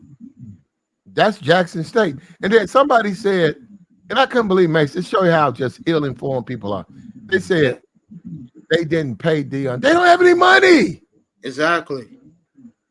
They said that to him. They said, we don't know how we're gonna pay him. But when you know what? He beats Oregon, they're gonna find the money to pay him. If he wins Saturday, they're gonna find the money to pay him. Mace. Colorado has paid Deion Sanders. They already got enough money. They got the contract. His buyout. He got a 5-year deal. I think it's $26 million, $5 million. It's already paid. They said that when they first signed him. They didn't know. The athletic director said, we don't have the money. And that's when the boosters came out. They got up like 26. And now with all of the merchandise, all of the TV money, they have enough to pay Dion his contract. And they also can fight. They can turn around, even though it's in the contract. If Alabama was to come in and say we want Dion now, they could fight him because this clause in the contract. What I'm saying is the JSU couldn't pay $6 million a year to Deion Sanders. Yeah. So why would people think they should have kept him? They can't afford him. You're right. Now he used them to get up his brand. He did not play any hard team. And that's what I'm saying, which would have bought money to the university. He left the school. He went to Colorado. He got a lot of people in the portal. They said 58 people. You guys say it's mostly HBCU talent. That's what you guys say. I don't know. I don't know what he has on his team. We had, a lot of guys know. He said when he took the job, he said he was bringing all of his players with him from Jackson State. And most of them jumped through that portal with him. Okay. And he's been winning. He beat TCU. He beat Colorado State. And then he beat Nebraska. Now he's going to play the Ducks. Yep. Do I think he's going to now, this is what people got to understand. Can he beat the Ducks? Yeah, it's possible. Ducks can come out, turn the ball over. Any football team can come out, have a bad, but you know that makes you can have a bad quarter. You start turning the ball over and they running it back, and you fumbling punts. How you gonna beat them? You fall behind 21-0. So is it likely he'll beat the Ducks? No. It's highly unlikely. My issue with the Colorado Buffaloes is defense. Defense. I know they spread, and they spread that field. When you start talking about SEC, when you start talking about like I think Oklahoma is undefeated. When you start talking about these teams who are used to people spreading fields and they have to go out there. Georgia, it's different. It's different. And I think that a lot of black people, because they keep talking about it, they're making it in something that it's not. They're overrating him, making him seem like he's this great coach and white people are against him. And it's he's changing college. Well, he is changing college football. I'll tell you that. He's way more vocal than a lot of these other coaches. Perhaps Lane Kiffin is very vocal. I'm saying this right now. Speaking of Deion, this is Deion's quote on the Deion on Dan Lanning. That is the Oregon coach. I respect the heck out of this man.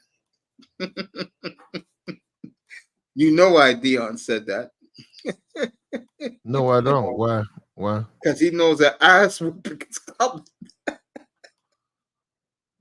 Well, we like to see him after a game, though. After a game he loses, let's see. And then let's see how long. You know how people are. People are fickle, right? Yep.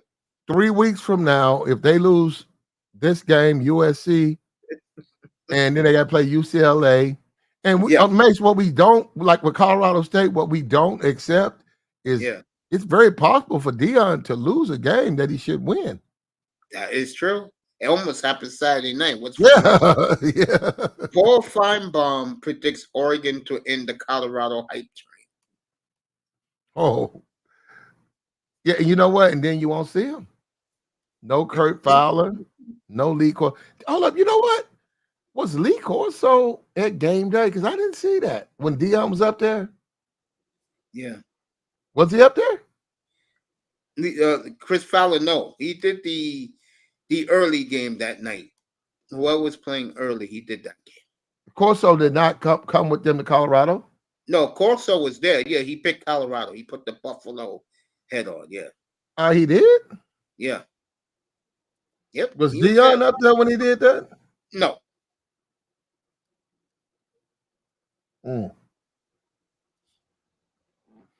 Okay. I saw that First Take or whatever Stephen Smith calls him and Shannon Sharp. Yeah. They had Deion, and they're gonna milk this. You know, they know him. They're gonna milk this, but they're gonna run out of the gas. They're gonna the USC, then it's gonna be all over. What's he using? Okay. And then they're gonna go out to Pasadena, use the UCLA with another black coach and black quarterback, but no one talks. Well, they're gonna milk this, and they're milking this, and they got ratings. I can't believe people are watching. You Deion like at 11 o'clock at 2 o'clock in the morning? I can't believe it either. I think the thing is that people are watching to see Deion win, and people are watching to see him fall on his face. Yeah, there is. You're right. A lot of people want to see him get humbled. A lot. Yes. Because one thing is true about him. He has been an arrogant MF, and I'm going to try my best tomorrow night to cut him to shreds. But that's just one game, man. No, Mace. Yeah. Mace, you brought up Arizona State. Now, Mace, I'm sorry. And that's Herm Edwards' old team. I'm sorry, Mace. I watched Arizona. Now, I watched them 2 weeks ago, and they were a 32-point favorite. And I think they won the game by 3 points. So the line maker has a very overrates them. You was talking about now they're playing USC. Mace. I think they'll cover this week against USC. Yeah, Mace, I don't. 5 touchdowns. I think Mace, I don't think they're good. I don't think Arizona State's a good team. They're not a good team, but I think USC is looking forward to Deion next week. Yeah, you're right. You do it. They might let their out the ball. You're right. Just like Notre Dame this past week, at home against some scrub team. They only won by 17 points. There was a 5-touchdown favorite. Why? The revenge match for Notre Dame is Saturday night when Ohio State comes to South Bend. And that's why I'm taking Notre Dame and the field goal. Love Notre Dame this week. Love Florida State this week. And my guy, James Franklin, and the over this week against Iowa. Well, you know, if Ohio State loses to Notre Dame, they could pretty much cancel Christmas. You know, it's over with for them. Of course, and they're gonna be begging. They're gonna be begging Herb to come back.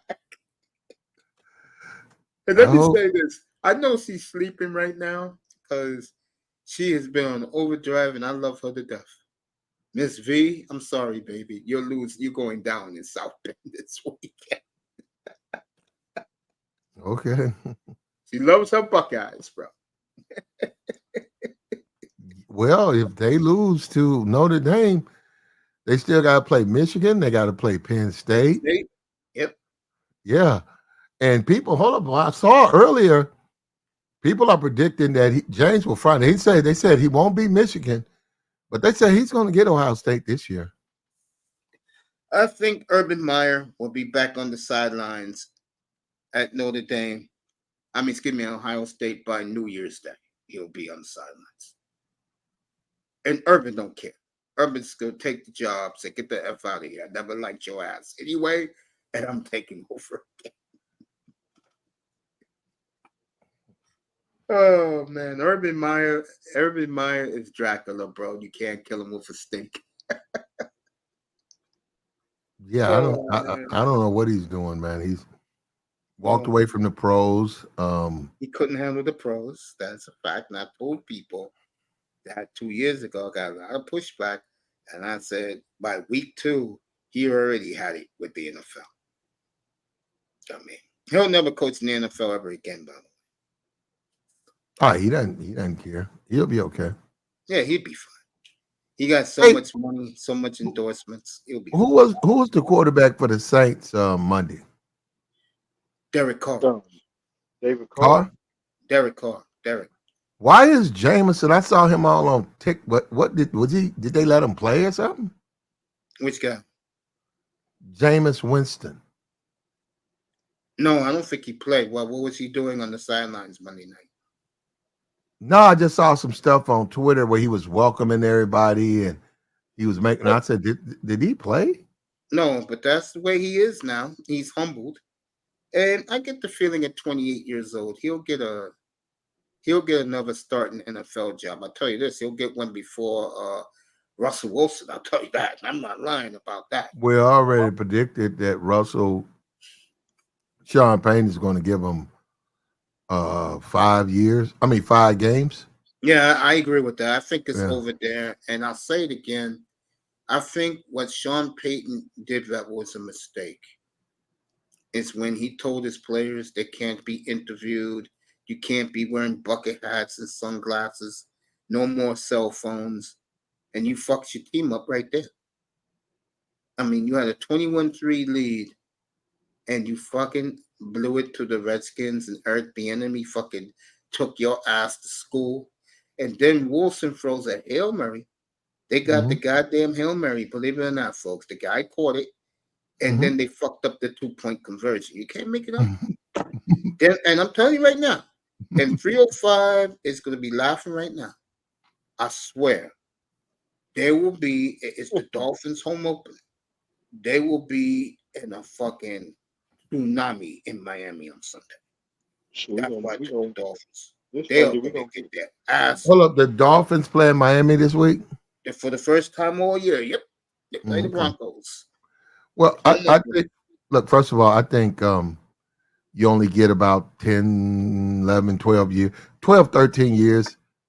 If you're lucky in the NFL to play quarterback, I think you start getting in your 30s, 31, 32. He's 35 in November, Russell. Yeah, you're not as fast as those guys. You're experienced, but your decision making doesn't come as quick. I think that Tom Brady, we keep saying, we saw it with Peyton, all of these Eli, all these guys stayed to the bitter end.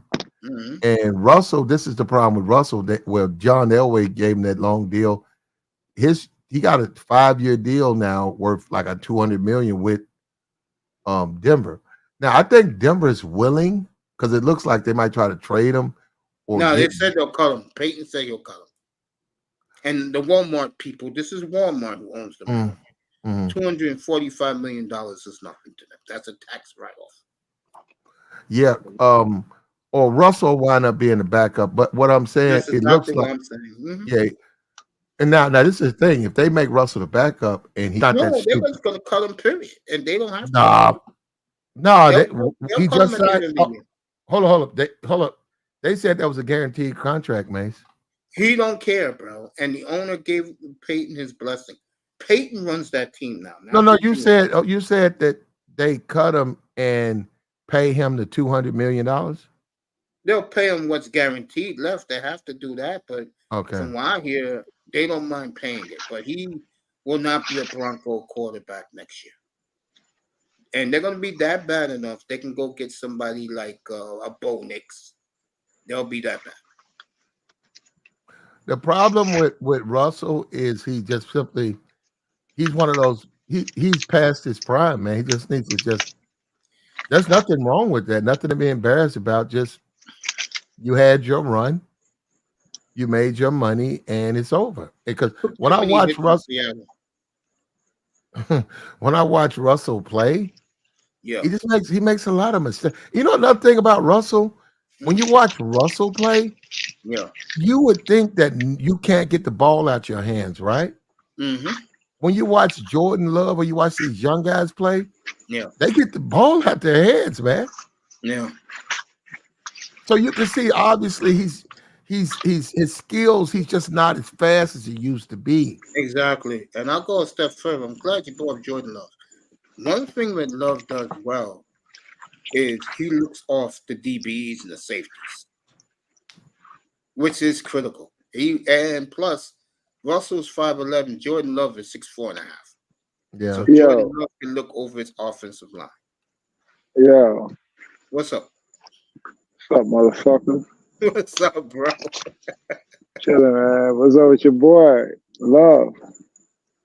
I killed them earlier tonight. I know a lot of people wasn't here to hear it, but I ripped them tonight. Love leads in every category for a quarterback, every single category except one. Tua got him in passing yards. He got him in rating. Say again? He got him in rating. Yeah, he's the top-rated quarterback. Yeah, right now. Jordan Love, right now. Yep, right now.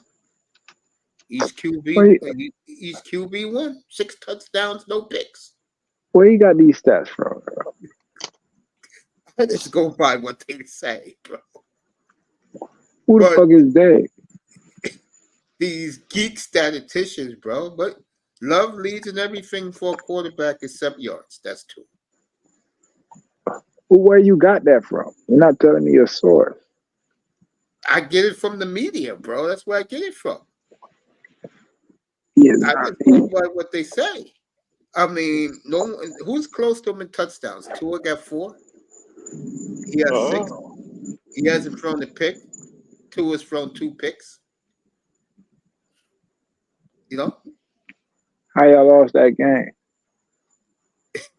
Because, like I said, and you heard me earlier, and I know you didn't earlier tonight, the defense choked. Jordan Love choked in the fourth quarter when he could have moved these kids down the field, and he didn't do it. And I ripped them up here tonight for not doing it. So you still ride with Yeah.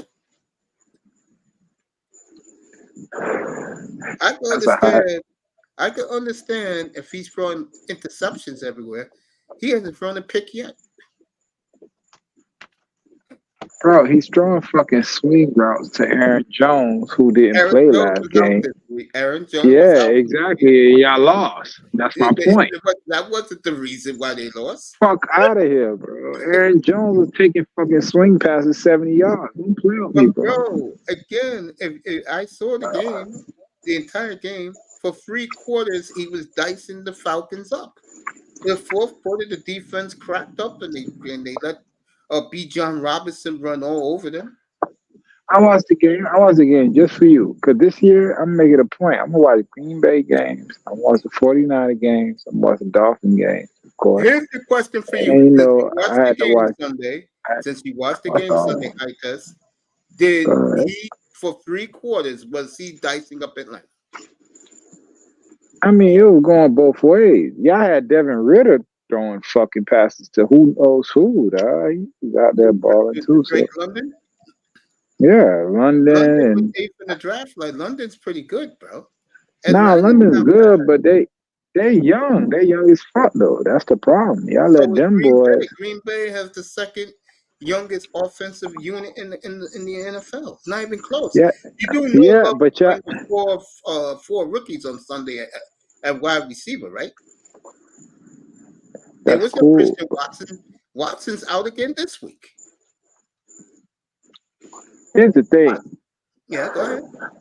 Love's gonna have chemistry with them because remember he's been playing with them on the scout team. That is true. All the motherfuckers, all the people that Aaron Rodgers left with, those were the starters. So he automatically has chemistry with them. But Watson, their number 1 receiver, hasn't played the game yet.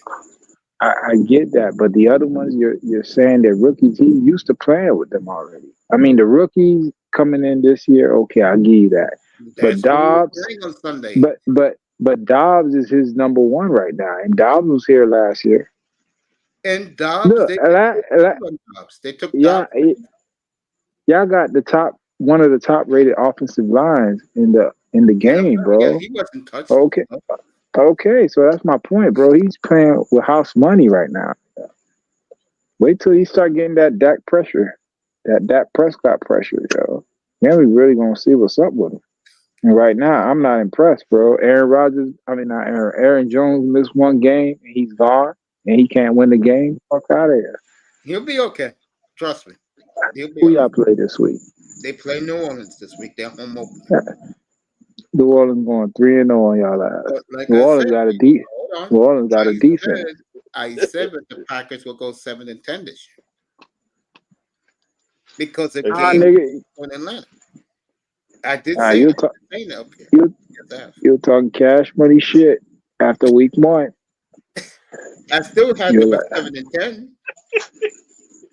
You like to hedge your bets. You like to play both sides. I said because of games like what happened in Atlanta this past week is why I said they're going to go 7-10. All right. Do you blame the team or do you blame him? I blame Jordan Love, and I especially blame the defense and the defense coordinator. I ripped them all tonight. I ripped Jordan Love tonight. Hey, Coach. Yes, sir. And Tula 5-0 gives Bill Belichick. Yeah, we know. Election killer. 305. I will do all Dolphins Friday night because they're my game of the week up here on Sunday. Don't worry about it. I'm gonna do the Dolphins. Denver gonna get franchised this Sunday. Yeah, he a Green Bay he a Packer fan, so you got. I support Jordan Love, but I said this earlier tonight. Damn Packer fan. I don't know why he won't just say it. Just come out the closet, bro. You're a Packer fan. As I said this earlier tonight up there, it is so refreshing to follow Love's journey and look at the Dolphins from afar. And I don't have to deal with that fanatic foolish fan base they have. And it's nice to see the Dolphins off to a good start. And I think the Dolphins will get off to a 6-0 start this year. Their first real big game is next week in Buffalo. I'll be doing that game up here. And I think they'll beat Buffalo next week. I think Miami's going to start off 6-0 before they play the Eagles. Yeah, I think so. I have nothing but I don't worry about Miami because I know how good Miami is. And like I said, it's fun watching Jordan Love play, and I ripped him an asshole up here tonight. I sure didn't I, 305? Yep. Did it shock you that I ripped him like I did 305? Sure, I went to sleep. I went to sleep on the road. Hey, Black, have you seen the pro picks this weekend, bro? Have I seen the card, the lineup? Yeah. I can look at it right now. I got it right here. And like I said, there's a couple games I like. I love Miami this weekend. I like this Thursday night Frisco Giants. I think the Giants. Giants are trash. And no Saquon Saquon missed the Dolphin game in 2 weeks. No Saquon in 3 weeks. We're gonna put a helmet on Daniel Jones. Sure was. I'm just looking at this Thursday night game. Frisco Giants 10 points. I don't know if it's smart to go against Purdy. Cowboys blew out the Giants. I think 49 is a better team than the Cowboys. Okay. They got a better quarterback. You know what's beautiful? They'll both be 4-0 for that big monster showdown in 2 weeks. October 8th. Oh, October 8th is going down. I'll be here for it. You know, another thing I saw with the Cowboys is Pollard. I know they got rid of Zeke, right? I get it. Yeah. Maybe he's just too old or whatever. They didn't like him. But Pollard's not an everyday. He's not an every down running back. Every down back. I agree. And that's why they played that kid from Kansas State who Carver told him on the phone that he's a Cowboy. He played great on Sunday. I forgot the young man's name. He played great on Sunday for the Cowboys. They run Pollard way too much inside. Yeah. And they're trying to make him into something he's really not. You got to put Pollard outside. You got to run sweeps, off tackles, throw him screens.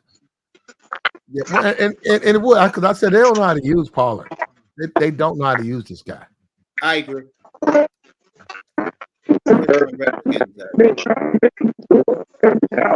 Yo, Tess, you're boarding. You can move to a spot where we can hear you, fam. Yeah, you're boarding, fam. Hey, Platt, that point spread has gone down a little bit now with the Redskins. It's down to 6. Redskins versus who? Buffalo. The game is in D.C. Magic will be there on Sunday.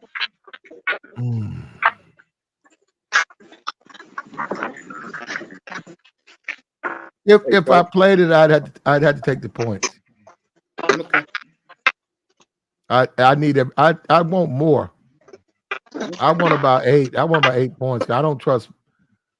Buffalo's got a good D, man. So, but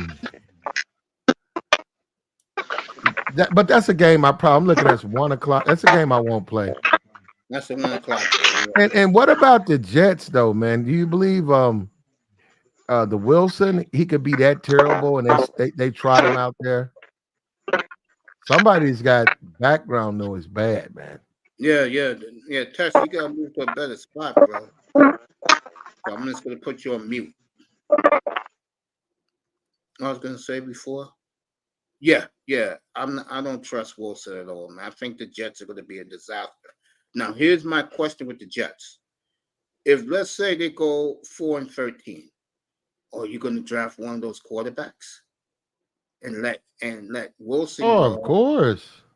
and let him back up Aaron coming back? No, you get rid of Aaron. Aaron's too old. Look, Green Bay did the right thing I agree. to trade him. Look, I know Wilson. Look, this is Wilson's time. Wilson's got to play. He's got to play better. But yeah, I'd take a better quarterback if I can get one. You gonna take the Patriots in the field goal this week? I don't like Mac. I don't like Mac Jones. Mac Jones. The Patriots. I think everybody's seeing that was mostly Tom Brady. Patriots is not a good team this year.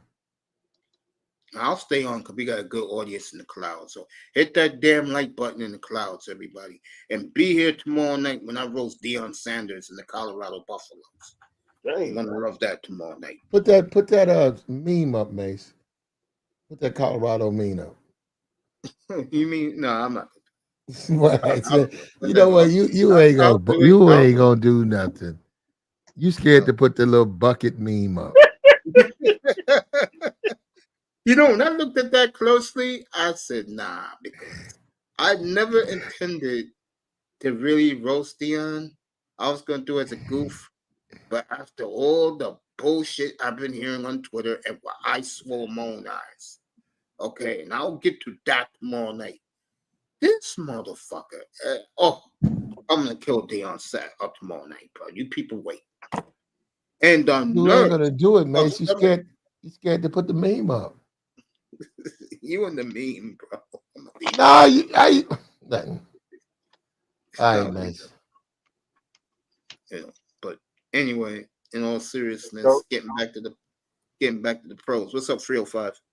Got some sad news to break to you. What happened? The lead singer for Lakeside, he passed away. For Lakeside? Yeah. Outrageous. In the rain. That's my John. That's my John. Outrageous. All the way live. That's the you and 305. We don't live forever. We don't live forever, brother. That's true. We don't. Right. He put some good music out though. You gotta tell me one of his hits, and I'll remember who he is. Outrageous. I don't know outrageous. Let me see something. Let me see if I can. Lakeside got a real big hit. I don't remember it. A real big hit. I don't know what it is off the top of my head. I was playing it today in the ride.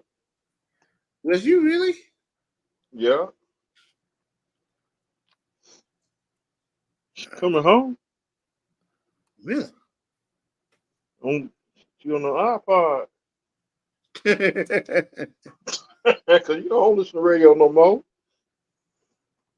I'm more of a Barcades man, though. You like the Barcades? Okay. Yeah, I heard. Well, they're not bad, Mace. You don't like the Barcades, Mace? They're all right. I like Icy Hayes. Sexomatic. I remember that.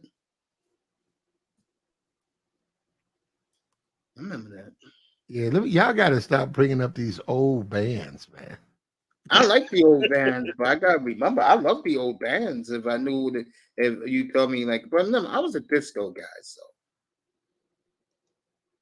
I got you. You know, Donna Summer died. That really broke my heart. That was my Diana Summer dying fucked you Donna up, man. Summer. Yeah, man. Diana Summer.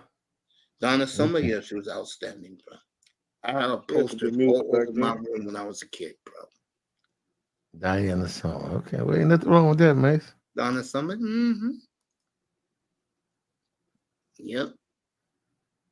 What's the name of that song? Was it Toot Toot Beep Beep? What's the name of that song, Mace? Bad Girl. Bad Girl. That's what you like. That song. You like Bad Girls, Mace? No, I didn't.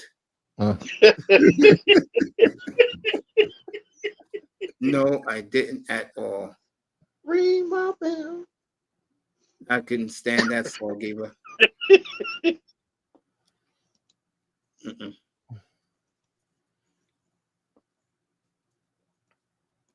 Diana Summer. Yeah, Donna Summer was. You're right, Donna. Not my fault. I said it wrong, Mason. Donna Summer. Summer. Yeah. Donna. She's to me what Bernadette Stannis was to a lot of brothers in the late 70s. I was fucking with the barge though. No, Rhythm of the Night. The porridge was okay. I like Bunny the Barge though. She was underrated. I agree with that. Yeah, A Dream. Mm-hmm. I remember that early 80s. Oh, baby. Mm-hmm. Oh. Y'all need to listen to it again, bro. I like. Well, nah, I don't make it that. Donna Summer, Love to Love You, Baby. Da, da, da, da, da, da, da. That was the first.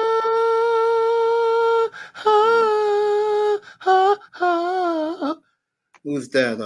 Come back to me, Bonnie the Barge, bro. Yeah. I'm sorry, man. But she tore that song up, bro. She's underrated, bro. Bonnie the Barge, bro. I'm with you. I did listen to Willie Hutch back then. Willie Hutch. That's the 70s, ain't it, brother?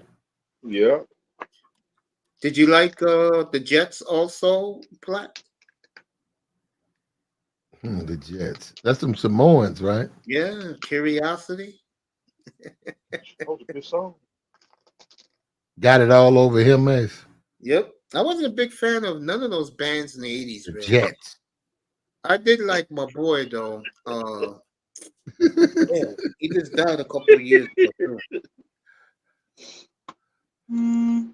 I gotta remember my brother's name. I like Kashif though. There you go.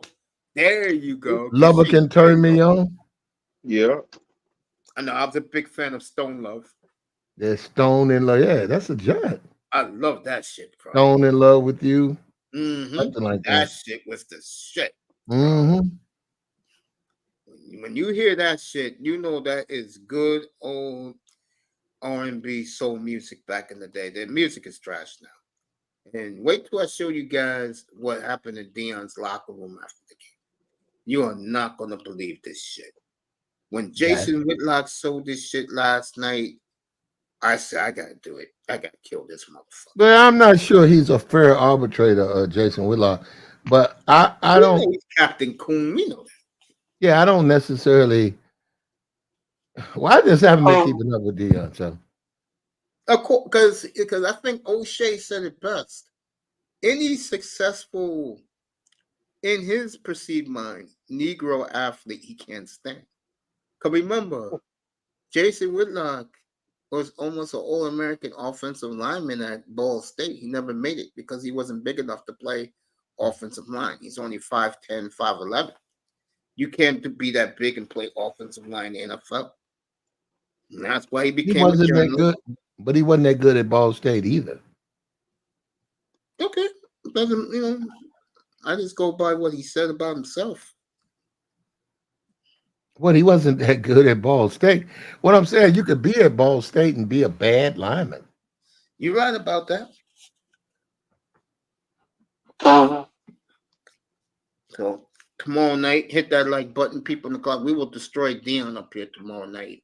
And I'm gonna have I'm gonna have I just have to do it, bro. What I saw last night in that locker room, you got to be fucking kidding. What I don't like is that sisterhood. They put fish bowls for eyeballs, and she looking at some KFC chicken box. I was offended by that, brother. KFC ain't that good, bro. For your eyes to be all bulging out your head. Yeah. Even though you can't beat that 8-piece bucket for $10, bro. That's okay. Well, I can beat it, Mace. I don't want it. But I'm saying, I'd rather cook my own fried chicken.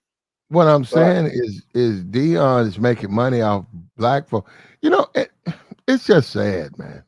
Dion is a marketing machine. There you go.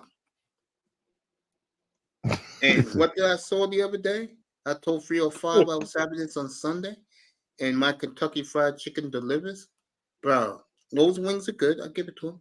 But bro, did I have to see 5 people in my complex get the same damn thing? Dang. Yo, Mace, I got all these orders I got, brother. They're all those chicken wings that Dion be advertising, those hot wings.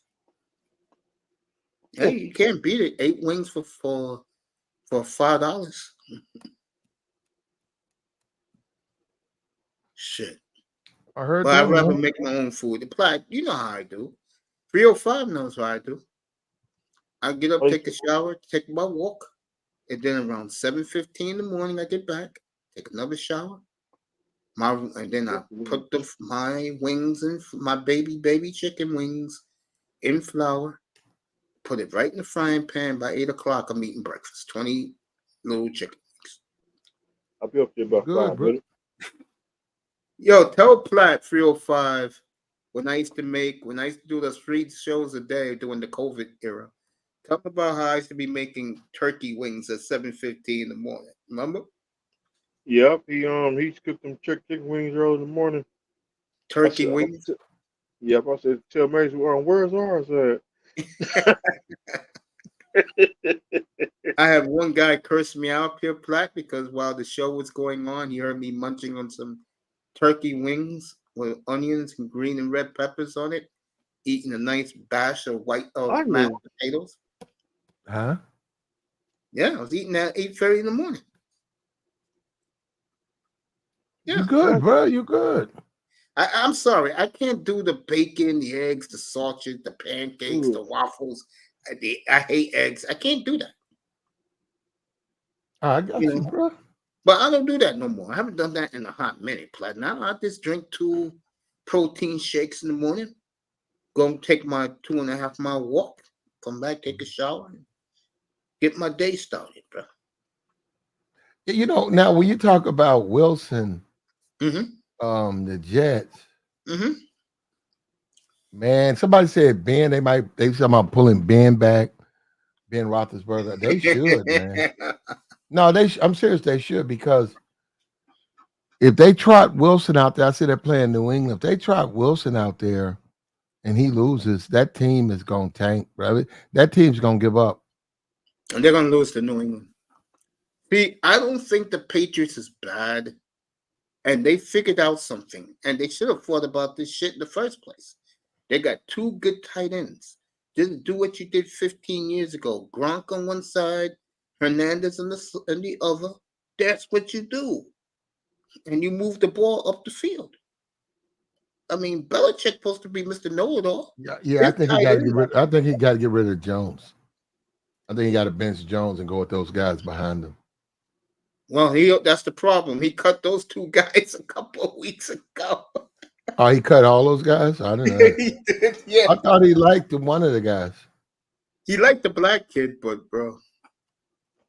Hey, let me ask you this, because I never talked to you about this person. What do you think of Nicole Lynn, the agent? For who? She got the number 1 pick, the number 2 pick in this draft. The big name player she has is Jalen Hurts. What are you talking about? You don't know who Nicole Lynn is? No. Let me show you Nicole Lynn. No. Who is she, Mace? I want to see her. She is a super agent now. She is the first black. I don't think nothing. Nothing, Mace. I don't even know what that is. Okay, then I won't. Yeah, I don't want to, Mace. I'll drop it. Yeah, I don't want to see her, Mace. So you're gonna wait? She gonna give me some money, Mace. She gonna give me some money. Go get some money. Is she gonna give me some money? No, and she ain't give me no money either. Bitches. I don't want to see these bitches. Okay, you got it. It's okay. They don't give me no money. Fuck these bitches. Okay, it's okay. I mean, it's not like I fantasize about her at night, which I don't. I don't fantasize about no woman. See, I don't even dream. So, you know, man, they did that to Master P and Dion. I was looking at the Dion thing. Yeah. I stand by. Look, I don't care. Dion Sanders cannot coach college football. He certainly can't coach NFL football. He's not a X's and O's coach. He's a great recruiter. That's what he is. Yeah, okay, he's a recruiter, but he's not X's and O's. No, I don't care. Not. I stand by that. Now, they say the media or people who don't like Deion, and believe me, this is America. There's racism. There's a lot of people don't like Deion. Did college football, a lot of them don't like Deion. Black man who arrogant, think he the shit. They ain't gonna like that. I agree with that 100,000%. But that don't mean Deion Sanders can coach football. Now, Deion saying that's the problem. They don't want to give me a chance and all of that. Well, hey, you beat 3 teams at home. We'll see. You know, we got a whole year to go. But Deion,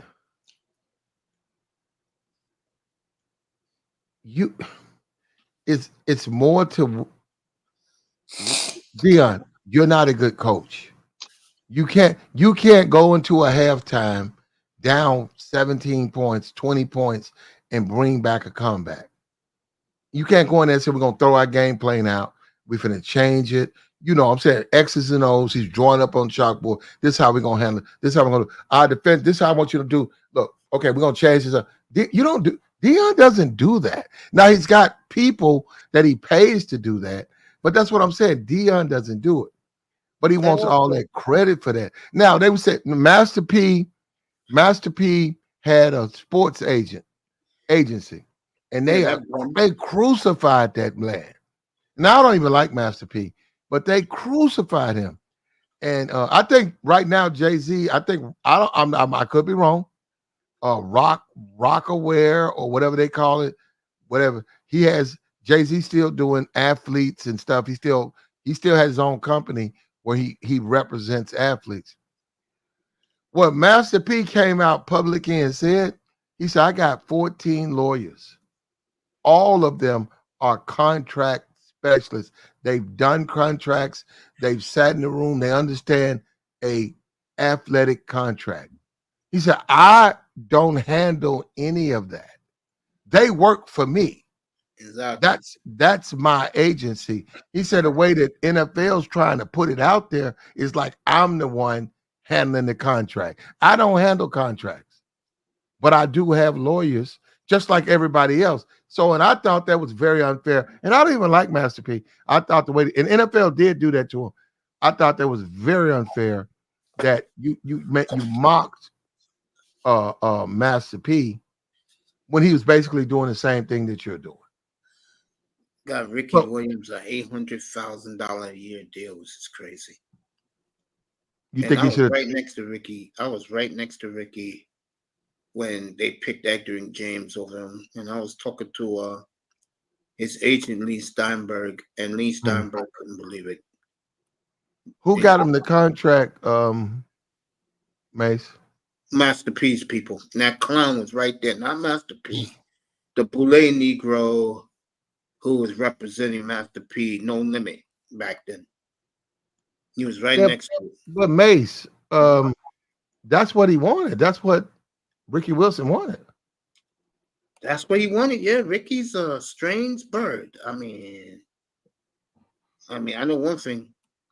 He really believed he was better than Edgerrin James. And I'm just going to be honest.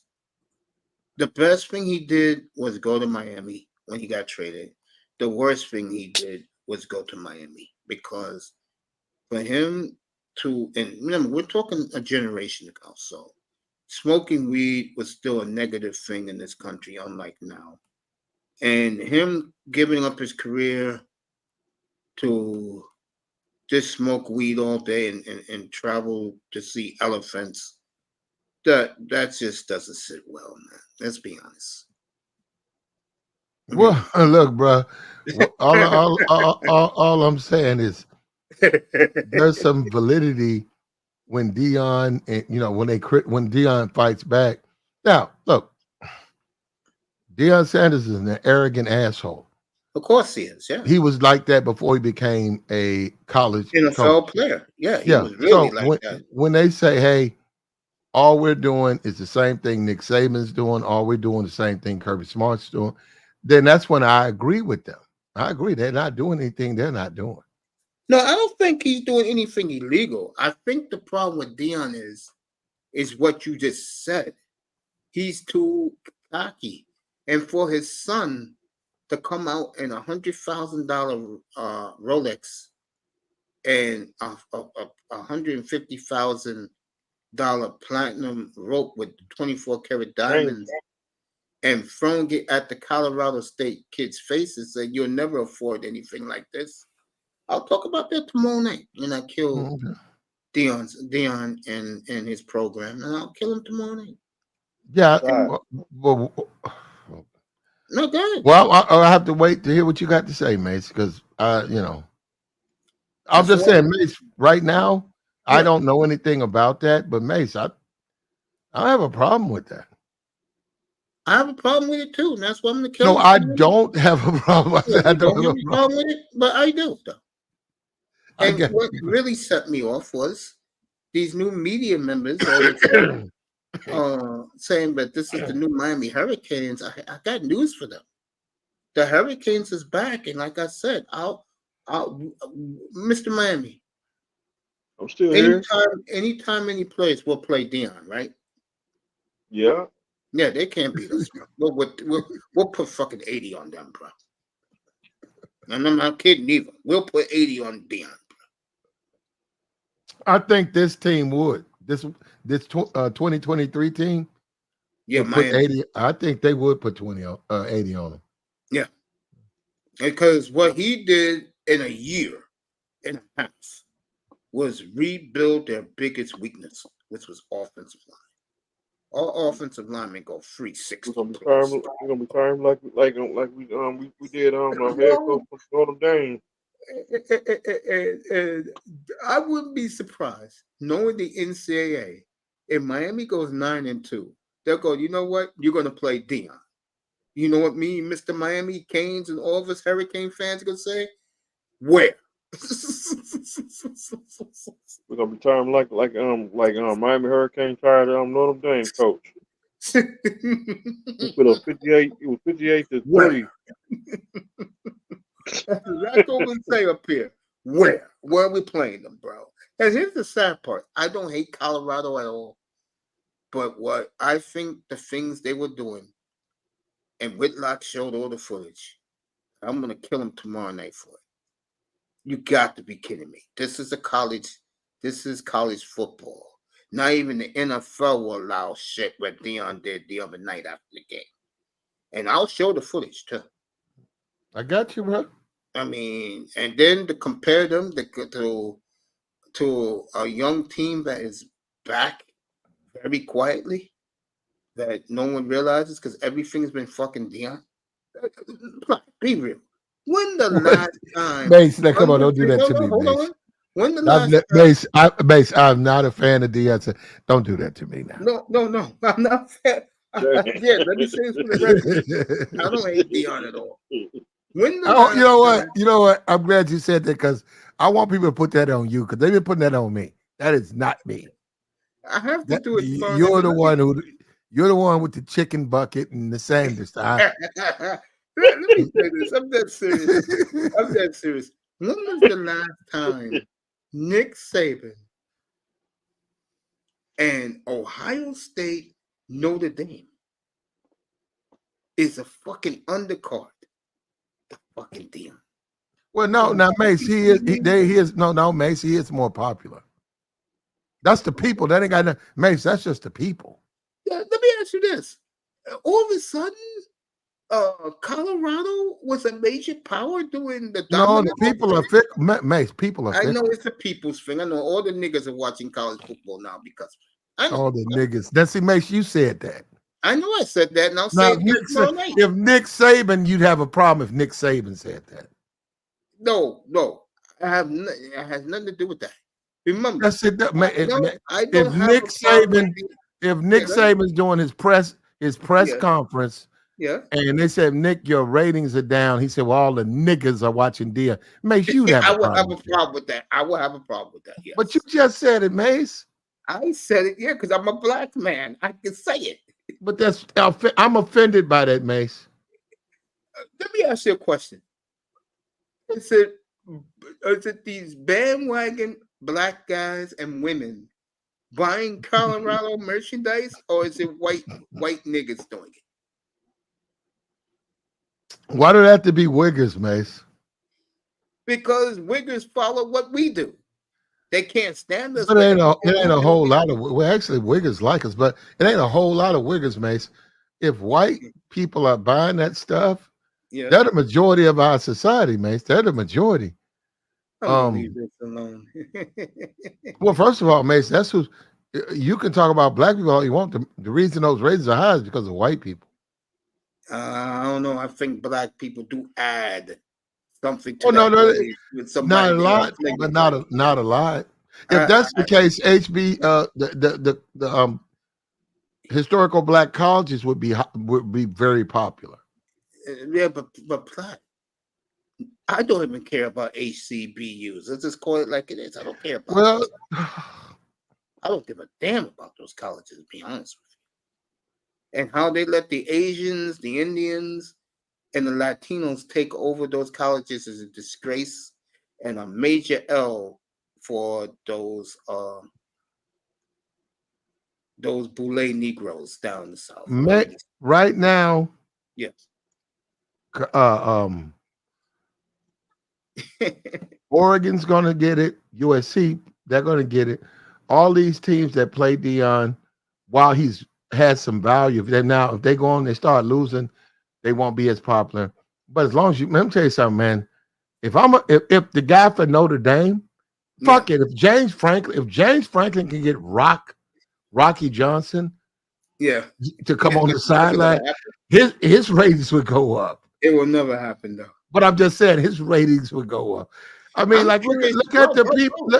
Look at the people who are going to Colorado. I'm just saying, Wayne. Bro, what do you think type of celebrity rap legends are gonna be on Caleb Williams' sideline next Saturday night? You got Snoop, you got Dre, you got fucking E40, you got fucking Cube. You know how many niggas gonna be showing up for Caleb next week? I know. You may have a fucking war. You show me. Well, you said everybody. You said I don't know about Dre. I don't know if Dre will be there, but those other three might be there. I think they're gonna support their boy because Deion's son's getting all this hype. They're gonna go, oh, fuck out of here. We got our nigga Root representing us. So I'm not even sure. See, I don't even know that guy. See, that makes y'all black people are very liberal with the term. With the term nigga. I'm just a lot of black people not even close to being that. Bro, that's just me talking, bro. I'm from I got you. I don't think Caleb Williams is even close to being a nigga. No, from seeing him in those Burger King commercials, no. He's a boule boy. Yeah, somebody say he got painted nails.